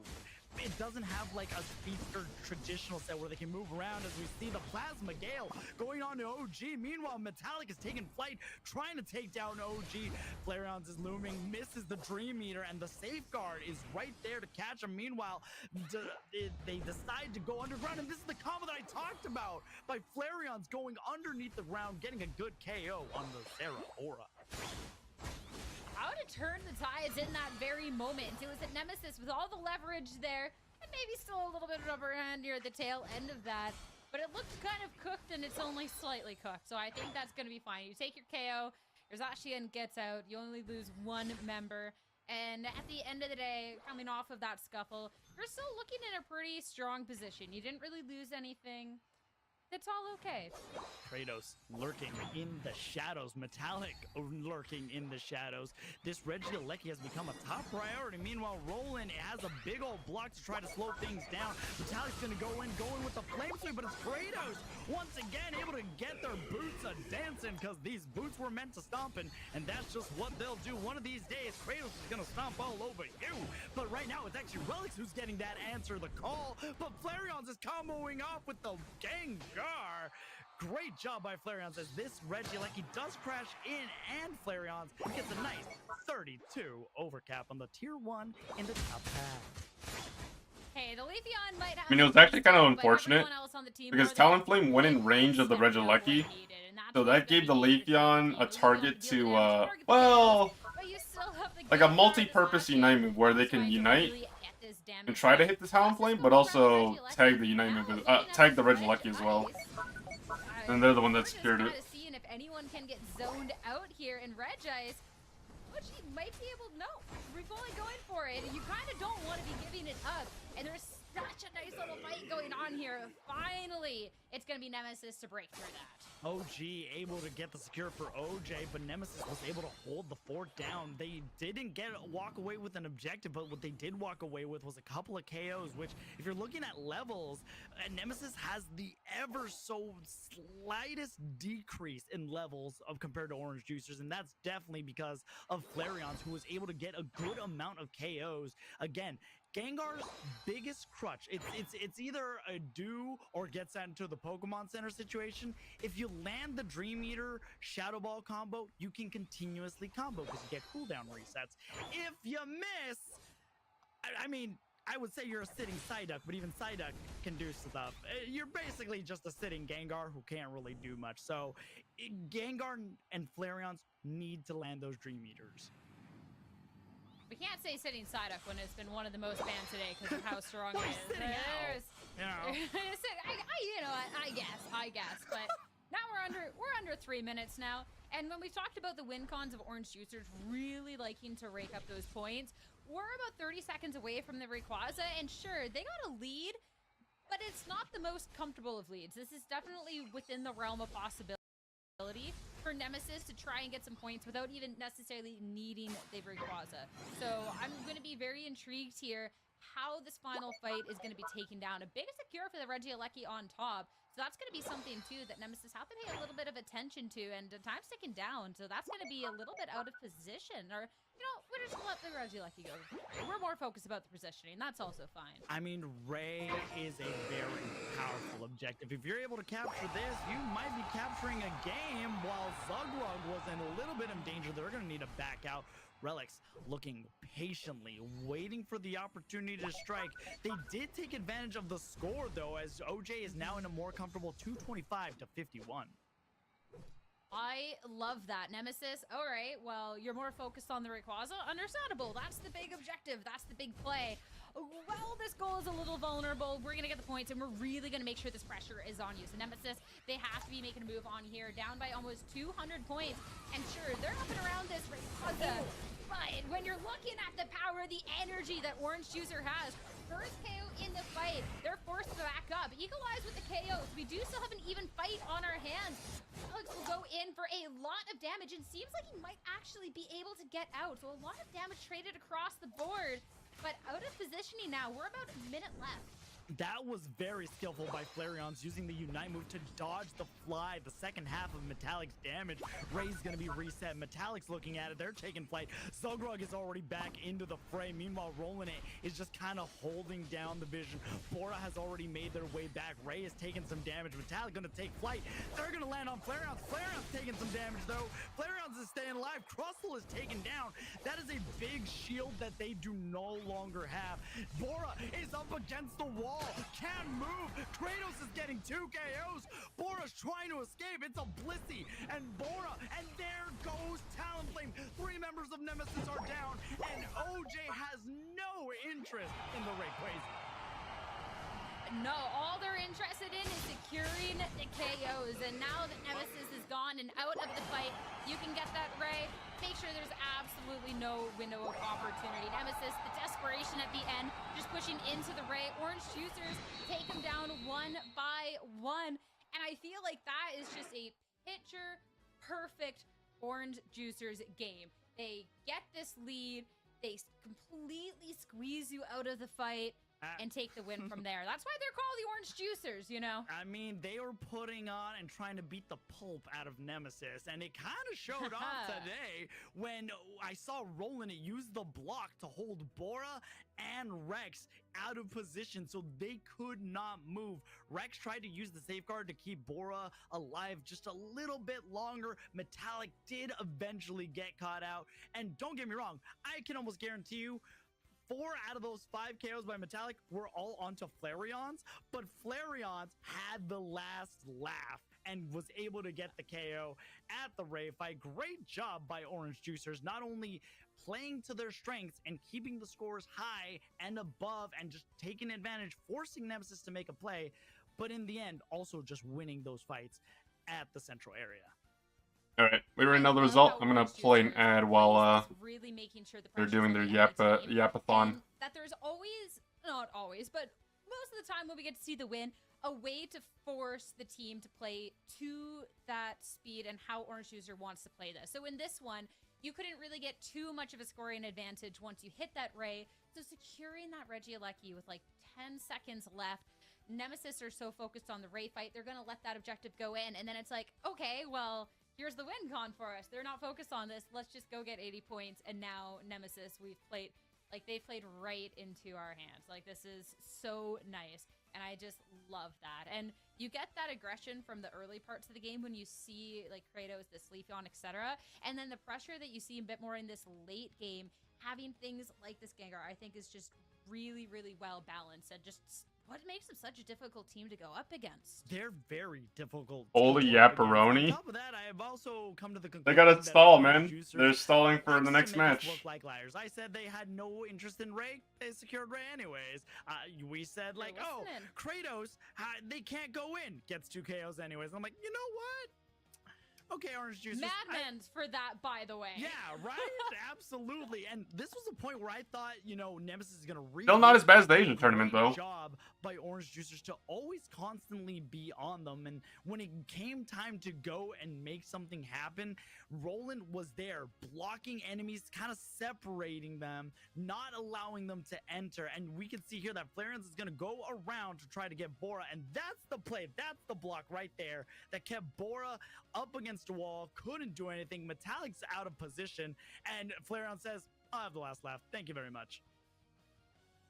The thing is, too, when you look at these Rayquaza fights and you look at these last 2 minutes, is Orange Juicer's capability of playing the time. So even if right away in the fight, they only take a KO, they can put the other team out of position. The other team can't comfortably go for Ray.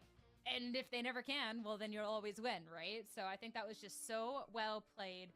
Great job from them. Up now 1 in the series. Again, this is the lower semis, so 1 away from making it into the finals. Ban's coming out.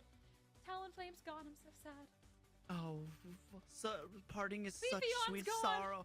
Wow, you know, I guess they're taking 1 away, and that's funny because Kratos is smart about this. They are now drafting second, so they don't want to give the opportunity for Nemesis to take this, because now they're forced to take 1 of the speedsters. If Orange Juicers wanted to, they could take somebody. You know, the one good thing about the fact that LG's not here is that if they're like really trying to push for Worlds, their chances get slightly better because they're not here to compete. And the better they do this tournament, the more points they get for the end of the season push. And I think Flareons is ready to rock and roll. I mean, he had a suit on last night for prom, so he's basically James Bond, or 007 in this case. I believe it. I believe it. Also, Flareon's like, heartfelt thank you from myself, because Alex has just not stopped talking about this all day. And I think that he would have been crying at the end of it if he did not get to see you on this Inteleon. So thank you for doing us all a favor. It's true. I literally, even in the green room, I'm like, I really want to see Flareons play Inteleon. And it finally happened. So my answers were prayed, and a Pokemon that I had wished I had talked about in the pre-show, Metagross. So underrated. It is so underrated, Metagross. It is bulky, it can do a lot for a team, and shields stay up. Yeah, you're looking at Pokemon that just do not get KO'd no matter what's going on. I think that this is just a great pick. So That'll be really, really fun to see. Final lock-ins, though. All right. I mean, Miraidon has been something we've gotten to see a lot of damage out from today. I love we're getting the cross-hill back. We got the scissor. Like, this is just fun all around. Yeah, I mean, when you look at the team composition, Kratos is going to go back to something they also know very well. Leafeon and Talon are two Pokemon that Kratos has played in the past, but this time have opted to also learn the Absol, and they have made an absolute spectacle of the Pokemon. Meanwhile, Little Duck on Roland to be the kind of harasser of the team. They've been able to just stun, especially when you have Surf with Psyduck. You can use it not only to speed up your own teammates out of the fray, but you can also push enemies away. That way your team can survive. So a lot of big things here, but I'm kind of with you on the Asnable, like, Crustle. It is so underrated, and when you land those rock tombs, you feel pretty great. Yeah, it wasn't quite enough, but it's still just really, really fun to see. And I think when you have the options like the Zero Aura, the Scizor, it should be a lot of fun. I'm still just like, ooh, like Psyduck with Roland there. Roland has just been, I say this lovingly, like one of the most probably annoying people to go up against. Like you look at any point and Roland's just like, all right, what are you doing in the enemy central area? What are you doing at their tier 2 when like the tier 1 is still up? Like what is going on here? And to see him on the Psyduck now, a Pokemon that we've seen banned out a lot today, I think that's going to be really, really fun. And that is fully where my eyes are for this series.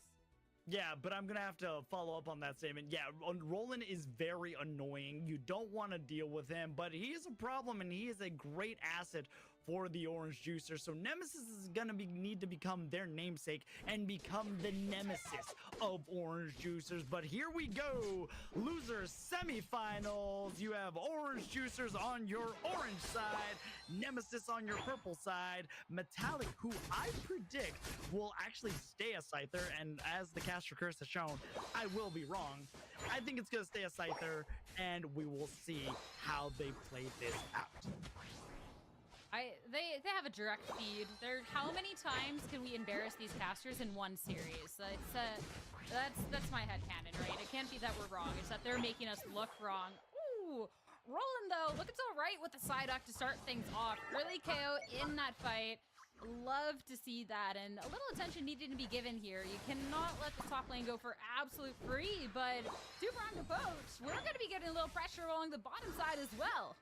Kratos needed to be a little careful. They got a little greedy trying to get that knockout, unable to do so. But so far, I'm not wrong. Metallic is level 5. He is staying a Scyther. So it's going to play more like a speedster instead of a brawler. Meanwhile, Roland has already made their way back up top. OG going to go with the gyro ball, though, to get those shields up to be able to survive some of the damage here. Kratos comes up, and they're looking for another KO as Rex is using the foul play to kind of stun them, slow them down just a little bit. But then you have OG coming back to help their team staying alive. We're not even 2 minutes into the match, but I think I found something more terrifying than Kratos on the Leafeon, and it might be Kratos on the Absol. That remains to be seen, but at this point, it's already a little bit of a terrifying prospect. And this pressure is not letting up at all. Yet again, Roland Psyduck going to be claiming yet another KO. And yeah, I mean, Nemesis, even when they just try and farm even just a little bit, Orange Juicers have just not given them anything for free. Nothing comes for free. Everything's at a price, even though Metallic pays on to Homage Oz. They take down OG, and now Metallic's getting another KO. 2 big KOs, and they look like they're going for more. Zogor's going to land on the heavy slam. Meanwhile, Flareon's just trying to stay out of sight, out of mind. You don't want to get caught out. Meanwhile, Nemesis might be trying to siege the tier 1 in the bottom path, and Orange Juicers might be trying to get the tier 1 in the top path for themselves. I was just about to say, it really bugs me that this guy is not farming the Baltoy and the bunnies to get level 7. Way too many KOs within the first 2.5 But minutes okay, he just of the did it, fight, so it's and fine. are also then going to be able to get their own story. So I definitely think when we look at the points, I mean, you have to say it's even, but Orange Juicers already with the experience and KOs that they're going to be able to take, I think that is absolutely great. You got 2 Pokemon at this level 8. You got this Inteleon online, absolute farming, level 9. Like, this is a terrifying Orange Juicers to go up again. And this is going to be objectives now spawning. And a little shuffle around this bottom Reggie. Wow, look at these shots by Flareon, just kind of positioning themselves out of harm's way. Meanwhile, Rex is going to try to find somebody out. Look at these snipe shots as they go down. Metallic going to be taking a good amount of damage, but Metallic's going to have the final lap. Flareon needs to back away. They do not want to be caught into danger. Meanwhile, Regirock is getting a little bit of love and attention. Relics is going to head down, but they have Zuggrug stall things out. Big heavy slam, and it goes to Zuggrug. All right, so that's going to be not one, but 2 objectives, assumingly so, if this Metagross can get this Regieleki down in time. The picture is so small, but yeah, sure enough, we'll secure that. So the shuffle and the fight along for the bottom objective will secure. At the top one, absolutely for free. And Orange Juicers just looking very strong at this point in the match. 88-31, they have the lead in points. This poor Bora's gonna need to choose the eject button, but they are met with the compute and crush as OG. This could be a big siege. We see the Azure Spy Vision is coming out. Agent Flareon's is on the move. Bubble 07 gonna get a couple of scores. Good KOs, and OJ already trying to build the Jenga blocks here. 176. Meanwhile, Metallic is going to try to drop a 40, try to make things a little more even, but Orange Juicers playing very well. I mean, you're saying they're trying to build up these Jenga blocks. I think they're doing such a good job of this already. This is, I think, the same amount of points they had at the 2-minute mark last time, and they're not seeming to let up at all. So definitely when you're looking at that win condition for them, they've taken a lot of early advantage here. For Nemesis, I'm looking at how they're going to be able to, in these team fights, really be able to fire back, but so far they haven't really been able to do too much besides being able to maybe trade a KO in exchange for giving up 2. Yeah, I mean, when you look at it, Orange Juicers has maintained control. They kind of have everything going for them. Nemesis is trying to find any advantage that they possibly can at any given moment. We're already halfway through the game. It's funny to me because is going to arrive, and Kratos, like Scizor slash Scyther is classified as an all-rounder, but like when you play Scyther, it's more of a speedster than anything else, even if it is categorized as an all-rounder. The problem is, like, even though it plays like an assassin, it's one of the few Pokemon in this game where it doesn't feel like that until you get your Unite move. Unless people are just heavily misplaying in the early game, allowing you to get those free resets.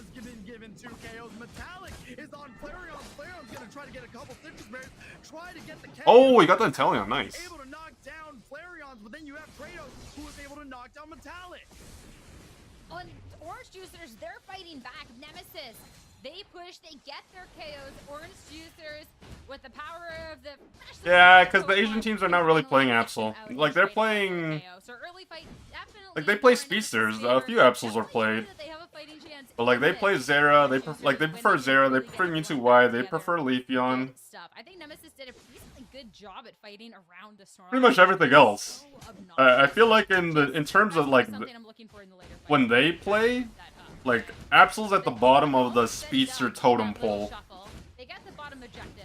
That's great. Which I don't really get. That, again, is going to Orange Juicers, and we're still seeing them with a decently healthy point lead at this point in the match. And if they can win this fight along the top side, where they're stacking up members, whether they go for it or not, no, we might just back up. But still, this point lead's pretty nice for them. It would have been nice to see Orange Juicers try to get this as a big push. Very surprising that they didn't. They probably want to save the resources. Again, they do have all their bases up. They have all their goals up, so they don't want to be accidentally pushing too hard and then giving up too much. That's exactly it. You got to look at the clock. All right, we're a minute away from the Rayquaza. Nemesis's biggest way of getting back into this match, and with a Bora, this Miraidon that can definitely input some power back. You don't want to all of a sudden lose members and be, well, completely outclassed for the Rayquaza, but maybe it's worth fighting. Those are some nice snipe shots. Hit the Miraidon, hit the can't really be losing Zera. If they want to be contesting for that. So the spread around the outside, but Orange Juicers are oh, another snipe shot landed on Miraidon too. That's huge. That is not a good Umbreon Unite move. Like, you're trying to zone out the Inteleon, but look at your backline though.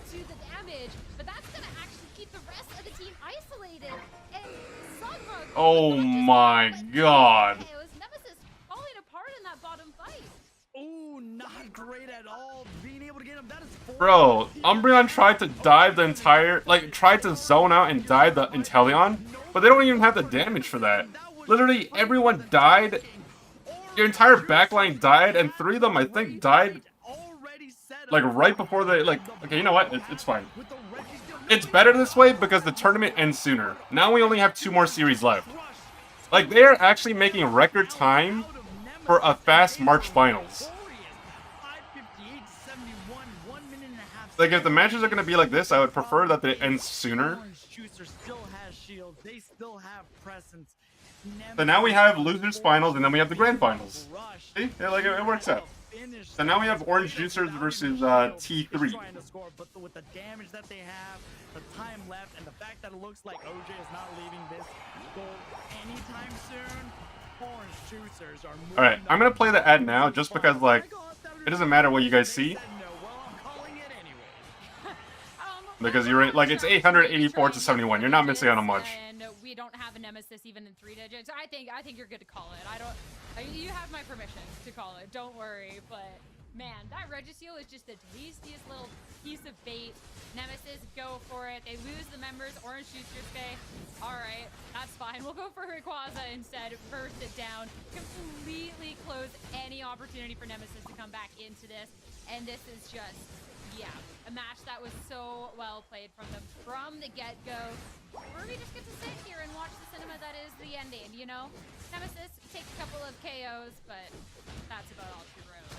Orange Juicers, you are my cinema, my Hollywood treasure. You are. I love you just the way you are.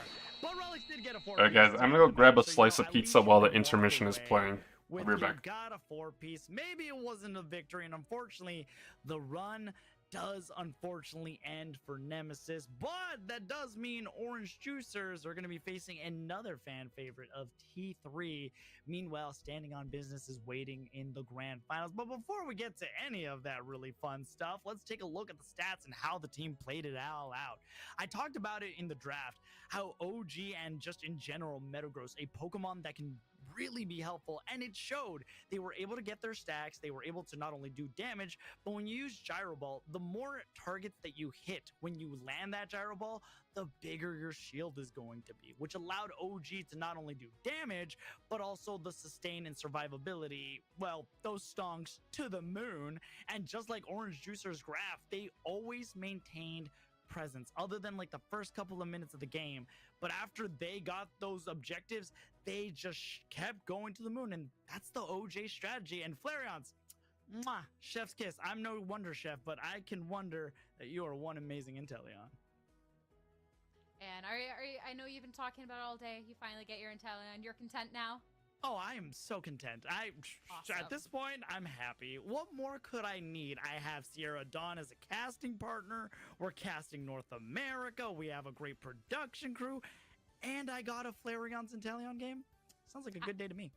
I would have asked for a game 3 personally. Well, next time, if you could throw that on your wish list, that would be really nice. But I think for Orange Juicers, this is a really good statement to kind of make for the rest of the day, and is a really good form to be showing when we still look at them having to go up against T3, and then of course the winner of that match going on into the grand finals to face up against Standing on Business.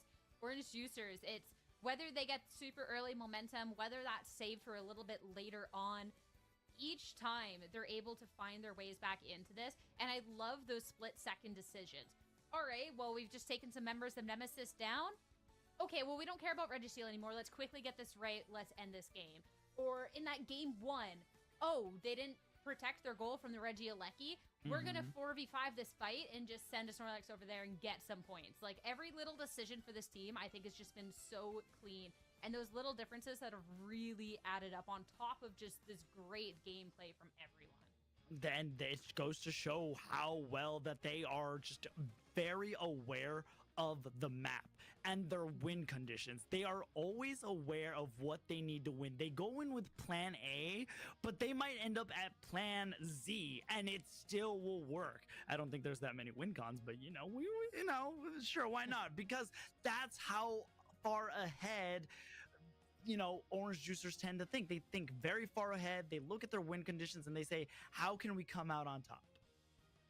Yeah, and whatever version of the game plan it is, they're always ready for whatever the enemy throws at them. And, well, they'll take it, double it, and they'll hand it right back. And it's been really fun to see so far. So even if a Game 3 is not in the cards, it'll be really exciting to see them in the lower finals up against T3. Which I think, too, this is the matchup that you said was, like, what you were kind of maybe anticipating grand finals to be. So you OJ looking good? Yeah, this. Sorry, I wasn't here because I was getting Yeah, very a snack. unfortunate. I'm excited to see how these two teams go. We are They nearing started off the slow, end, trainers, but so please, we're gonna take a quick timeout. Go refill your. I think they water, just get need to hydrated, build a little grab bit an of extra snack or momentum. two, and we will be back with more Pokemon Unite action. It's just that sometimes you don't have the luxury of starting off slow.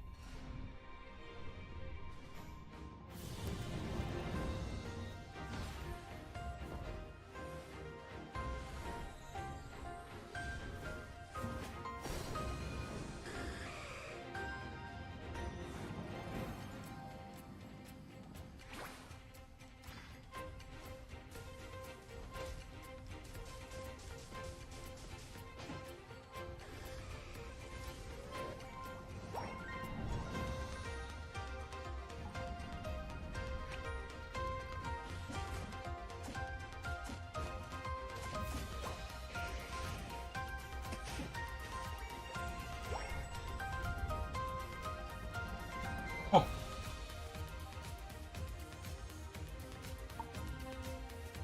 Damn, they put a ton of spices on this pizza.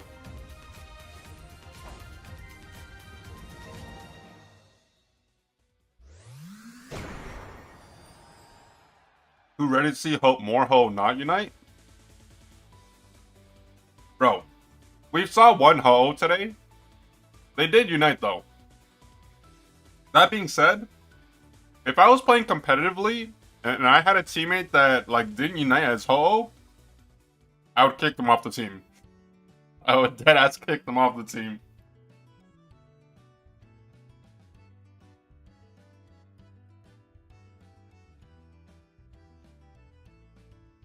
It's a meat supreme pizza. So it's like pepperoni,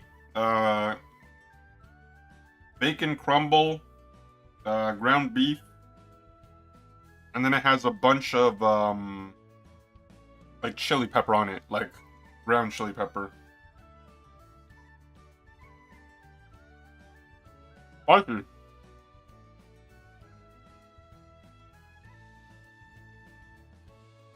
Where's it from? Domino's.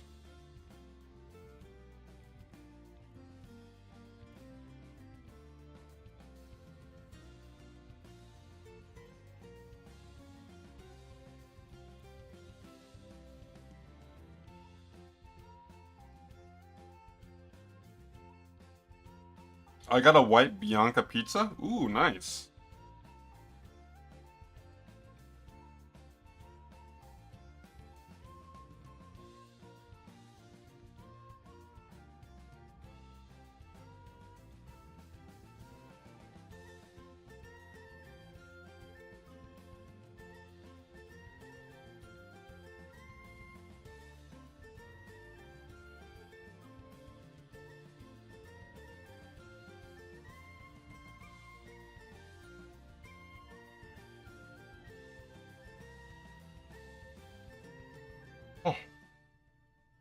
Welcome back, Pokemon Unite trainers, North America March Cup Finals.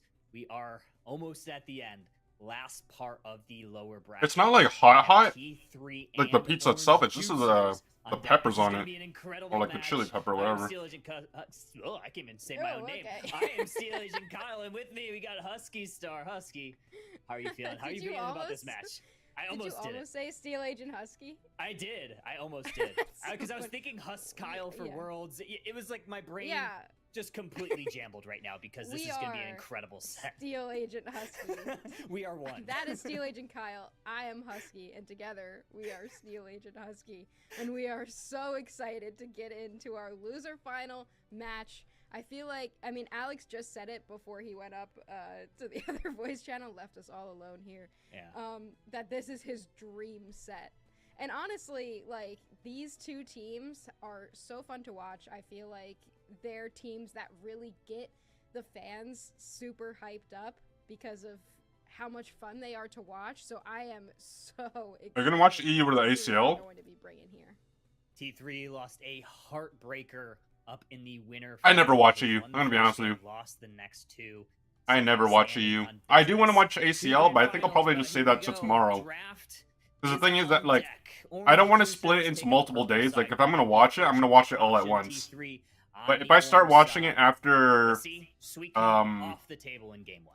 after this, I won't have enough time. Absol, Like, I well, definitely won't don't finish it forget unless I that just Orange grind, Pokemon, like, who has been very good on this push Pokemon through the today. middle of the night I and just wonder like if watch all at because once. of that ban, they go back to Zoroark Comfey, and T3 also going to ban that Inteleon away. Yeah, from so I'll probably Fairy save it for Dust. tomorrow. Smart ban, And then I'll go back to that's one solo of his queue on best Tuesday. picks for sure. But it does make me wonder what Orange Juicers is going to grab first. There's a lot of good picks on the table. So many good picks. Kratos. I mean, you think Leafeon, you think Zeraora, you think a Speedster instead. It is going to be Psyduck. Rollin on the Psyduck. One of my favorite things to watch is Rollin on a Disruptor Pokemon. Psyduck fits him so perfectly. Yeah, absolutely. And he also really loves the Sableye, but I think the Psyduck has just also been performing super, super well. So I'm excited to see that. Zealot is going to get the Zeraora back. I feel like one of the reasons that T3 didn't end up taking it home previously is because Zealot didn't get that Zeraora. So seeing them picking this Pokemon back up is fantastic. Also Pure with that Snorlax. Want to see if they're going to go Flaillax again or if they're going to pivot to the more traditional Defender style Snorlax. But I did love to see the Flail. I also Is love to T3 see it. It good? looked like it was working so well. Um, until it wasn't. I mean, OG, though, if you want me to out of be this as action, objective we've as seen them play possible, that a ton, they're not good only enough this to make tournament, it but in a to. lot of I mean, they're the good enough to tournaments make it this this far. year, So seems yes, like they are these good. comfort picks. But Kratos is able to grab that Leaf. like, if I were to actually go back and watch all their matches and break them down step by step, I could probably rip them to shreds in terms of their gameplay. I feel like they make a lot. I feel like they make a lot of silly mistakes. But the thing is, mistakes are only an issue if the enemy team is able to capitalize on it, which are, in hindsight, are very few in North America. Like, the thing is, like, when it comes to NA teams, you have, like, 3 or 4 teams that are, like, that Gengar. Gonna have a lot of okay, hardware on let's its put it face, this way. 3 sets of LG is in boxes, their own category. specs, But, like, these let's be real. LG is number 1 in terms of just overall consistency. Yes, they might stumble here and there. Like, they may not get first every single time. But they're the number 1, by far. And then, like, you have, you know, like, your tier 2 teams. If they're tier 1, then you got, like, tier 2 teams. I'd probably put, like, OJ on there. Like, OJ, when YouTube are playing at the top of their game, I feel like they can make, like, be there. But, like, the problem is, when it comes to YouTube, is just that they are just very inconsistent. Like, when they're playing at their best, they can be like a top tier team, but the problem is they're not always playing their best. Like, they're kind of like just wishy-washy. Specifically, but that bottom path with Flareon's on that attacker. Yeah, side wait, you know what I just realized? a lot of glass What happened to space. Kiss Kiss? Really Did they easy not to see play? very well. Or did they switch team names? I mean, you have to be able to see. I'm actually a little them, surprised I especially didn't see if them. they're You'll be able to very- see. You would think. Because I thought they like got to the finals last time around against Luminosity.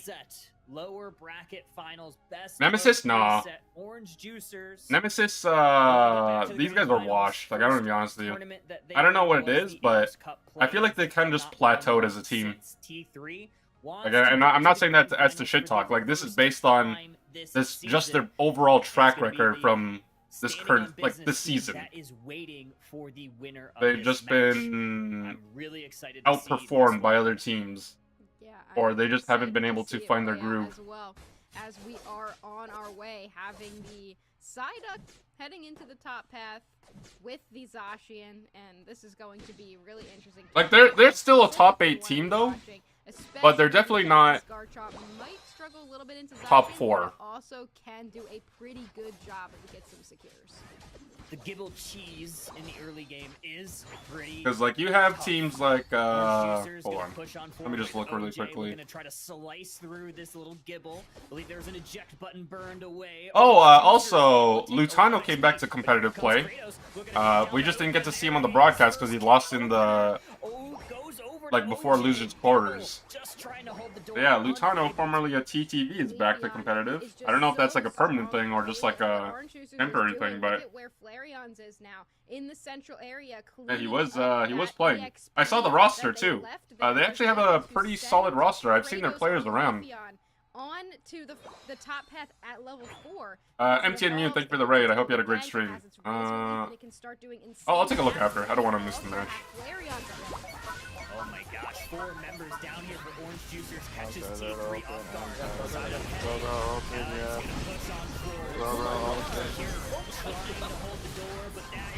Yeah, we get the raid too. Working those special attack specs up, stacks on in, more damage forthcoming. That is really bad, by the way. Orange Juicers, Dying early game is not the end of the world.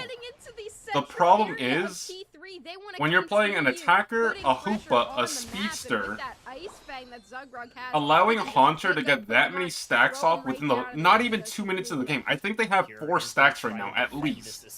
That's really bad. From Orange Juicers, however, that is a tall task. I believe Zugrug made that blue buff there. Because that just snowballs them like that much as a lot of this experience is going over quicker, but the problem is they just die in the 2v1, so. I mean, at this point already, obviously they're not, they're they just have to get what they can. So Sobi gonna go down here to OG, but honestly, just getting some points in to help that experience gap along is honestly kind of what you have to do at this point when you're this far behind. You have a level 8 on the Gengar, a nearly level 8 on this Leafeon. It is not looking great for T3 as we move toward our 720 birds. They have to find experience wherever they can get it. Unite move available for this Leafeon. Look to fight, maybe start this party off right. There we go. Doesn't even need to use it. Still that poor Gabite is struggling right now. They're just starved for experience. Level 5 Gabite. Generally speaking, like, to put things into perspective, you probably want to hit level 5 for the first. Ideally, if you're playing like top or bottom, you want to be level 5 for the first Altaria of the game, which is spawning at 850. Like, going into first objective and they're they got their 2 levels. They've been farming right now, so not too bad, but still. And that's kind of exactly what you want, especially playing against a Hoopa. I mean, I feel like we say it every single time Hoopa is in. Yeah, T3 are getting cooked right now. They're losing both sides of the map at the same time. Is in first to 500, but otherwise, it's when you're playing against a Hoopa. Doesn't exist in first to 500. Orange Juicers, though, they are putting the pressure on. Nice psychic there from Roland. That's going to enable potentially a KO. Zacian draws the first KO of this fight, takes down the Gabite. However, return KO, Zeraora takes out the Zacian. Leafeon is able to take out the Pikachu. Oh, nice little block of Snorlax. That's not a portal you want to take! Oh, no! 3 KOs for Gengar. You're just... Oh no! OJ comes out massively ahead.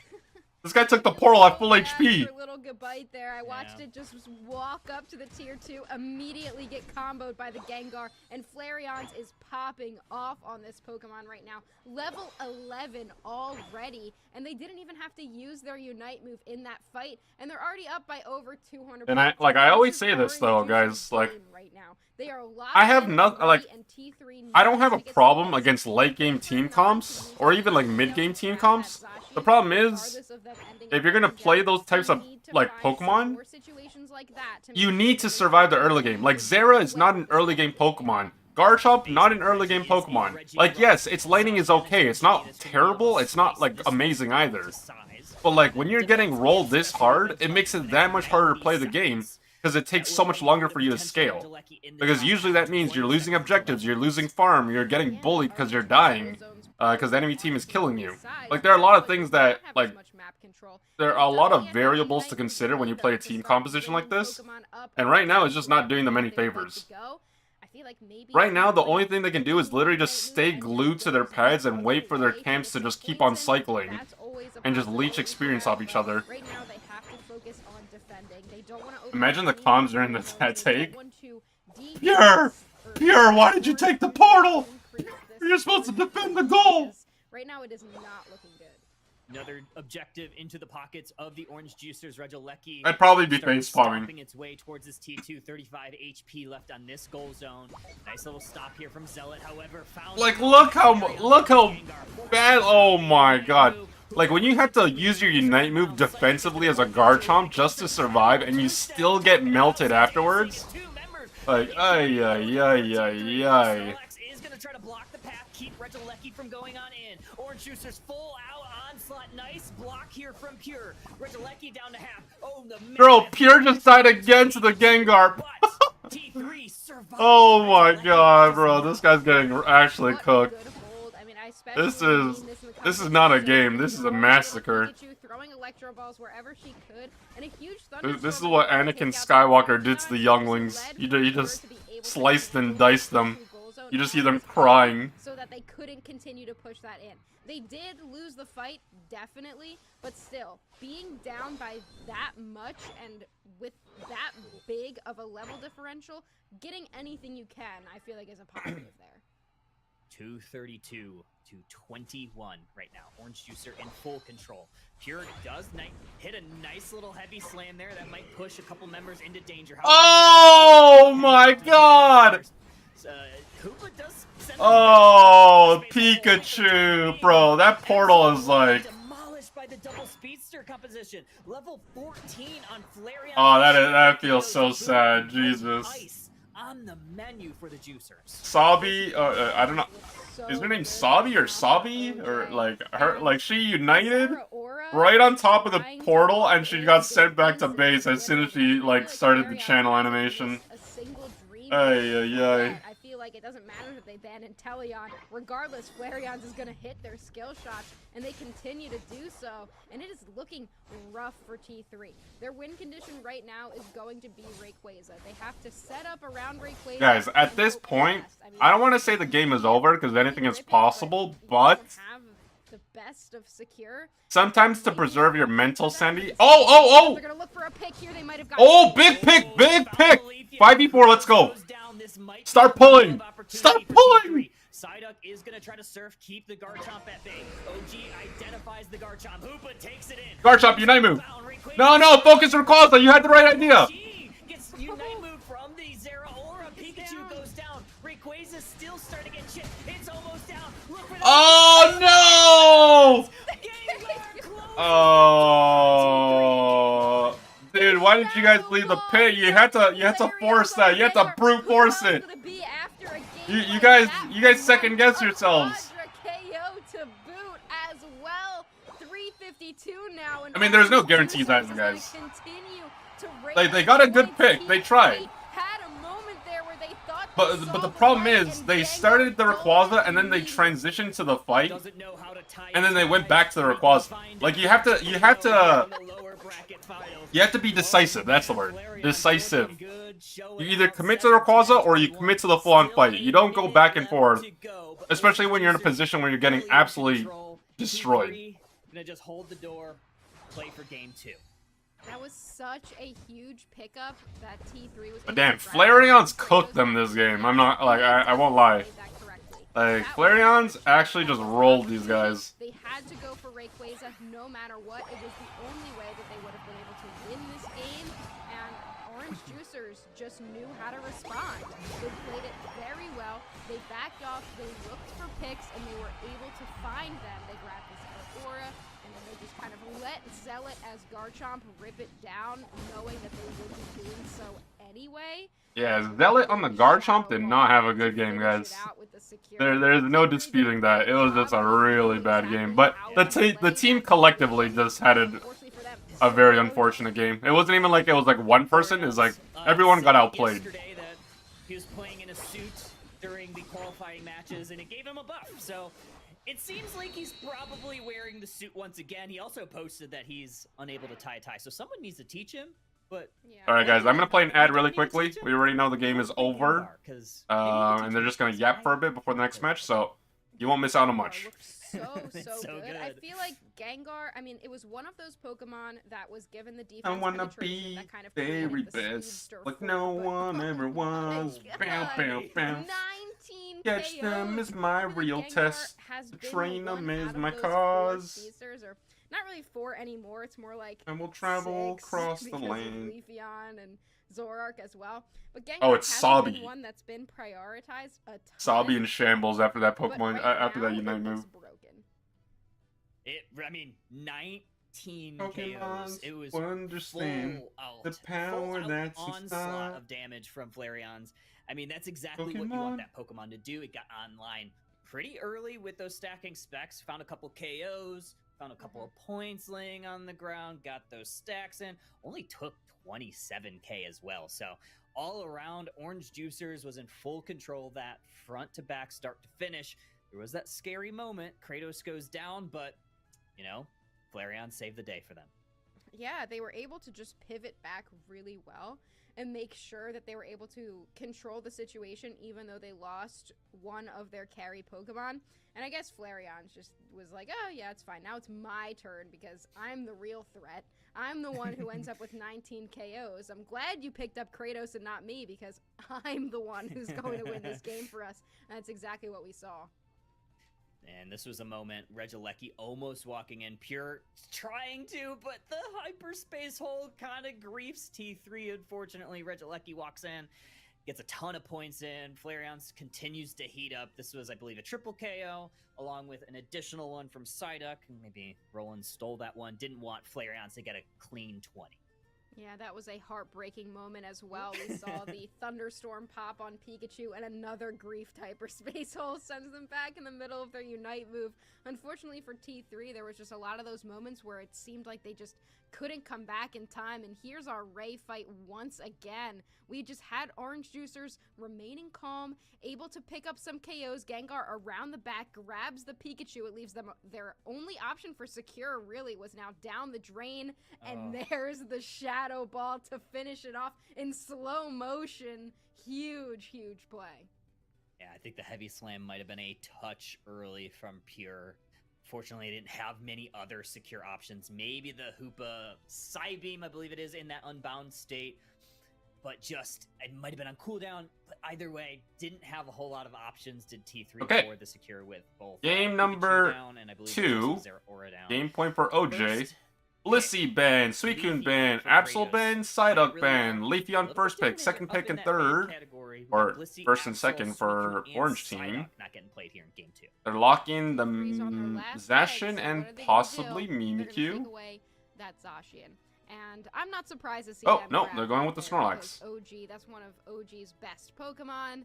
They want to take that away, make sure that OG is kind of on their toes. They have to grab something else they might not be as comfortable with. Hovering the Gengar right now, likely not going to go for that. They look like they're hovering the Garchomp, so it might be Orange Juicers kind of taking away the... They might bring out the Zoroark pick Comfy. from T3 and T3 And them, I wasn't Flareon's impressed had with the double Zoroark double Comfy on their double team. double. However, We'll go grab that Umbreon. yeah. It makes sense because they want the early game. Jungle Hoopa from I Flareon. wish.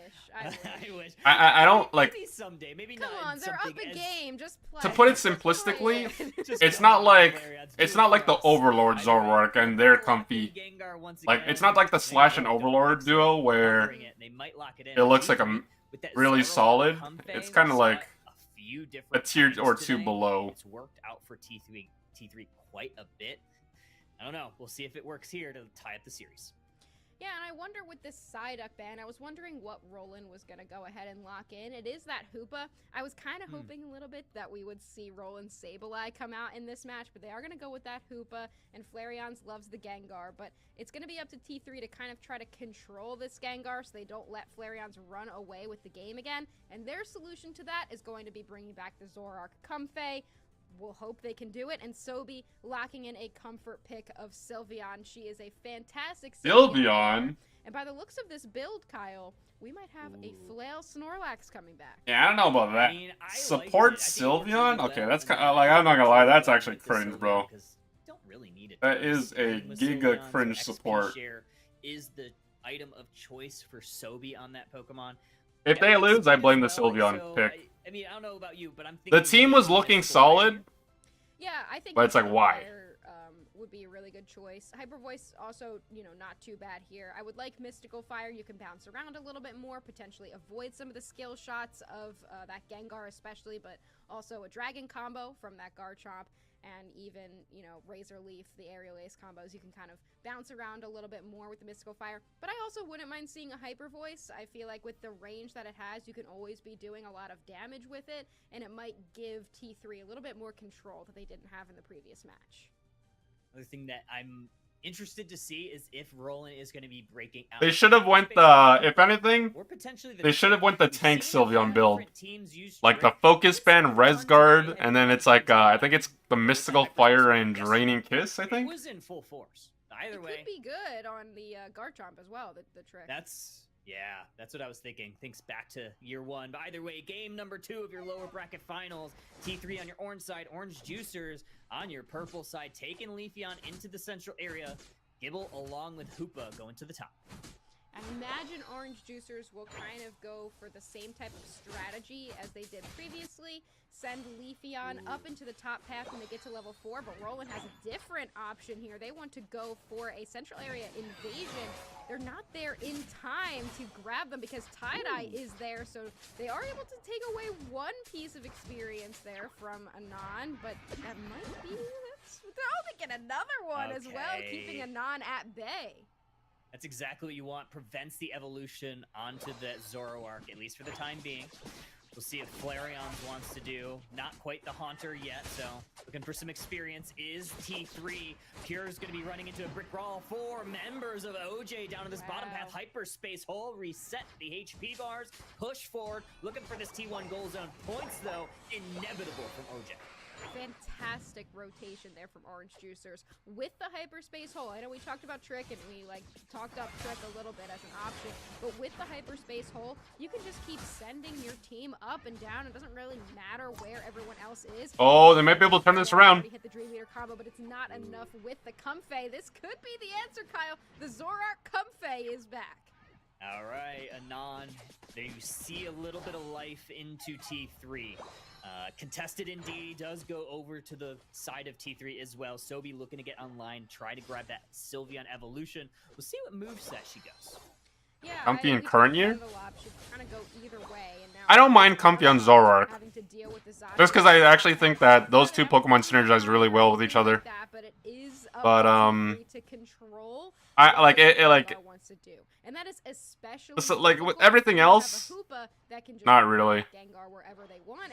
I like Comfey on Zacian and Zoroark, but everything else it's really like subpar to me. In the central area, electing for some points instead. Mystical Fire is the ability of choice for Sobi. Anon gonna drop that slow smoke. Well, I guess it's the Comfey that does that. Kratos tries to engage with the Razor Leaf, unable to find the KO. Oh, feint attacks trying to go on in. HP bars are low, topped off by the Comfey. Wow. Just able to survive. More of a scuffle on here. Garchomp goes down for OJ. More damage flying from T3. However, they lose the Snorlax. More engagement from the Zoroark and get the Gengar. Sylveon just barely lives for T3. It is not as easy when you're Gengar to deal with a Comfey on top of the other speedster. Usually Flareon's was just able to one-shot everything that T3 had, and this time they can practically just two-shot everything that they have instead, and that might be the answer that T3 is looking for once again. Bro, I hate that shiny spray. Like this, I don't know if anyone else shares the same opinion, but I genuinely think for tournament competitive matches, they gotta turn that off. Like, they should not allow shinies. They should not allow shiny spray in competitive matches. I just find it so distracting. Starting to grab it. They're gonna be pushing forward. Regirock already at half.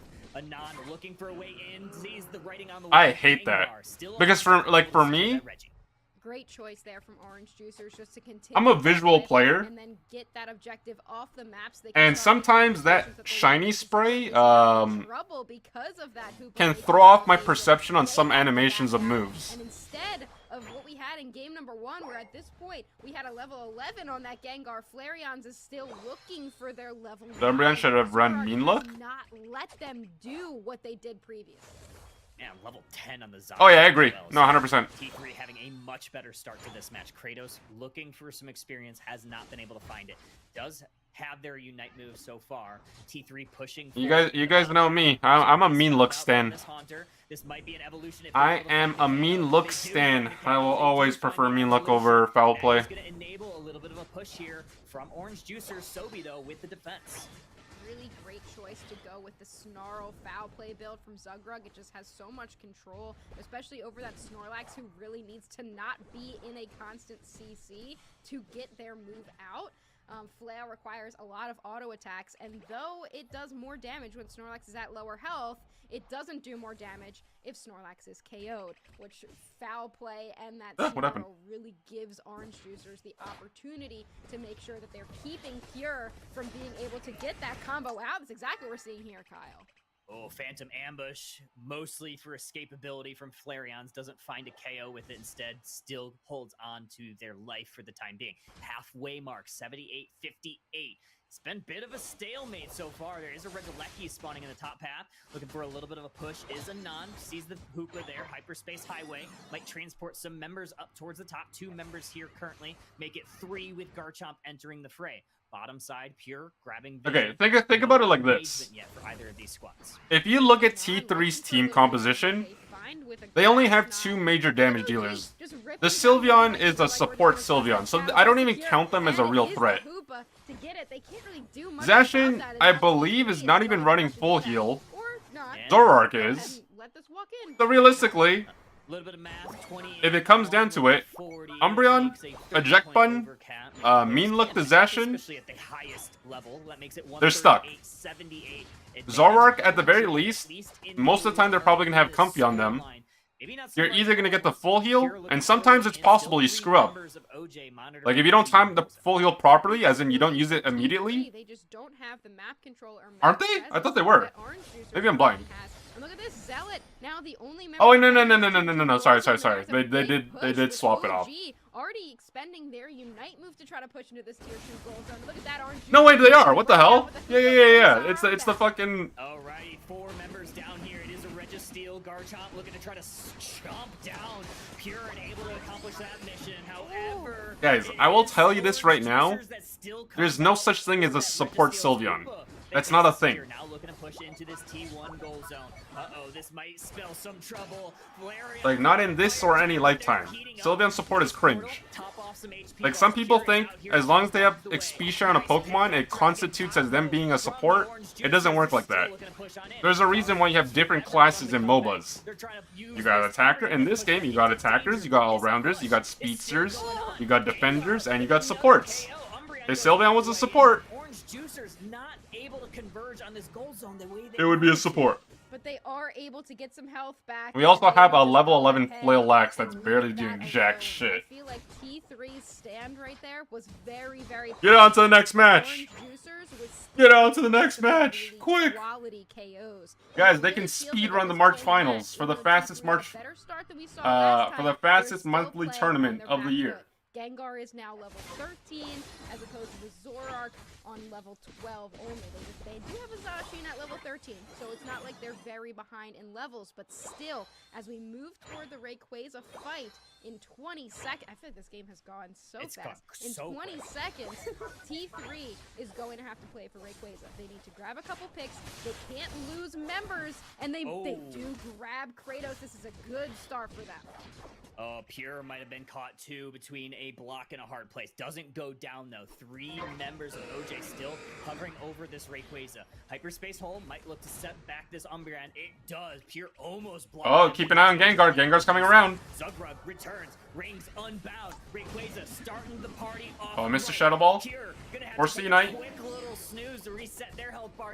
Shield stolen by Zugrug. Still no KOs found just yet. We have Garchomp entering the fray with some Dragon combo. Unite move from the Comfey. Dragon, the Gengar's livid down. outrage is out. Gengar, though, goes down, Husky. Gengar is down after Sobi was able to get their Unite move out. Gengar was unable to complete the combo on top nice of Dragon that. Claw. The There's no Garchomp, follow-up, another though. huge Dragon combo. Sobi living on basically nothing, has to run away. And right now, Rayquaza is getting chipped down. T3 wants it. It's very low. It is Snorlax. Pure with the secure. That's why they call him Pure, because it rhymes with secure. Oh, man. What a hero play from Pure. Takes T3, propels them into some scores. 378 make it 4. Yeah, I'm gonna be honest with you. Flarion's tunneled on the wrong people. You're supposed to be going for Zoroark and Zacian, not the Snorlax, not the support Sylveon. They used everything on Snorlax. That is the worst person to use it on. Yeah, they're not running XP share, they're playing Flail, but like, you have a level, at the time, a level 14 Zacian and a level 14 freaking Zoroark. Another few points go in now. 670. This game is all but locked up for T3. It looks like Kyle. Snorlax secured that. I mean, the only one that was there to contest was Hoopa. Ooh, I like that So, one. 670 to 18. Maybe the odds were not great either way. I was waiting for that one. Yeah, I like it. I was For another cooking that 48 up. points, that was a good one. Another 48 points goes in for Purell. Add on to the total at the end of the game. Maybe another 52. Some more extra points. Just for good measure, T3, regardless, able to take Rayquaza. Heroic Snorlax. That Sylveon won them the game, by the way. What a pick. No, it did not. They're going to make No, sure it didn't. that they're going to have to get Rayquaza away from that character next time. 804, 218 is your final, and we are going to yet another Game 3 situation. This time, instead of seeing 19 KOs on Flareon's Gengar, we're seeing instead 9 KOs on Anand's Zoroark. And maybe Zoroark Comfey is the right choice for T3 to go with, but also, I feel like Kratos was just way too far forward. Yeah, that was a towards the YouTube end comment. there. They were like trying to get some vision with Regieleki, and unfortunately for them, they got caught out, and that just spelled the beginning of the end. It just was not Orange Juicer's game. 0 KOs on Kratos, who usually just rips through everybody on Leafeon, and this time they just weren't able to get it done. It gave T3 the opportunity to expand on the Zoroark Comfey pick, take the Zacian as well. Look at that 63,000 damage on Zealot, just really in the mix, able to pick up a lot of quality KOs, including that pick on Kratos, and T3 just playing a fantastic endgame. Not as good of a start that Orange Juicers had in Game 1. Let's take a look at some of the replays from this match. They still had a pretty decent start to this match, but Zoroark and Comfey was the name of the game. That was the solution to this Gengar that went unchecked in Game 1. Yeah, and we're seeing some of these moments again here. The Zoroark was just able to get a little bit more ahead in the early game than the Gengar. And I feel like, I was comparing the Zoroark to the Gengar throughout the match because the Gengar just ran away with it before. And this time, because of that Zoroark just doing a little bit better early, the Gengar wasn't able to do as well. They still did get some good KOs and had a lot of good damage, but unfortunately the Zoroark was just keeping them in check, and with a Comfey on top of it doing some healing, it just allowed Gengar, or it did not allow Gengar to one-shot those Pokemon. This is that Registeel that Orange Juicers was able to come out ahead. Nice, yeah, it was the Psybeam secure from Hoopa. Great play there by Roland. Once again, this was the Rayquaza fight. Big Sylveon, Fairy Frolic healed up Sobi almost entirely. They converge onto the Gengar with 3 members, and that was where the opening was. Big hyperspace hole for OJ that sent the team back for a little bit of a reset, but at that point, the rip was on.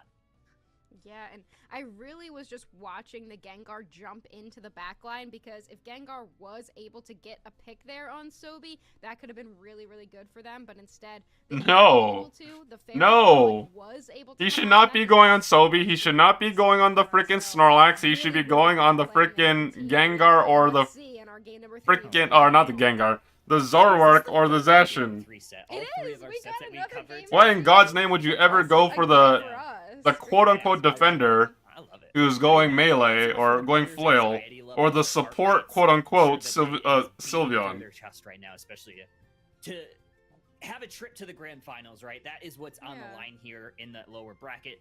T3 and OJ, we have the bans out. Blissey, Comfey, Psyduck, and Suicune not getting played. Roland grabs that Hoopa. Zealot on the Zeraora once again. Yeah, and I was watching Flareon's for a second, hovering over Cramorant, and oh, how I wish to see a Cramorant in this game, but I know it won't happen. I'm just on Cramorant cope.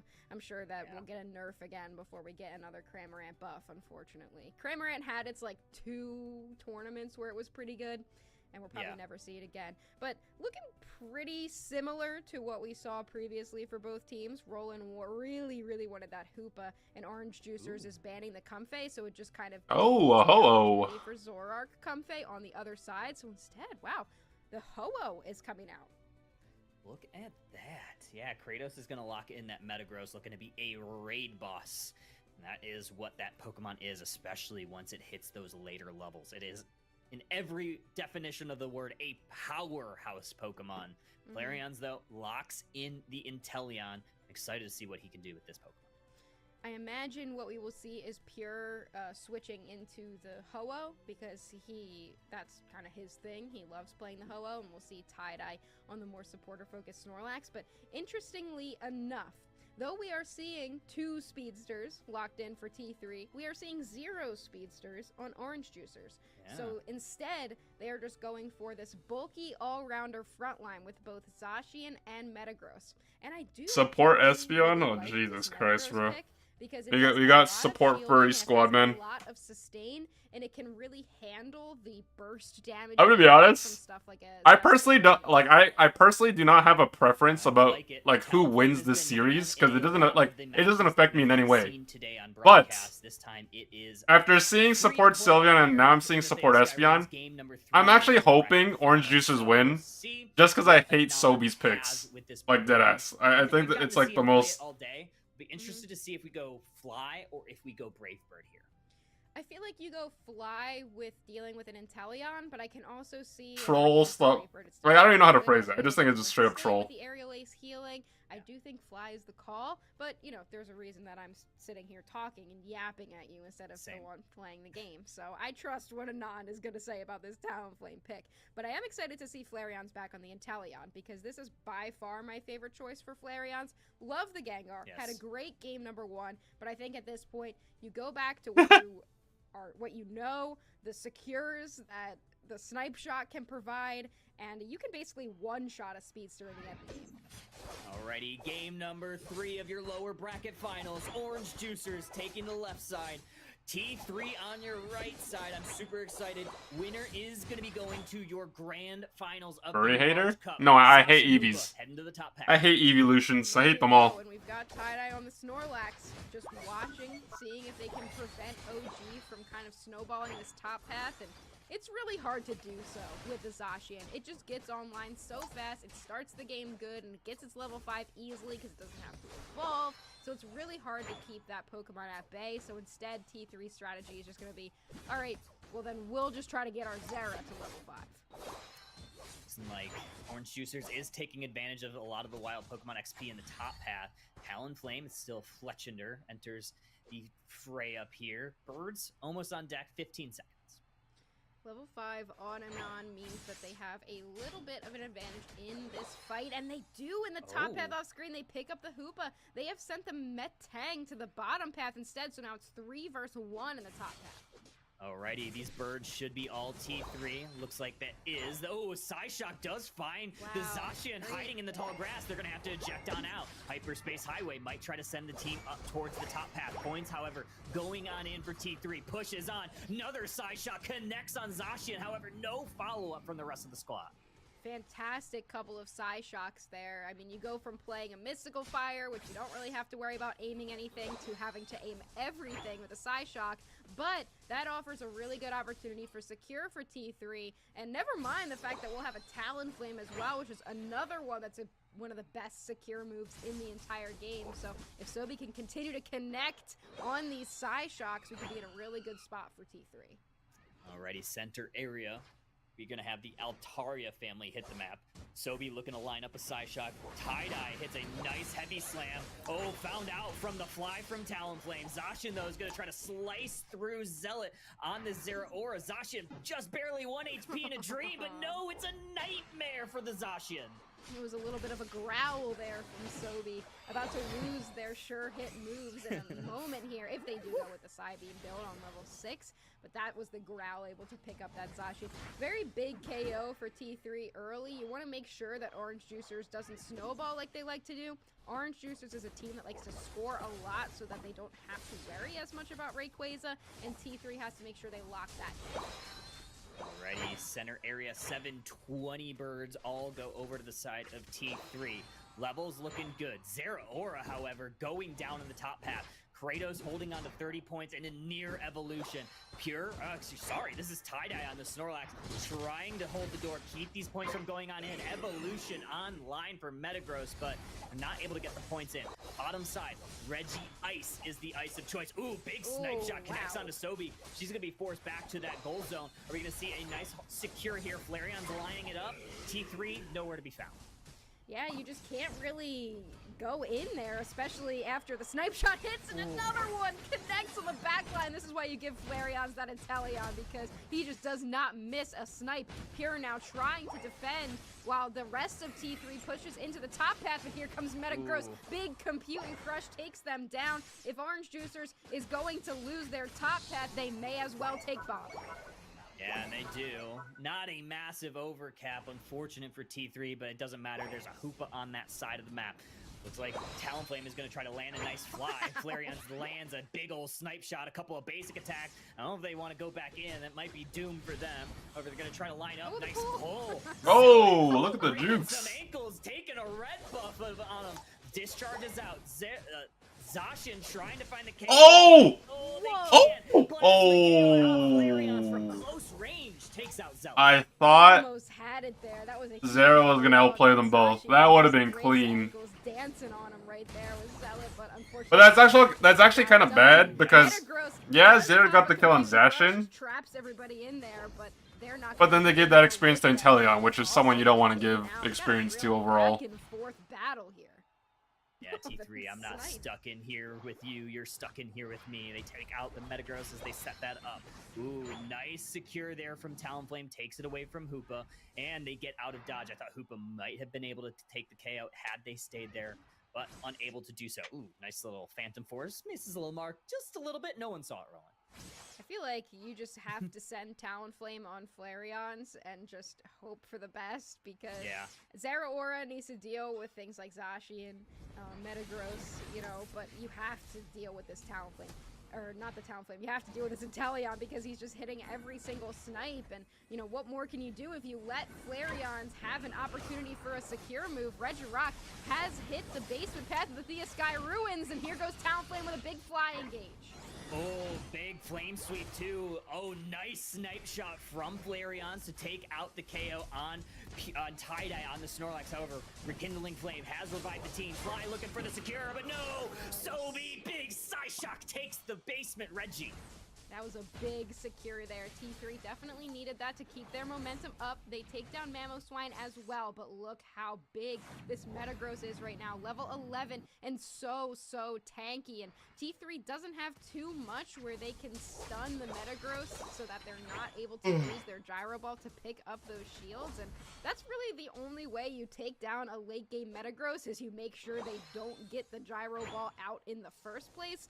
Otherwise, they are just so tanky. And now that they're level 12, what, in your opinion, are absolute late game raid bosses for normal play, barring speedsters? They take the Volt Switch back towards this late game? In the last moment to use it, so they're just going to try to get some damage on. Hoopa brings the team in. Rings are unbound. Here comes the reinforcements. Inteleon pops the Azure Spy Vision. Looking for secure. Snipe shot being held. But no, it's Zera Aura pops it first. Inteleon force back. Zugrug forces an eject button out for themselves. We have a Computing Crush onto the Talonflame. Talonflame flies away just barely. Big engage. Snorlax stops them going in from the Hoopa portal. Regieleki walking forward, but Orange Juicers there to respond. T3 backing up.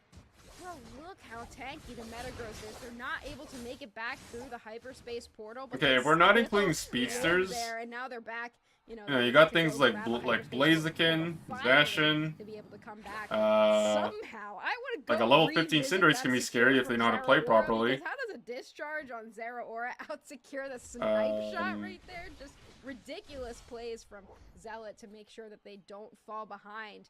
And I mean, right now, with 2 minutes and 40 seconds on the clock, they are Metagross a little down in score, but not by much. So Orange Juicers and T3, they're both going to be playing for this final fight. And if T3 wants an engage down here, this could be where the fight starts.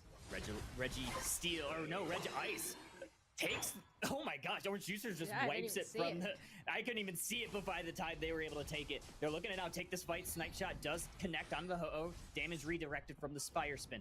Zugrug looking for a way, and another Snipe Shot onto Tie-Dye. Oh, that's an early Snorlax Unite move. From Tie-Dye. That's actually pretty big. Rayquaza still hasn't hit through the fray, but this one's still going forward.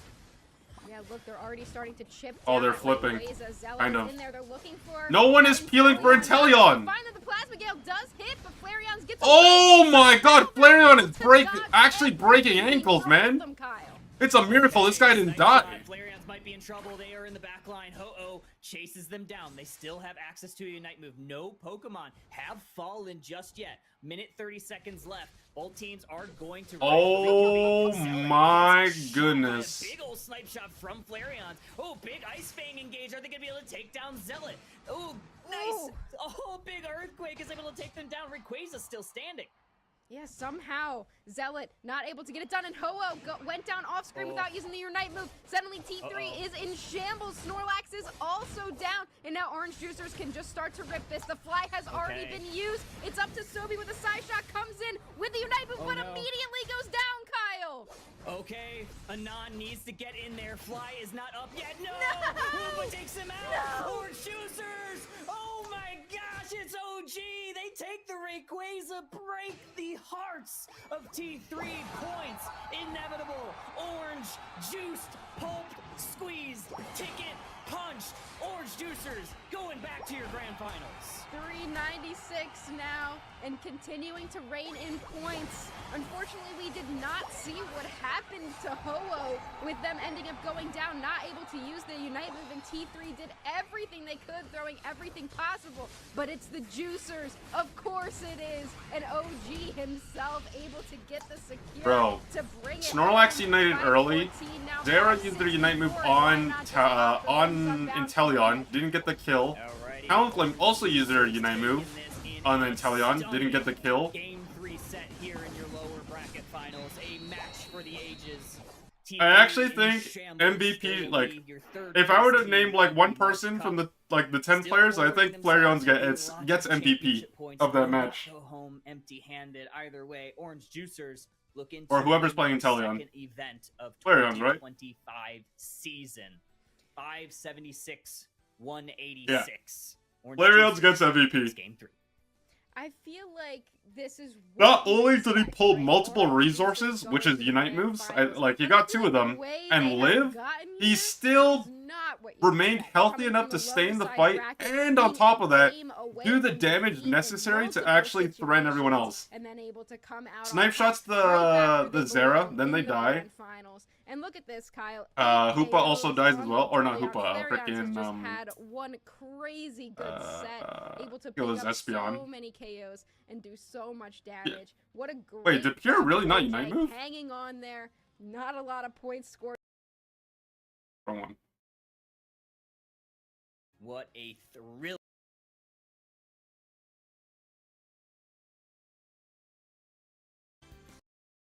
Comes the reinforcements. Intel Tie-Dye. Big engage. They're looking for that Inteleon, not Yeah, okay. Take a very good look at Inteleon. Okay, so Inteleon got heavy slammed by the Snorlax. Then they eject button forward. Then they fell stinger forward, so they're on cooldowns right now. Zera pops their Unite move. He times it perfectly so the fell stinger actually saves him and he doesn't get CC'd. Then on top of that, look where... Oh my god, like there's so many things happening with this Inteleon and like it's crazy. Yeah, look, they're already starting to chip down at Rayquaza. Zealot is in there. They're looking for Okay, that Zera Unite move. Fell Stinger avoids the CC.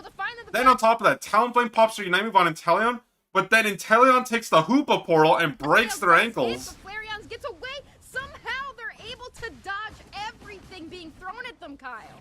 Okay, Snipe Shot. Flareons might be in trouble. They are in the back line. Ho-Oh chases them down. They still have access to a Unite move. No Pokemon have fallen just yet. Minute 30 seconds left. Both teams are going to reconvene. Zelig gets shot by a big old Snipe Shot from Flareon. Oh, big Ice Fang engage. Are they going to be able to take down Zealot? Oh, nice. Oh, big Earthquake is able to take them down. Rayquaza still How did Shot Ho by a die? Big old snipe shot from Flareon. Oh, big Ice Fang engage. Are they gonna be able to take down Zealot? Oh, nice. Ooh. Oh, big Oh my god, that must be so triggering. Ho died without uniting. Bro, if you are a Ho and you die without uniting in the last team fight of the game, like, that is such a cope, man.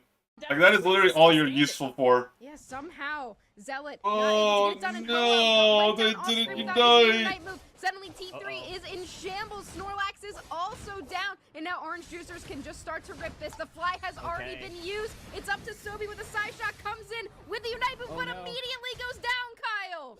Okay, Anon needs to get in there. Fly is not up yet. No! That's crazy.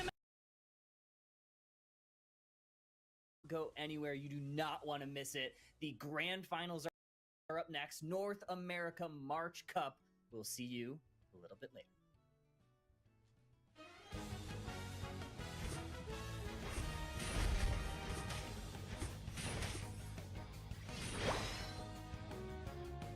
I'm so glad that support Espeon loses. I refuse. I refuse to see that in the victory screen.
Going from watching PUACL to this is depresso.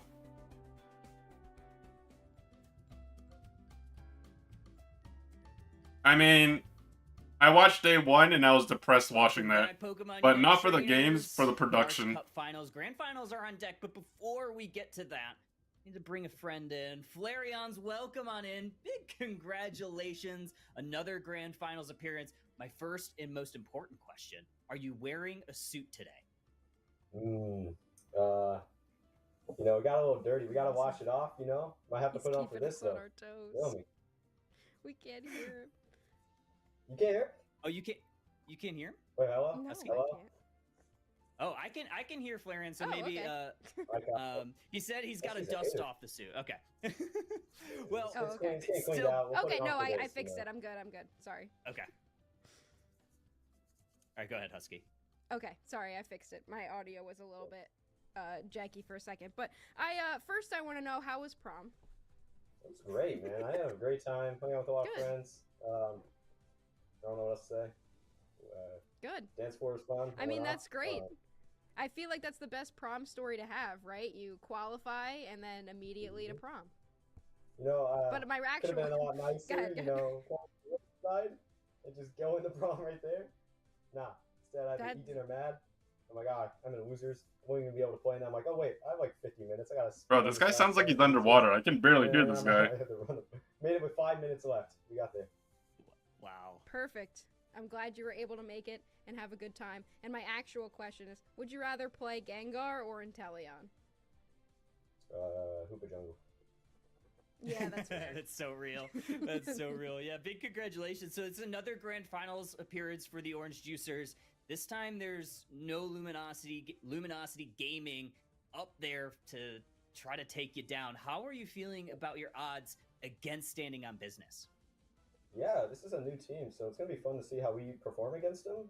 They've clearly done well, made it here. Took on some great teams on the way here too, and they cook a lot. I'm jealous. They're playing Azumarill because Kratos won't let me play Azumarill, so I might have to leave and join them.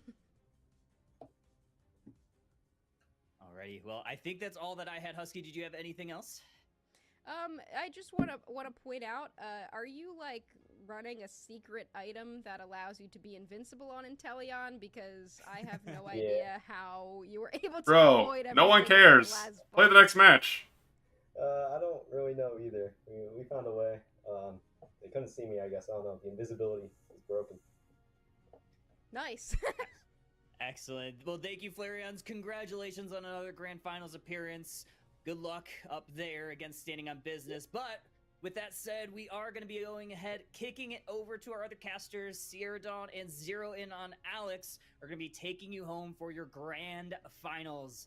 Alex, go ahead and take it away, my friend. Didn't sleep yesterday, now complaining about Ryan, casters. You're an amazing interviewer and getting Flareon's to ask the real hard-hitting questions, which, thank you for asking all those hard-hitting questions. And Bro, honestly, there is I just want to watch the nobody games. I could better care less at about these questions than guys Husky. So now we know that Husky's the best. talking about best whatever it is asker that they're talking and the about. best question asker. So, I mean, at this point, what can't you do, right? Anywho, that being said, Sierra, we have made it.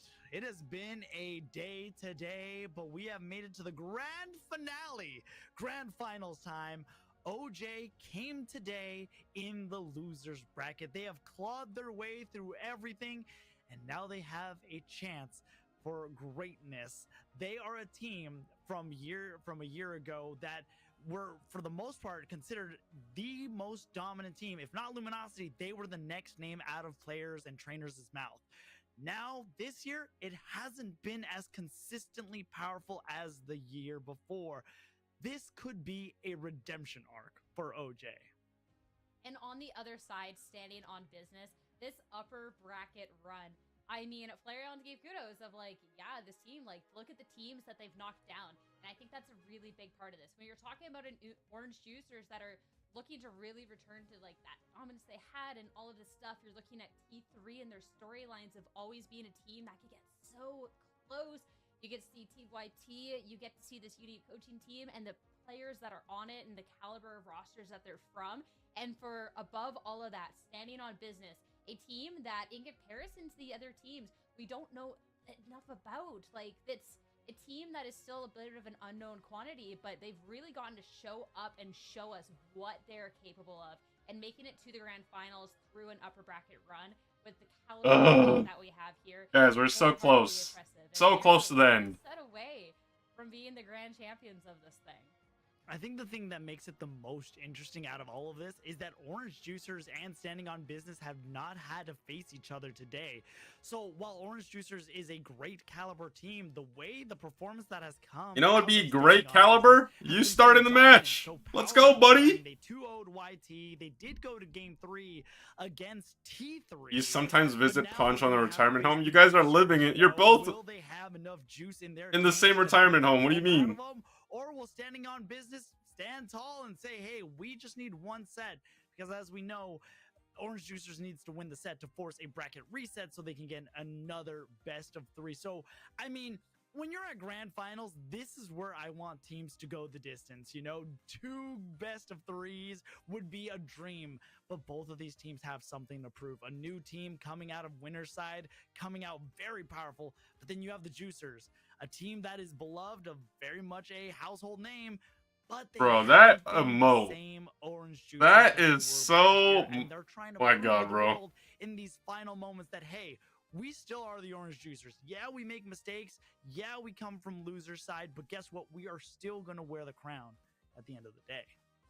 It's for the content. It's for the content. It's for the bit. So they want to wear the prom king crown. I don't know. I just gotta say, from the interview, I think my biggest disappointment was finding out that the suit was actually for prom and not in anticipation of winning on the March Cup today. I just whatever. But I think too that this is going to be a really exciting matchup with 2 teams with very different stories, very different histories of getting here and standing on business. I mean, yeah, you're talking about this Orange Juicer squad, and maybe that hasn't quite been that same team, but throughout this tournament, even if they had to claw their way through that lower bracket, it is a team that has looked really strong on today. You know, sometimes in a best of 3 they're up a game. That's fine. You know, that's why there's 3 games. You can do No that, LG in final. LG is not in the country, man. But I think when They're in we come Japan. into their macro and their micro gameplay, their map control, everything else, they have just looked so clean. They're probably jet lagged too. I mean, they've taken down some top threats in this thing, and the fact that this is the first time we'll get to see these 2 teams meet up,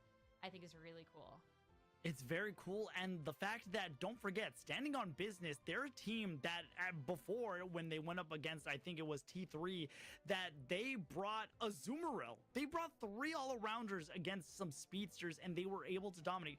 Azumarill there's so many all-arounders in this game. Azumarill was easily not in my top 10 of Pokemon all-arounders that they would bring. But they brought it, they made it work. They were running play rough with Whirlpool. They were able to do damage, and that's the thing, right? It's almost like they are planning around the meta instead of playing into the meta, while most teams are playing into the meta a little more. So I think when it comes to standing on business, they might have a couple of surprises up their sleeves. I mean, if you're gonna bring out anything, it would be now, because it is grand finals. And with that, what more needs to be said, Sierra? Let's get right into the draft. We are going to have the Orange Juicers, who are going to be coming from losers bracket, so they are going to be banning out first, and they're going to have the first pick, as Blissey and Suicune are not invited to this party.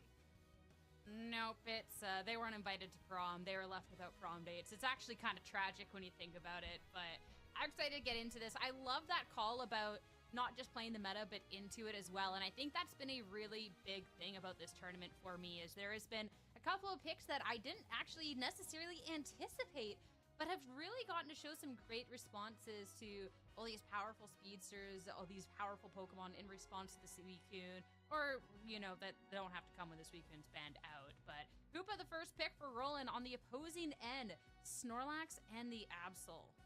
Snorlax has been very powerful just throughout the game, and Absol is also a powerful speedster. We've seen Zeraora still not picked up, but they're gonna go. Orange Juicers are going with things that they are comfortable with. Zugrug has played the Mamoswine. The Hoopa has been so vital to a lot of Orange Juicers' plans, and OG probably feels the most at home when they are in the top path with the Zacian. While standing on business, they look like they're going to be not only bringing the double speedster into their composition, they're also I have no idea. Maybe. And Comfey, with the recent buffs, gives a little bit of an extra shield and gives a little bit more sustainability to both of these very powerful speedsters. Ooh, the reappearance of the Alola Ninetales. We got to see a little bit earlier in the day, and I wasn't 100% sold on this pick, but obviously a lot of utility being brought out again here into the grand finals alongside this Talonflame. I think it'll be a lot of fun. Machamp over on the side of standing on business. I know it's not who you wanted to necessarily see it, but you still do get to see her a champion. I mean, it's true. I mean, Roland promised me a support Machamp. I never got it, probably never will. If OJ ends up winning this, I know exactly who I want to speak to about that. But even more so, I like that the fact that Orange Juicers is going to something a little more classic in the Ice Path Mamoswine, Alolan Ninetales. That's a good amount of crowd control, a good amount of stun, a good amount of freeze, slowing the pace of these speedsters. And that's kind of what you need to do. We've seen it before, what Mamoswine can help set up. But more importantly, I've been raving about this for a while, and we're finally seeing Kratos has been holding this in their back pocket. It is their Talonflame, but more than anything, Sierra, the stage is set. We have gone through all of the open quals. We have seen these teams claw their way into victory. A champion will be crowned in a best of 3 if we do not get a bracket reset. It's going to be Orange Juicers coming from your loser side, standing on business. A team that has to prove that they are still a North America meta competitor and a new team surprising many of the crowd. So let's get into it. Orange Juicers on your purple side, standing on business on your orange side. It's game 1 of Grand Final. And maybe standing on business have been surprising to this point because it's not the same names that we've gotten to see from Orange Juicers, Nemesis, the likes, or the same name, the same coordinator, anything else. But it's a team that once you've gotten to see them here in the server, in the Sky Ruins, has really shown why they're more than capable of being here. OJ is going to do what OJ does, though, and that is going to be right away in this match, squeezing the opponent out for any little bit that they're worth. A little aggression along the top side there, just along the top as well. A great job by OG, and the way they have this split up, this is what I was talking about, allowing these freezes to happen in a good KO already to the Floragato as Alolan Ninetales. This is a composition as old as time. Very early on, we saw plenty of Pokemon, Mamoswine and Alolan Ninetales in the bottom path. That is a Sweet Kiss coming. OG's going in for the KO. Kratos comes out of nowhere, takes down the Machop, and they escape just in the nick of time. But the Absol is there. They're going to go for another try to get another KO. Kratos is on the inches there, able to finally get the KO, pick up a Citrus Berry, and they're going to need a one-way trip out of there. They appear into the fight to just get KO'd. Finally, though, it'll be a little Machop come and finally take care of the very pesky bird in this Fletchender, but love to see that. Just a little points, a little bit of scoring aside for both of these teams here. But we'll get to see that Mamoswine and that Ninetales alongside this bot, but we're not done scuffling along the top lane yet, and damn, look, Poncho, someone's using your favorite Pokemon, Machamp, and they're dying a lot. As the Brave Bird comes in, crashes, and Orange Juicers able to get a great amount of KOs, great amount of EXP. Flareon's is already level 7. Meanwhile, again, the Sweet Kiss is going to make it a lot more difficult. Yes, you are sacrificing the health recovery that you would get, but you're also going to not allow opponents to leave, which we saw earlier. Kratos had to suffer that. They were trying to escape to get to the portal. Sweet Kiss pulls you in and then allows that teammate to kind of dive in and be able to actually get the confirmation on the KO. And Orange Juicers, especially along this bot path, but even a little bit along the top, have done a great job in getting some of this energy in. Already only 14 away from breaking that T1 along the bot path here. And being able to take that lead, not just in the points, but KO departments as well as Talonflame. I mean, hey, you're talking about how we haven't necessarily gotten to see it yet, but Kratos showing up humongous with this pick already. Now, 3-minute mark, this is going to be the Regis spawning in, and alongside this bot path, looks pretty uncontested. It looks like it's all going to be about that Regieleki. Regieleki's going to provide a lot of... It's okay, Poncho. I'm sure if you apologize for shit talk... I'm sure if you apologize for shit talking Decidueye, they'll unban you. He's able to confirm it for himself, and now they're pulling a reverse Uno. Kratos able to get a good 40 cap in the bottom path. Meanwhile, Flareon and Zugro kind of holding things down right now. Regieleki is still making its way downtown, walking past, faces past, and is trying to find a home now, and it does. This is a great opportunity for Orange Juicers to wait it out, try to get as many AOS points as you can, and then able to break it. The reason they're taking so long and not breaking it immediately is because they don't want to automatically give the Audinose right away on the top path to standing on business. one thing that we've talked about and praised Orange Juicers for is those little decisions throughout this, and always just so mindful every step along the way. So, yep, a cheeky little 150, 160 point lead. We're okay with that for now. We'll go back. No, Machamp has not got buffed. Machamp is still kinda cringe. Sweet birds. Kinda Kinda bad. Some damage and you're running for the hill. So again, OJ just in such a commanding spot. Very commanding spot. This is where they're comfortable as we're approaching the halfway mark. This is where OJ thrives. Being able to keep that momentum up. We saw how even though Flareons and Kratos were both able to get the bottom objective in the Registeel, then we saw the big overcap. They saved it because this is what they do best. They don't give up too much EXP early, then they take advantage of the opportunities and they take objectives and they score high. And that's what OJ is going to need to do, especially with Cruelty here. The Machamp Unite move can be devastating to a squad. Yeah, and it looks like a little bit of respect given off too with, all right, there's a Machamp here. You don't know that somebody's had it in the bush, but a pretty good guess as another round of objective spawning. Registeel along the bot, and Standing on Business have not contested this bottom objective at all. Again, it's going to be more around this top side, and it was one where, yeah, Standing on Business had pushed forward before the aggression, and they didn't get the objective, but at least picking up a KO first thing, that'll bode pretty well. That'll bode pretty well, even though Roland did go down. They got the objective, though. They used their Hyperspace Fury to be able to escape. And once again, Orange Juicers able to get this secure. They might want to try to break this, though. Otherwise, they're not going to get as much value, and they're not, unfortunately. 20 does go in. But did you see that? OG was hiding in the bush. They were found out, but they escaped through the portal, not as a means to escape danger necessarily, but to reposition, stay alive, and continue the fight.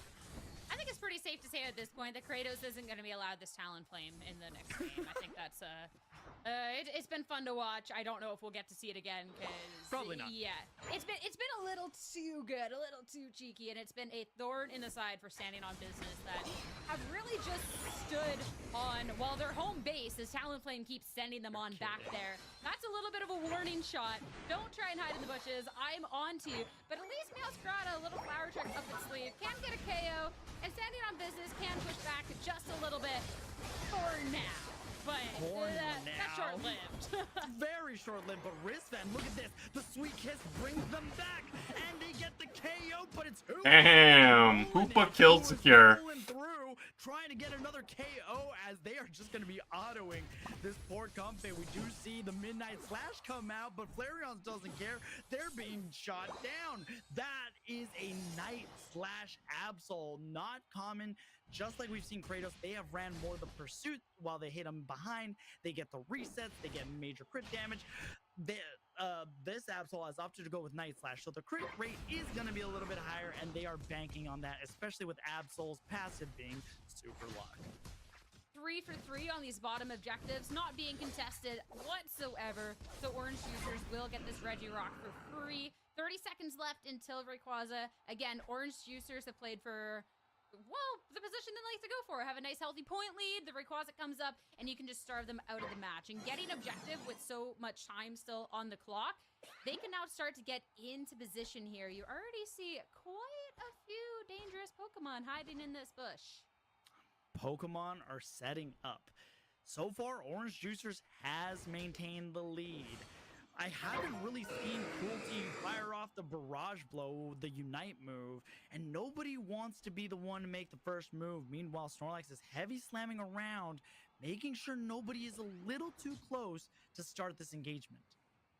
You definitely don't want to be the one to make a wrong move, but Standing on Business kind of have to be the one to make a first move. We get to see both teams kind of stacked up here. I like that along the top there, Standing on Business, they do have the potential to flank if Orange Juicers kind of crunch up along this left side. That's going to be Gyro Snorlax. First one, heavy slam on in, and this is where the chaos is all going to be raining out. That's where the flank is going to be coming in, but this is where we're going to be hitting all of those Unite buttons. And, well, first off, it's going to be Hoopa, Hyperspace Fury. That's going to be a lot of damage, but you called up that Absol, the damage that could do.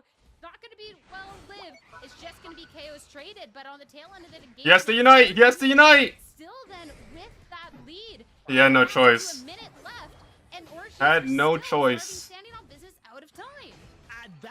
That Unite move from the Machamp felt personal because they got submission into the wall and then the barrage roll. They wanted to make sure Kratos was not only Yeah, this game's connected over. to Pokemon Center, but was not. If Orange Juicers lose, it's like the biggest throw Flareon still has to it. date. They still have the Snow Globe. They are level 14. Zugrug is in an amazing position right now. Very aggressive, very offensive. With 30 seconds remaining, Ray is not going to be priority. As we see, Kratos is already back, but they have not already entered the fray. But it does look like they're going to try to make a little bit of a play here. Rayquaza's down to 50. Flareon's trying to use their ice move, trying to get a good amount of chaos. And that is a 1, 2, 3, 4, 5. Bust out the brooms for Orange Juicers as they Guys, I'm expecting a bracket reset. I could probably, like, literally just lean back, close my eyes, wake up, and...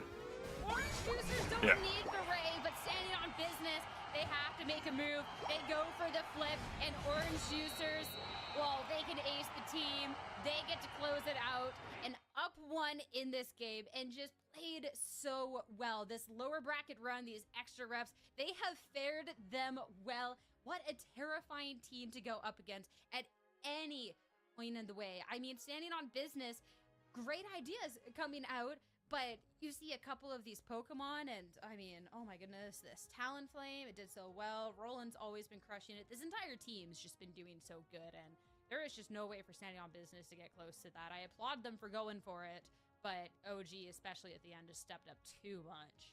They know what they were doing, and OG being able to get 3 KOs and Flareon's getting 2 of their own. And I mean, this is the story that we've seen before. The tail of the tape is here.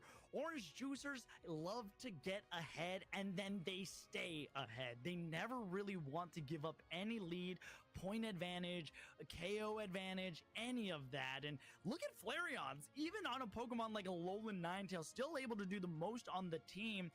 And just a great positioning by everybody. And this really was Orange Juicer's game. Having Mamoswine and Alolan Ninetales on the same team to be able to slow, to be able to stun, to allow Kratos to do what Kratos does was immaculate, right? You froze a lot of things, even in this first engagement. Look at the stuns that are happening here. And all of OJ comes together to try to converge. All stunned up, nowhere to go, and Orange Juicers, just the constant pressure they could deliver in these proper team fights, or even when you can just kind of isolate a couple through. Standing on business, just so hard pressed to be able to break through. Get a couple of cute moments, you get a couple of picks here and there, but when it comes to those major fights, Orange Juicers just had such a stronghold. And even when standing on business, they let that bottom objective just go freely to Orange Juicers. They fight for their lives for this Regieleki, and they can't even get that. I mean, Orange Juicers, they were able to just apply so much pressure everywhere, and we get into just this Rayquaza, and again, it's exactly what Orange Juicers wants. The other team has to make a move, and when they do, we'll be there, and we're ready. They were ready, willing, and able, and this is where I think I saw Kratos. He goes for the flame sweep, and look at this. The submission into the wall, and then Unite move. They wanted to get rid of Kratos so badly that they used all of their resources. And like, the Barrage Blow is a great Unite move, but I don't know if you want to single out. So that felt like a personal attack. But this was the moment. OG, pay attention to OG sending out that Sacred Sword, all that combo. And then Flareon's was just there to once again slow down the pace of the game to a pace that was comfortable for the Juicers. And in a blink of an eye, Blissey, Mewtwo, Y, Suicune, same bands are out. That means the Talonflame can return if they choose to bring it. Yeah, and that Talonflame was so good. So I'm excited to see that hopefully go in Kratos' hands later on. But even if the bands are going to be the same, rolling for this Hoopa is going to be the same. Where we're going to be able to see some switch-ups, well, Snorlax is making a reappearance, but Standing on Business going to pick up the Zeraora. This is looking very copy-paste, but let's try to maybe look different. Because right now, it is the exact same start of the draft. But you got to imagine Standing on Business is looking at this, and they might want to go with something different. And they're hovering around the Meowscarada, Comfey, and no, Cruelty's gonna go with a Pokemon that they are very comfortable with in Buzzwole. Does Orange Juicers decide to bring something different, or do they stick to what just absolutely worked as Flareon locks in the Alolan Ninetales? Yeah, I mean, I feel like for Orange Juicers, if it ain't broke, don't fix it. Switch up a little bit. Kratos just has a bunch of terrifying options. So honestly, like the Absol's fine as well. You're not going up against it, might as well pick it up for ourselves. So I feel like it's the team that's not really forced to be changing too much, where we do have to see a little bit of changes up from Standing on Business. So bringing the Buzzwole and the Zeraora into this fight, how much do you anticipate this is going to be changing? I don't know how much this is going to change. I do know that Kratos on the Absol is probably more than likely going to be doing a lot more damage this time around. The Buzzwole needs to be able to be the playmaker. They need to be the one to set up plays for the rest of their team, especially when you're going Superpower and Smackdown. You set up, you conquer, and you're able to converge onto a single Pokemon. Orange Juicers once again does have the advantage of having the Ice Path in the bottom lane. And OG and Roland, the only thing that changed here is Kratos. And Kratos, well, Kratos has been very, very disruptive and destructive when it comes to any speedster that holds their hand. Yeah, I feel like we were talking about, all right, well, maybe we won't get to see the Talonflame again. And we don't, but it's not even because it's banned out or counterpicked or anything else. It's just because Standing on Business went for the Absol, so Kratos couldn't have it. And now they switch it up to go to the Zeraora, and Kratos is like, okay, mine. Absolutely do not mind if I do. So I think that the little changes that they have, it's still just such a good core concept that Orange Juicers have. And I'm intrigued for Standing on Business. I think it has to be a smidge more than the composition to be changing up. I do like how this Buzzwole can be setting up the fight, because I think that's where Orange Juicers took a lot of advantage. But how well with how Orange Juicers fight? Well, we are going to find out, Sierra. Orange Juicers on your purple side, Standing on Business on your orange side. Orange Juicers is one game away from bracket reset as Gyro is taking a lot of damage, and now they're going to go after Wristband here, trying to prevent it from getting any of those stacks. Able to confirm a good amount of farm, but will they get their stacks, or will they be cut down to size by anyone who can try to get it? Because again, the passive of Meowscarada, it is so powerful. Yeah, it's just going to be a little bit of early damage traded across the boards. A couple of health bars got really low, but it's going to be okay. But of course, I'm looking for Orange Juicers to constantly putting this pressure on. Once we get into Alolan Ninetales, but if people had a choice, they would probably always play Suicune, at least the way it is right now. But surely getting a little bit of that Eos energy in. Already, so we're seeing the fruits of their labor. Kratos very well at positioning, and again, I find it fascinating that the team is still choosing the Sweet Kiss Comfey. I understand the prowess and the fact that you can lure in a Pokemon, especially with a Pokemon like Zeraora, but when you're giving up the health recovery, which I feel like Standing on Business needed, they don't have it. And look how Kratos is strategically moving around it on purpose to avoid any Sweet Kiss shenanigans. Yeah, I feel I am right there with you. It's nice when it works, but Orange Juicers, if they're prepared for it, and well, they're just Orange Juicers that are taking care of your Pokemon, maybe not necessarily the call into this, but I'm excited to see if maybe later on it can have a little bit more impact once we get into maybe those bigger fights. But early on, Orange Juicers, this is just looking clinical for them. Of course, we are getting to Standing on Business, where they are just getting their own experience. They can start scaling up, and I'm looking to, once this Meowscarada gets online, about that damage output, it can try and push back, and now that Orange Juicers just walk all over them. Again, we saw it in game one. We saw Orange Juicers take command early on, and it looks like they're continuing on. This Buzzwole needs to make a play, and just as they tried to, they have the Kratos there, and they escape escape. Even more so than anything, each time the Sweet Kiss comes out, Roland is right there to set up a portal saying, you're going to pull in my teammates? Well, it's good. I will happily save them. It's almost like a perfect counter. And the reaction time that Roland has had this entire time, because we saw Kratos and OG both pulled in, and the portal was right there to save them, heal them up, send them back into the fray of battle, and Kratos is going to back off as we are about to get our first objectives of game number 2. It's really no Pokemon left behind when I'm looking at how Orange Juicers play. All right, there's a little bit of aggression along the top side path. All right, we're going to have 3 of our Pokemon stacked up here. They really just do not let anyone out to dry at any point. Objectives, though, first game again. Orange Juicers were allowed this for free. They're going to be the first one along this bottom side of Regirock, but we do have a Snorlax slowly hiding in the bush. But Frozen Up doesn't even look like it's trying That to is so get sad. into this, and sure enough, that's Bro, these guys are so slow to rotate. pretty free, but no attempt on the Regirock now. We're going to But start it right here and now. You might get the objective, but the Zeraora is going to be the one. they'll probably get this goal though. With those KOs and standing on business. Orange Juicers should not stay here to defend this. There's no point. Anyone sticking around is not going to be having too great of a time. Buzzwole was able to put in a little bit of work, but last one remaining. Yeah, this Ninetales will stand, but that was still points given away. That is Bro, Piloswine, turn around! Flareons, and shout out to Kyle and Husky who asked questions like, how did they There you survive go. everything? Well, how did you survive all that? You don't have invisibility, you just have skill and a bunch of ice. And that ice was ice baby. Because they showed up, defended it, yes, standing on business, got a couple of scores, but you know what? They also got a couple of kills as the Ultra Soul Slam does land on Roland, and Roland's gonna be going down here. Cruelty trying to stay alive, but Kratos takes them down. Double team coming out from the Meowscarada. They're trying to see where they are, trying to use the Sacred Sword, and the big Midnight Slash coming out. And unfortunately, in the bottom path, Zeraora is gonna be getting 2 other KOs, and they're gonna be scoring, standing on business, clawing their way back into this game.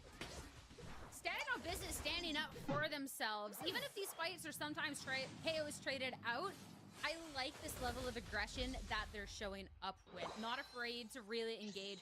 Buzzwole being able to do, I think, a better job than we got to see from the champ in that first game too, and being able to try and isolate and take down from there. That even when Orange Juicers respond, yeah, you can get a KO, but we're still getting levels too. We're still getting KOs, so this is fine. So I definitely like this. I think this is a stronger look coming out from them. And now, just 10 seconds away from this bottom objective, we finally get to see a little bit more of this map presence alongside the bottom path. Ever since the Meowscarada has gone double team, they were getting actually good offensiveness, but Flareon's great positioning as now they do try to fire off the Plasma Gale. Damage is being done. Flareon's getting taken down, but Zugrug is standing Oh, oh man! The Sweet Kiss. Another 2-piece KO. This Zeraora woke up. I don't know if it canceled the pursuit or if it was just a bad angle, but like right when Absol tried to hit Zero at the pursuit, the Sweet Kiss went off and they got stunned. Or like they got charmed, whatever. Yeah, this Zeraora has been really working out and finally being able to get I think it was just a bad angle though. I don't think the Sweet Kiss interrupted the pursuit before it actually hit. It's not about winning the battle, it's about winning the war. They get that bottom objective and still just a stronger look. And I think too what's important, showing that they can toe-to-toe fight with this team, fight with Orange Juicers alongside this. And I think that's really, really important. A little bit more. Oh my god, why is Meowscarada in Night Fang range? Jesus. And now Orange Juicers are trying to just think on this goal, and sure enough, they're going to be able to break it. Plasma Gale gonna go in, jump on up, but Kratos might be the last dog standing, as that is 3 major KOs. Cruelty is behind them. They're gonna use their eject button to try to do some damage, and there goes Meowscarada's Unite move, trying to play a great amount of defense. Kratos, though, looking around to see what they can take away from them. Roland and Zugrug gonna just back off for now. Great engagement by Orange Juicers, and once again, as we are 1 minute away from the most important objective, Orange Juicers is placing the pieces to the puzzle known as victory. Stay ahead, do not give that up. It has been their secret recipe, it's on their secret menu, and it has been working great. Shout out to Flareons in terms of spacing to keep this Alolan Ninetales safe at all times. You're talking about secret menu. This win con for Orange Juicers might be the worst kept secret in history. And you double curse it. You talk about this Ninetales, and Ninetales is instantly deleted from the board as standing on business, kind of just roaming together, make sure they can pick out any little straggler here. But 30 seconds until this Rayquaza, and as you called out, Orange Juicers, they do have the lead. It's not as significant, but it is still one that, if they can just defend here, will be enough to get them over that finish line. That is true. And, you know, is any secret menu any really good? Because everybody knows about it. So is it really a secret to begin with? But you know what is beginning here? As we see Ristan sending out a little bit of a Meowscarada. We're in the exact same position as last game. Standing on business are down like 100 points. They're the ones that gotta do something. As long as Orange Juicers don't ints, like, they should be fine. And yet again, it has to be, they just gotta be careful of the Zera Comfy, because that's the combo you have to avoid. What's in the area? It's just a little bit of pressure. Try and bait Orange Juicers out into the fight, and well, they'll come out into the fight. Okay, Snorlax is kind of trolling, but okay. Get completely isolated, and it looks like they're just isolating his members of Standing on Business one by one, and that is not the way that you can approach this. Buzzwole as well needs to be backing up. Oh, don't flip though. Why we? On the Ray from Orange Juicers as well. Bring Standing on Business fully out. And now this is where you get to see the damage and the Unite moves come on out. But it's just going to be the spacing, a pushback. Health bars from both sides so low. Great job by OG to escape, but the sweet kiss might be too much. What just happened? To the Pokemon Center. That is a one-way trip. We did see the Meowscarada score a little bit, less than 1 minute remaining. Orange Juicers are leading 216 to 172.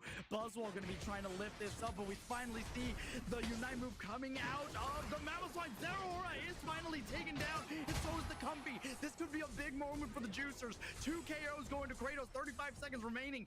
Somebody needs to be able to go for this Rayquaza. Flareon is still here, stalling things out, able to take I don't know. Ninetales! Kill the Buzzwole! Yes! No man's land, able to get another KO. Rayquaza's living on a sliver. It doesn't matter. Only Snorlax is alive. GG's.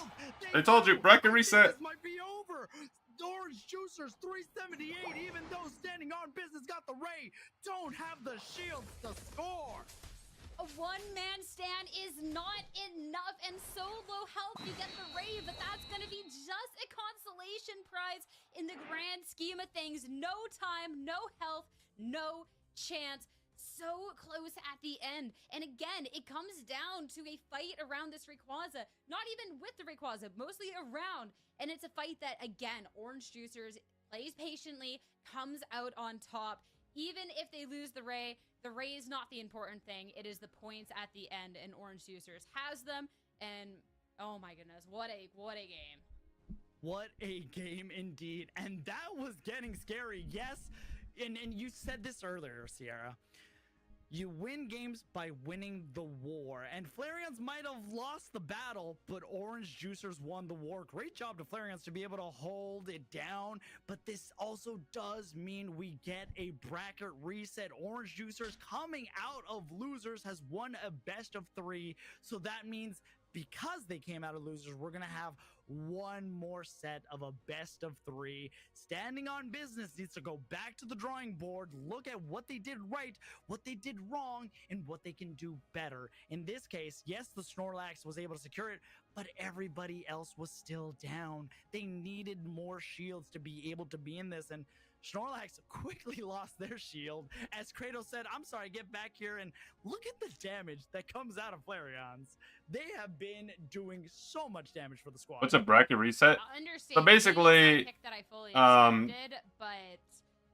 there's a winner's side and there's a loser's side in the bracket. If you're playing from winner's side, all you have to do is basically just win. If you get to the grand finals, you have to win one best of 3 and you win the entire tournament.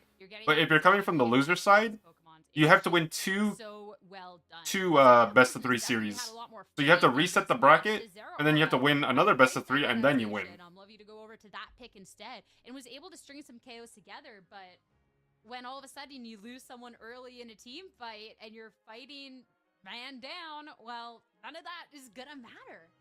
I still don't know how Flareon's lived this. The far Orange down. I Juicers, don't because wanna they won one best of get 3, they but reset the how bracket, did he live that and long? now You're absolutely both teams are right. playing the final best of 3 Honestly, series of the he tournament. might be a magician. He wears a suit. He goes dancing. You know, he's a magician. That's Does clearly what magicians magicians do. dance? This one does, clearly. All right. And they look great in a suit, but just it felt like standing on business had a little bit more of an advantage this time around. It felt like the Zero Aura was really coming around. The Meowscarada was able to do quite a bit, but in the end, Orange Juicers played it out. They played to their strengths. They kept the lead, and it's almost incredible that I would say 99% of the time, I miss the moment when the Orange Juicers leaves the Ray to go score. But look at this. You had the Unite move from Kratos, and Flareon's there to try to secure it. They both failed, and in the end, they still won. So we have made it to a bracket reset, Sierra. So for all you trainers out there, go get a new drink, because there is still one final best of 3 to be had. Get a drink, grab one extra track, maybe grab a snack for me and Sierra. That being said, Emotional support plushie. I will definitely grab him by the time we get back. So we'll be right back with some more Pokemon Unite action.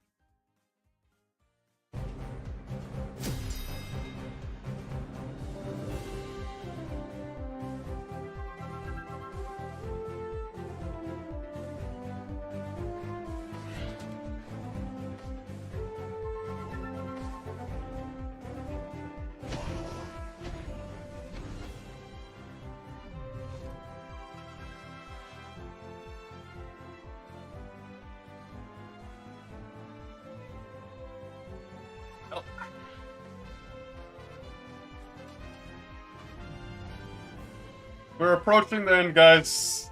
Approaching the end. Oh, man.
You know what's so funny to me?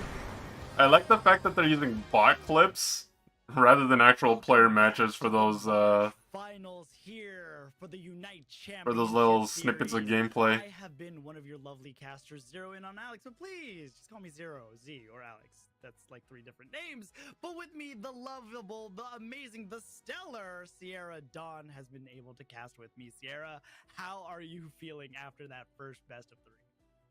Well, after the compliments, after the best of 3, like, oh my goodness, it has been absolutely amazing out here. All day has just been this high octane gameplay, and getting to the end of the day, being able to see a team that started out in this lower bracket, in this losers round 1, to make their way all the way into the grand finals and force a bracket reset. Yeah, I said before the break that you needed emotional support plushies, and you better have them on hand, because it is a roller coaster out here, and it's just been, I've loved every second of it. And Togepi is here. Fun fact, Togepi can actually store positive emotions in their shell and redistribute it. And right now, she's giving me plenty of love and support right now because, oh man, I mean, Orange Juicers has come out swinging. They have something to prove. And Standing on Business might have the recipe to success, but right now they have the recipe to have the position of first pick. And they're going to ban out OG Zacian. They said, we have had enough of this Pokemon. We do not want it to be a part of this, along with taking away a Hoopa. 2 big pieces to the Orange Juicers plan. Yeah, I think Orange Juicers have just been allowed to do what they want a little too much at the time. We got to see a draft that really changed from game 1 and game 2 in that first best of 3 here in the grand finals.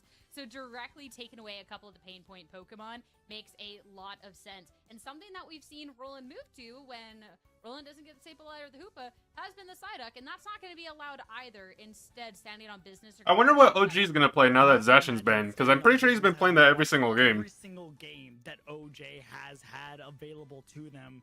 And Roland is going to be picking up the Blissey, and Flareon's could be early locking in the Inteleon. So I might be getting my wish twice, because now I'm seeing it 2 times. And that makes Zero a very happy caster. You don't even need the positivity from the Togepi over there. You have everything you need right here. You get a bracket reset. You get to see Flareons on the Inteleon. Some great stuff. And with the drafts going quite different, Absol back in the hands for Standing on Business. Something we got to see a little bit in game 1. And this is also going to deny it for Kratos. So I'm really liking how they're building so far. Yeah, I mean, overall, this is really looking good. Standing on Business is Oh, a Metagross. different plan. I think this was maybe in the back of their head this whole time of knowing, Or Garchomp. hey, we're gonna Both be are on fine. Second pick. We'll just go the same, and maybe, I mean, this is That's a really big 1,000 problem. years ahead. Maybe they always wanted. Like, you got a late game hyper carry Garchomp with the Blissey, and you let them take the Umbreon as well. That is a really big problem. Good counter if they decide to go very heavy. Like, OJ's drafted, and like, that's even worse, because it's not that Metagross is a bad Pokemon. I actually think it's solid. The problem is, you're picking it into Umbreon, so its value diminishes because of that Pokemon being on the opposite team. Orange Juicers has done such a great job in just Really big isolating, problem. bursting down damage, and eliminating the individual Pokemon from Standing on Business. So having a couple of more tanky options that can deal out damage, so nice. But last pick, Cinderace. We got to see it a smidge earlier on in the day, but okay, let's go. I might need to check my calendar because it might be my birthday, because I'm getting Flareons on the Inteleon and I'm getting a Cinderace game. This is a Pokemon that we talked about very early on in the broadcast. The fact that Kratos, or just in general, Cinderace has had a now scaling defense penetration in terms of percentage as it's leveling up. So Cinderace has become a little bit better, and Kratos, though, has been a speedster. So this time, Flareons and Kratos are going to be more in the back line, while you have Zugrug, OG, and Roland going to be more in your front line. The question is, can the force that is Standing on Business break through the walls that is the Juicers and try to get a victory? It is bracket reset time, Sierra, and it is time to lay it all down on Thea Sky Ruins. Hopefully in this match, the Force can be with them. A Force driving energy to take us into a Game 3. They have done such a good job in winning out in this upper bracket to make it to the grand finals. That's the first loss that they've suffered.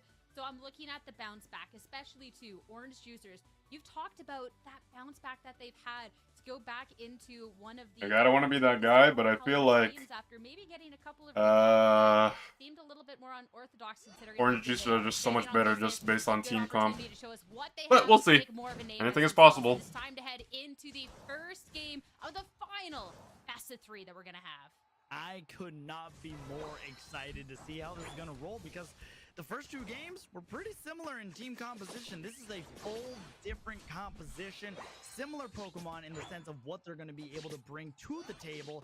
Zugrug wanted to be a little bit aggressive. Flareon's just kind of staying invisible, does not want to get caught out a little early. And I talked about this in the pre-show all the way back then. Gible can be a force to deal with that can be a little difficult if you are not careful. It might be a small little cute Pokemon, but not one to mess around with. That is for certain. Cute little Pokemon along the bot path as well, but they definitely have some nerve to them. But nobody's been caught too far out as of quite yet. Oh, we see Bill. Oh, Roland's dead. Might have found Roland. Roland's gonna try to escape, being a little bit more of like a distraction because again, Kratos being a Raboot right now means they're not gonna actually have a lot of prowess. Their level 5 isn't as good as the level 5 of like a Zoroark or an Absol, and Flareon's just swinging out here with the Bell Stinger, unable to get the confirmation KO. But OG is the one who's able to use it. And look at Flareon's just whipping around with the Bell Stinger. He's so good around these parts. I'm so sorry, but all right, no, do not make jokes. Both of us cannot contain ourselves. All right, No. noted. Great stuff coming up for the teams. A little bit of a trade ski, you know, that's going to be fine. But 2 minutes into the match, still relatively low scoring across the board. Just going to be good for a couple of pickouts. But I'm curious, once we get into the first big team fight, how about this is going to go? Because we haven't had this opportunity quite yet. Kratos, that's Cinderace now, though, level 7. So this is going to be a little bit more dangerous for the side of Standing on Business. Standing on Business in a little bit of trouble as OG does pull the little duck to more of their side, but the Surfs are what allows them to push away. Kratos is in a little bit of trouble. He waits for the Blaze Kick, though, to prevent the pursuit. That is, I have never seen that before. That is the type of reaction you need to have, because Pursuit, if it hits you from behind, does more damage and it gets a cooldown reduction, and that is not something you want to face as a Cinderace. So using the Blaze Kick like that, fantastic use of Cinderace. And showing that there's a little bit of tricks for these Pokemon, but now going into this 7 minutes, objectives are going to be up. So we haven't seen a full fight as of yet, but I'm expecting this is where we'll get to see one. The Regieleki along the top path has been mostly the one that's been contested, as the bottom objectives just been going along freely. But just going to be a little bit of poke, see who's in the area, and well, it's just a Snorlax. So again, Regirock goes over freely. And it's free for the taking. Yeah, Standing on Business has not prioritized this at all. Meanwhile, OG and Roland have been on top, but now Flareon's is going to be given a shot to try to get a good amount of damage as the Blazing Bicycle Kick does come out of Kratos. And now this is OG's first time being able to get the scores on the board. It does look like Standing on Business is going to try to get the Regieleki. Regieleki resets for a little bit, but this Psyduck has been really good at keeping Roland in at bay. Yeah, you can see why this has been a pick. You already know why it's a pick that's going to be a little bit more Bander pickup if it does make it through the phase, and just constantly been applying this pressure. Getting the Regieleki is great and all for this, but Standing on Business, not having the opportunity to really just kind of push forward. Orange Juicers instantly respond, take the Regieleki down. So at this point in the match, still Orange Juicers having the lead with this. Now all of these cute little Pokemon are all grown up, so proud, going off to college. So this is going to be something, too, that they'll be able to start putting off a lot more pressure. Flareon's trying to dodge out of the way. He's going to be taking a lot of damage, but the Bliss Assist keeps them surviving. They're still standing. Kratos up here to kind of help defend a little bit. Something to note is that wristband, number 1 wristband, they actually have the Icy Wind build of Glaceon. So they're going to be working more on cooldowns, resets. They're not going to be the Icicle Spear. And look at that shot from miles away.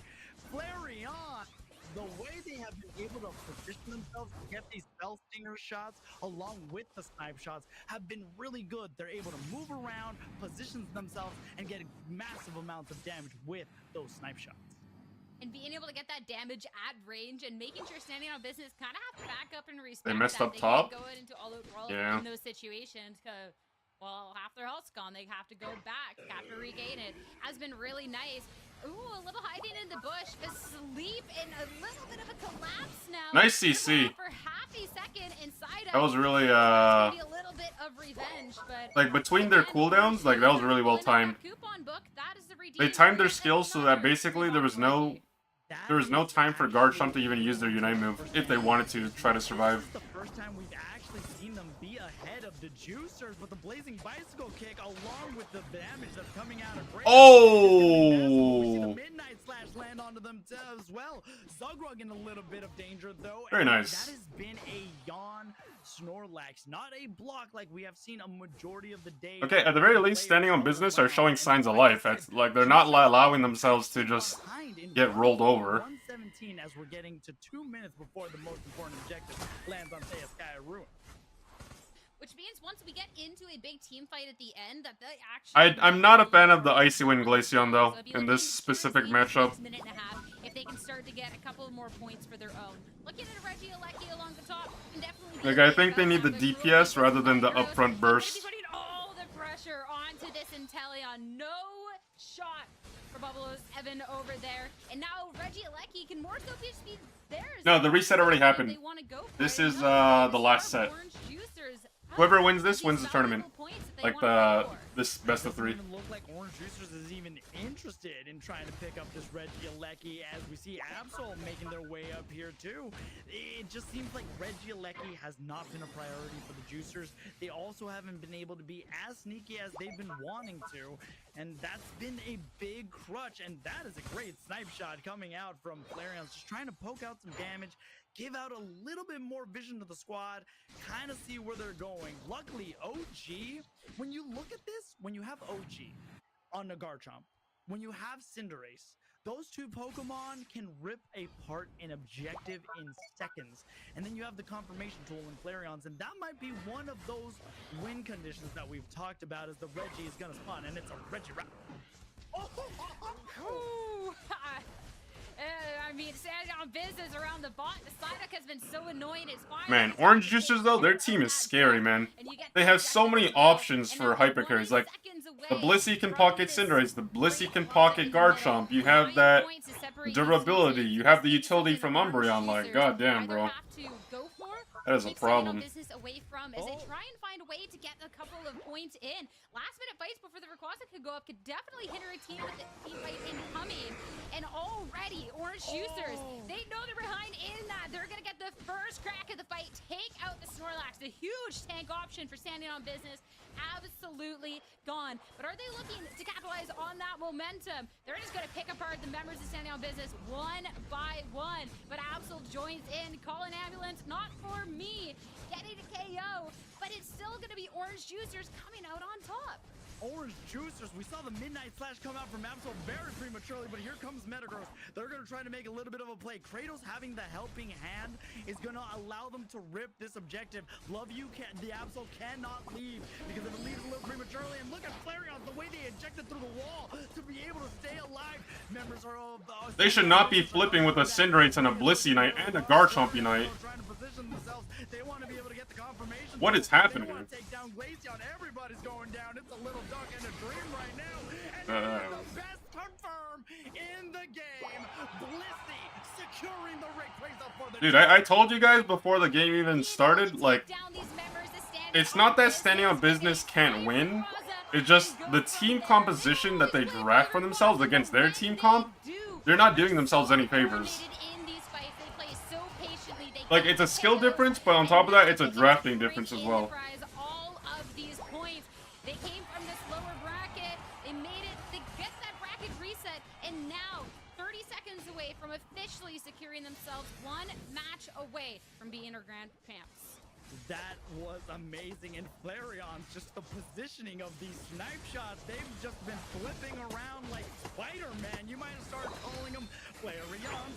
Flareons does whatever Inteleon does. Can they flip with their stinger? Yes, they can. They're Flareons. Look out. He is the Flareons. Bam! Olang. They take game number 1 in the bracket reset. That was all great and all, but you really missed the opportunity. Like Flary wants does whatever Flary wants. I just you know, but like Well, other than you that, know. like 9.5, no notes, except for that one. But great stuff. I mean, we That's like get a different 9.5. comps. Yeah, it's pretty good. It's passing grade. It's a passing grade. But really, really well done. I mean, standing on business, they switched things up. They're able to catch out members of Orange Juicers early and put on a lot of pressure there. But Orange Juicers, they get these KOs back. You look later on once we get these big fights. Flareons and Kratos, so good. Flareons, you get that patent in Inteleon, what you've dreamed for. Cinderace, this Kratos, once we got later into the game, was just so strong. And maybe when the members of Orange Juicers were picked apart and we took a 2v2, standing on business can come out on top. But the They team needed a play is backline. what's gonna be It's not even just that, important. because Orange Juicers they're have giving shown up the and proven Blissey. that they are the best at They're this. giving up Blissey. Not They're only also are they drafting the things like best, Metagross, more but they're allowing them to importantly, take Orange Umbreon as Juicers well. could quite Like, literally okay, go for a there's so many sweep. things they can do. The problem with Blissey is Blissey is just overpowered. Like, it's such a stupid support. It's like low skill, and it just has too much value. It can fit on every single team composition you can possibly think of.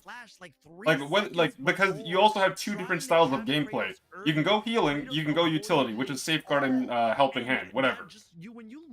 It doesn't have a hard counter. Like, there's like you have what do you call it? But absolutely, that was not even me attempting to it. It's like the 3rd time you've made this joke. Oh right, you have Umbreon for like a soft counter. But at the end of the day, like it's not like a hard counter. Well, you know, it's become At the very more least, and more you important. provide, like, And if I you wasn't pick even trying Umbreon, that time, you though. give yourself a front line, you have a response to Blissey to a certain extent. And then you can also play Metagross as well, Jokes aside, because you don't have to worry about your Unite Move getting stolen like your shield.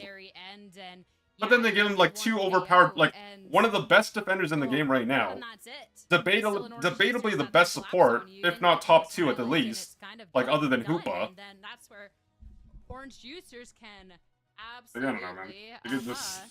just take you down and go after you. Why are you laughing? You made that joke so many times. I just Yeah, want to but know what I it's like say. I didn't think you'd actually go for it again.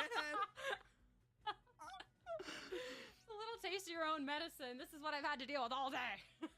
You know what? That's valid. And you know what? Orange Juicers has had to deal with a lot of games today. And even Yes. here, we see at the Rayquaza, you gotta imagine, Roland's back must be hurting because that Blissey has been carrying the team because they have been the best secure in the game. They really have been. So it's been so dangerous. Now, Orange Juicer, 3 games over standing on business in a row. We've gotten to see switch ups. It wasn't enough. But standing on business is going to stay on this purple side.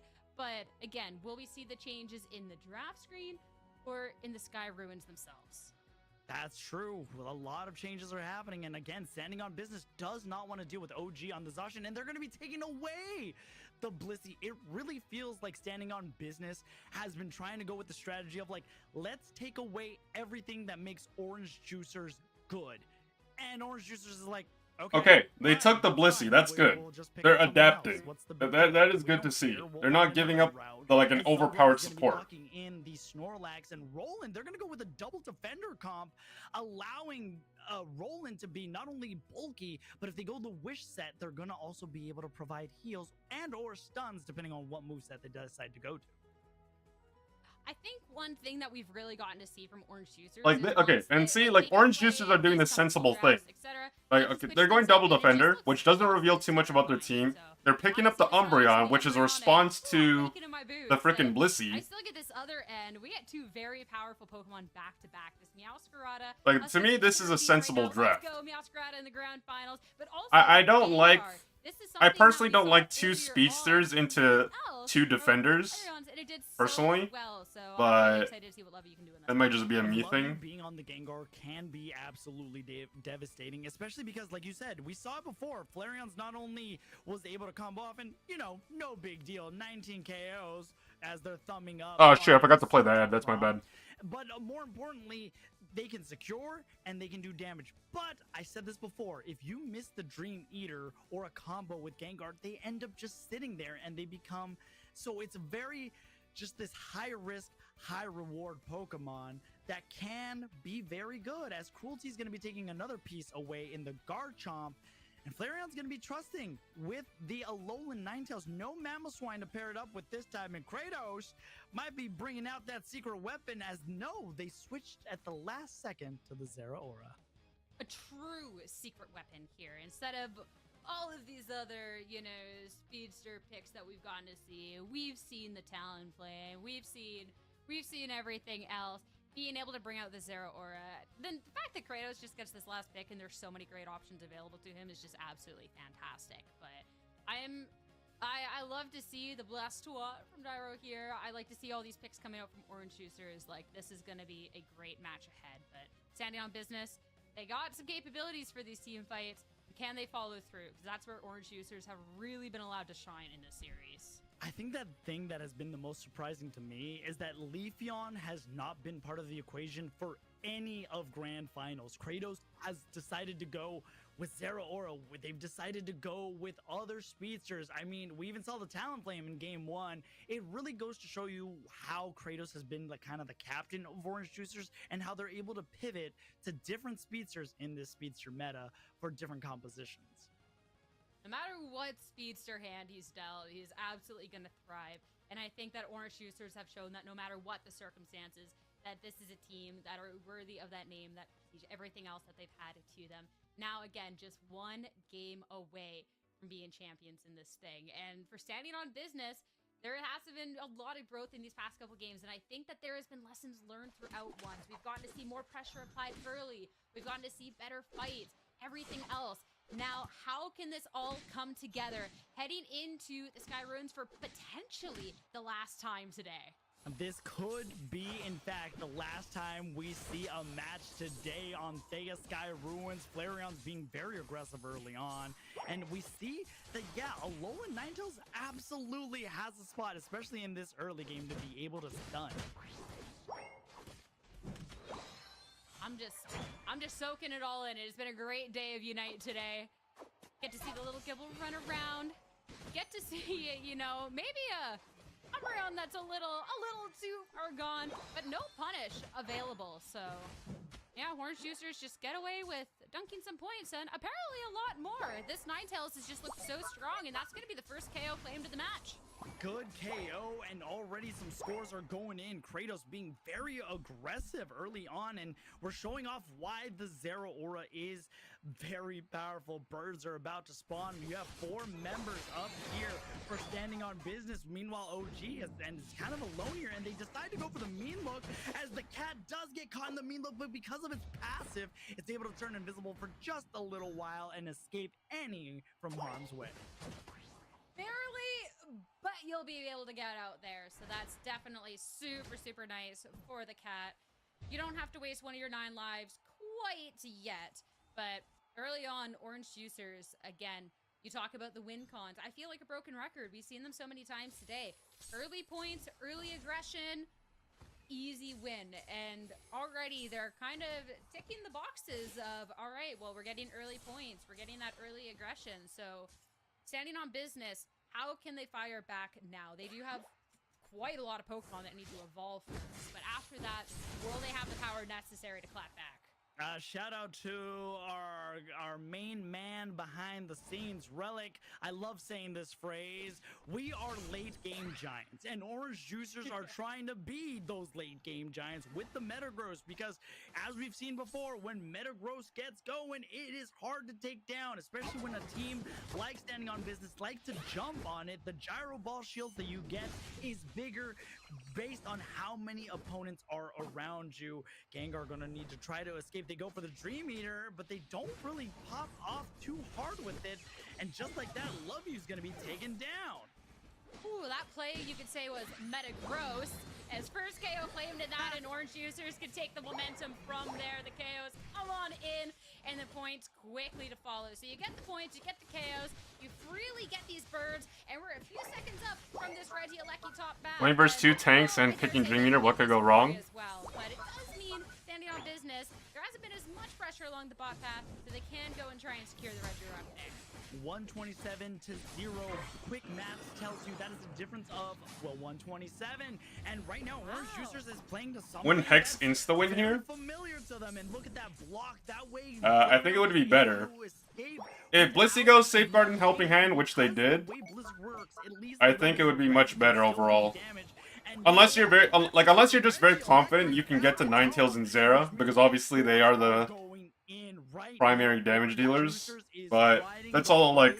And they are trying to carve that way and make a building, pave the road to victory. 206 to 0 with 6 minutes remaining left in the match.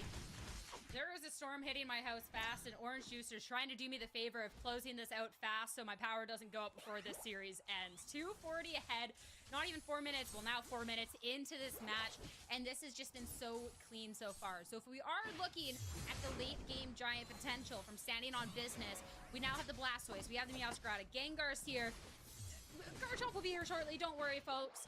But how can they put this pressure back? Because a 240 lead at this point against a team that is almost impossible to take down at the Rayquaza pit, that's a tall task ahead of you. It's a tall ass, but right now, Flareon's doing a little dance. See, I told you, they're always dancing. And this is their magician.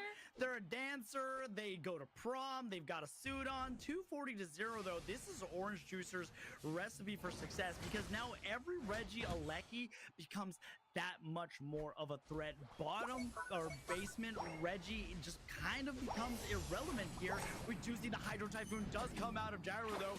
Doesn't affect many, and they've kind of locked it in place. Gyro's going to be in a lot of trouble, taking a lot of damage. Power Nap going to be coming out.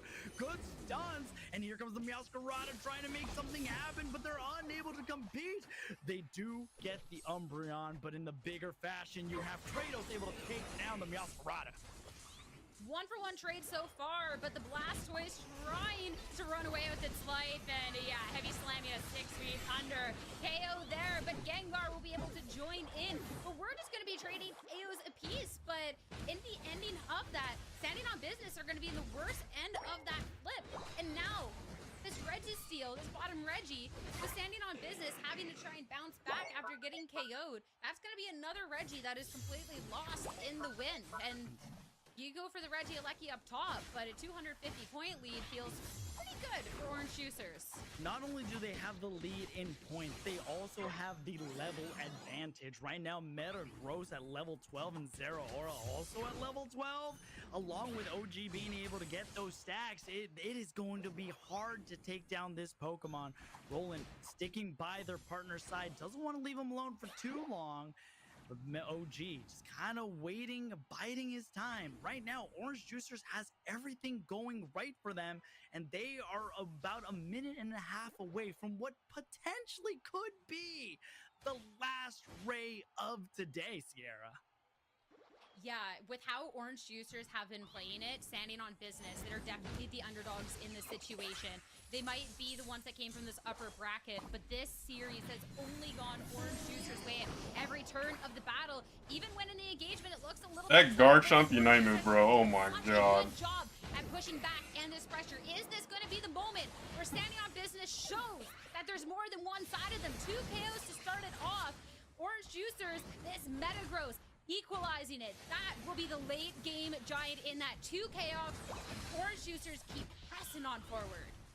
Right now, OG is looking unstoppable. This is not just a Metagross. It is a Titan made of steel.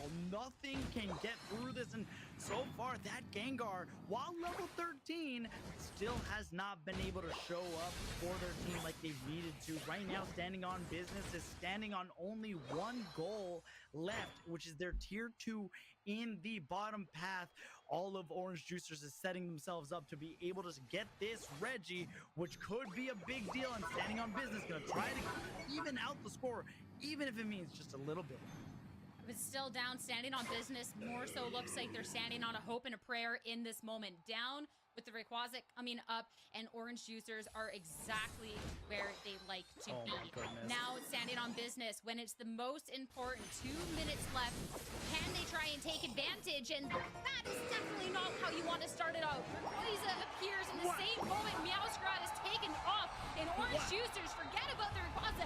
Let's get those points over there. Standing on business, they do burst it down, but 330 points. Can they get enough here to get it done in the face of an Orange Juicers that are just dunking points over and over? This is a bold move from Orange Juicers. The confidence in their veins is absolutely bonkers, because to completely avoid the Rayquaza, to have that... Well, they can only score once bottom. And your captain is telling you, let's not score. That is not a good cap from the Blastoise. They shouldn't have done that. They should have left that up. Multiple people on their team have shields, I'm pretty sure. They should have literally just saved that for like a 100-point cap. But they're running out of shields. Zugrug is waiting. OG is waiting. They're saying, go ahead. It's still playable, but it's not looking good for SOB. Right now, they were just given the signal that Orange Juicers is still ahead. They do have 4 shields. This is where things can get a little tricky, Sierra.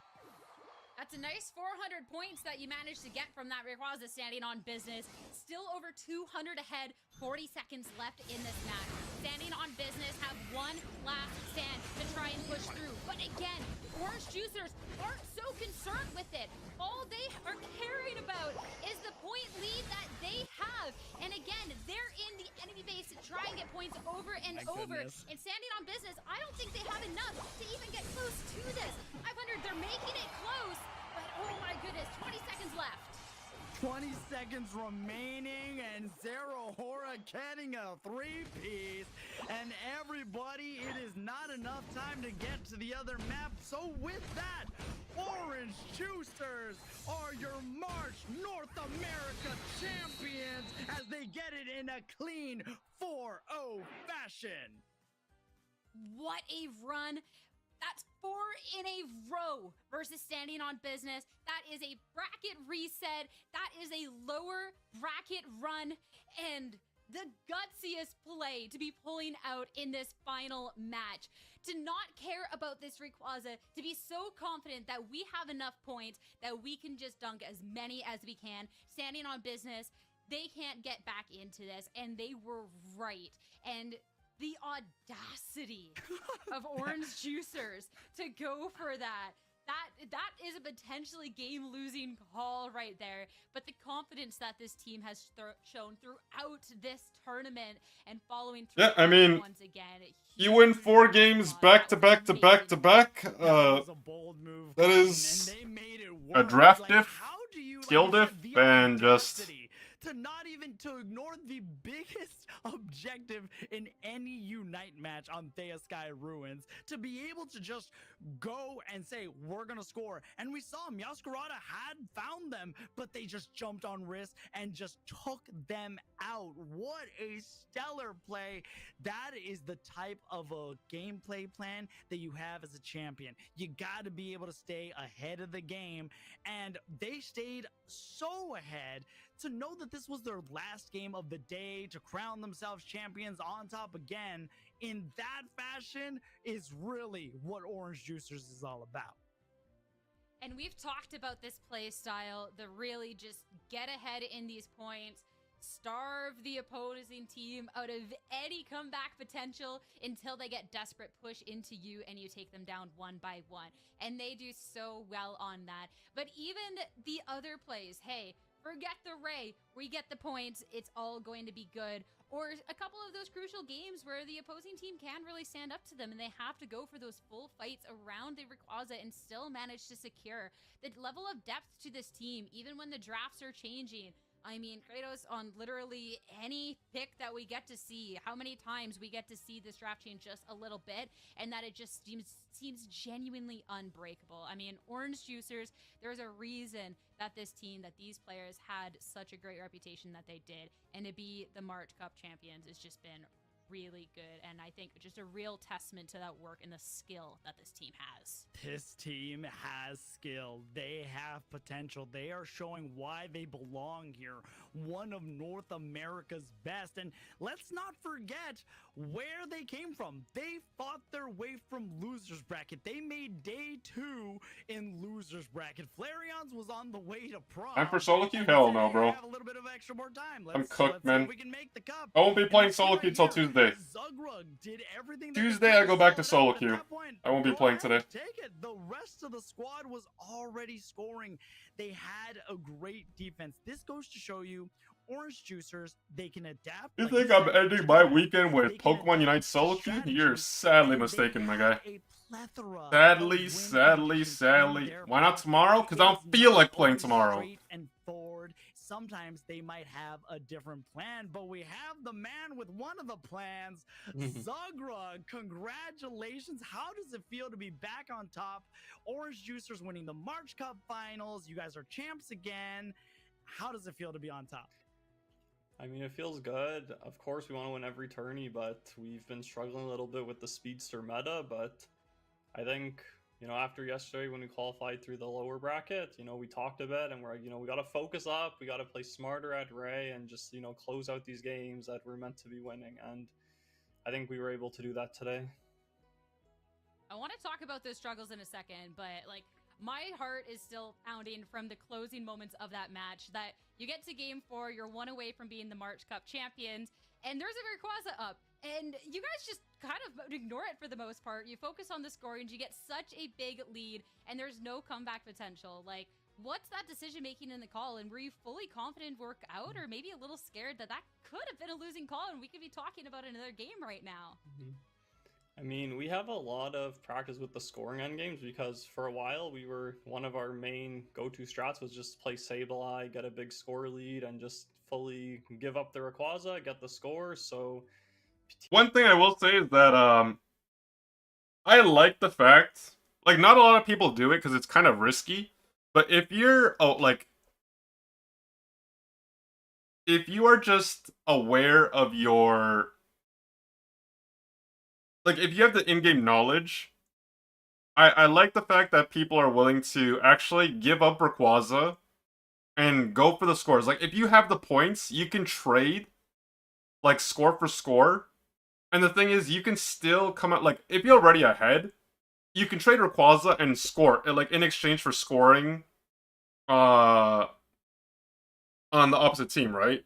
And then you can reset, like, you go back to base. And yes, they may still have Rayquaza shields, but the thing is, they are going to have to funnel on the home goal. So if it's like a 5v5 on the home goal, it's very unlikely, even with Rayquaza shield, that they're going to be able to wipe you and maintain their shields on top of that.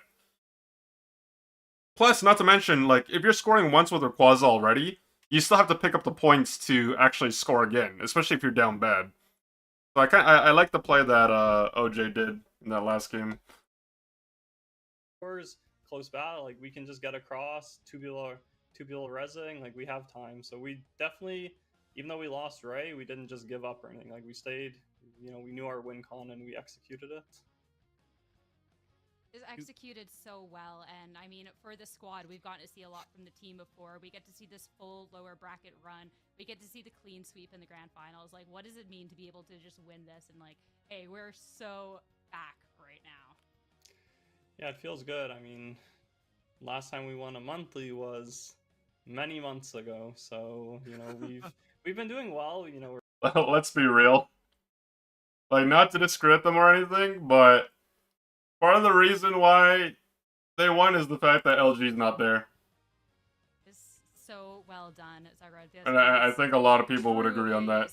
Not to say that they can't win, but congratulations on the win. Go rest up. It's been a lot of Unite today. You deserve it. Yeah, too many game 3s today. It was way too long of a tourney, but feels good to win though. Well-deserved rest. I'm so glad. Get that rest, King. You deserve it. Thank you again so much. Yeah. Congratulations. Thank you. Thank you. Right. As for us, back over to the rest of the kings and queens to be wrapping up the show. I mean, Kyle, that was just Oh my goodness! Like I am actually sweating. Like that was crazy. I mean, I was backstage. You see, there's literally sweat on my forehead. What an incredible tournament we've had today. Orange Juicers climbing all the way back through the lower side today. You know, hitting some of those speed bumps along the way, but really locking in those 4 straight in the grand finals. I'm sure you guys are probably pretty happy that they did it in the minimal amount possible. Let's go ahead and take a look at the bracket to show everybody how we got here. Husky, what are some of the things that you take away from this bracket run?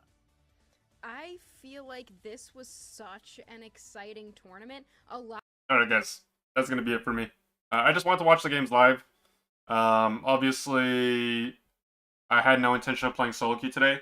Tomorrow, I'm gonna watch the ACL games. I'm gonna watch day 1 and I'm gonna watch day 2. I'm gonna finish it all tomorrow, so that way I don't split it up into multiple days.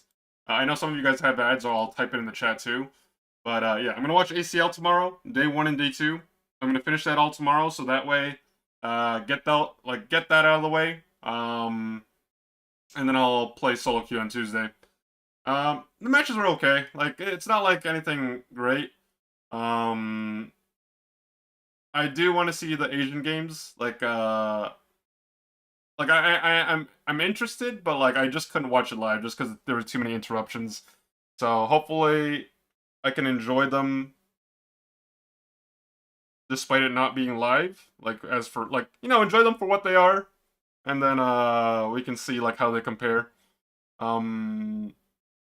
I did see like the Chinese teams, guys. Like China, unfortunately, are probably the worst region in the world right now. Like they just play like absolute ass. Actually, it's hard to say, mainly because they are playing against the more competitive regions, question mark. And of course LG was there too, and LG is obviously the best team in North America, so it might not be too fair in their regard, but yeah. Like that Chinese teams got absolutely dunked on. And it was not even close. I feel kind of bad. But like I said, it is kind of unfair because they are playing in a different game. They're not used to our game mode, probably. And on top of that, they don't have access to all the Pokemon as well because they are playing on their version that has a slow rollout for all their characters. So I'm hoping that with time, they'll be able to get the experience required to actually be a competitive region. But for the time being, like they're nothing to write home about. Honestly, you could probably play probably queue up into a solo queue match with 4 of the randoms and be better than them. I'm gonna be honest. But yeah, that's gonna be it for me today, guys. Thank you guys for watching. Thank you guys for hanging out. Hope you guys enjoyed the matches. I'll be back tomorrow with ACL VOD review, and then I'll be back with solo queue on Tuesday. Hope you guys had a great March, and I will see you guys some point tomorrow. Good luck on your games that you're playing today, and of course, I hope you guys had a great weekend. Alright, take care, guys.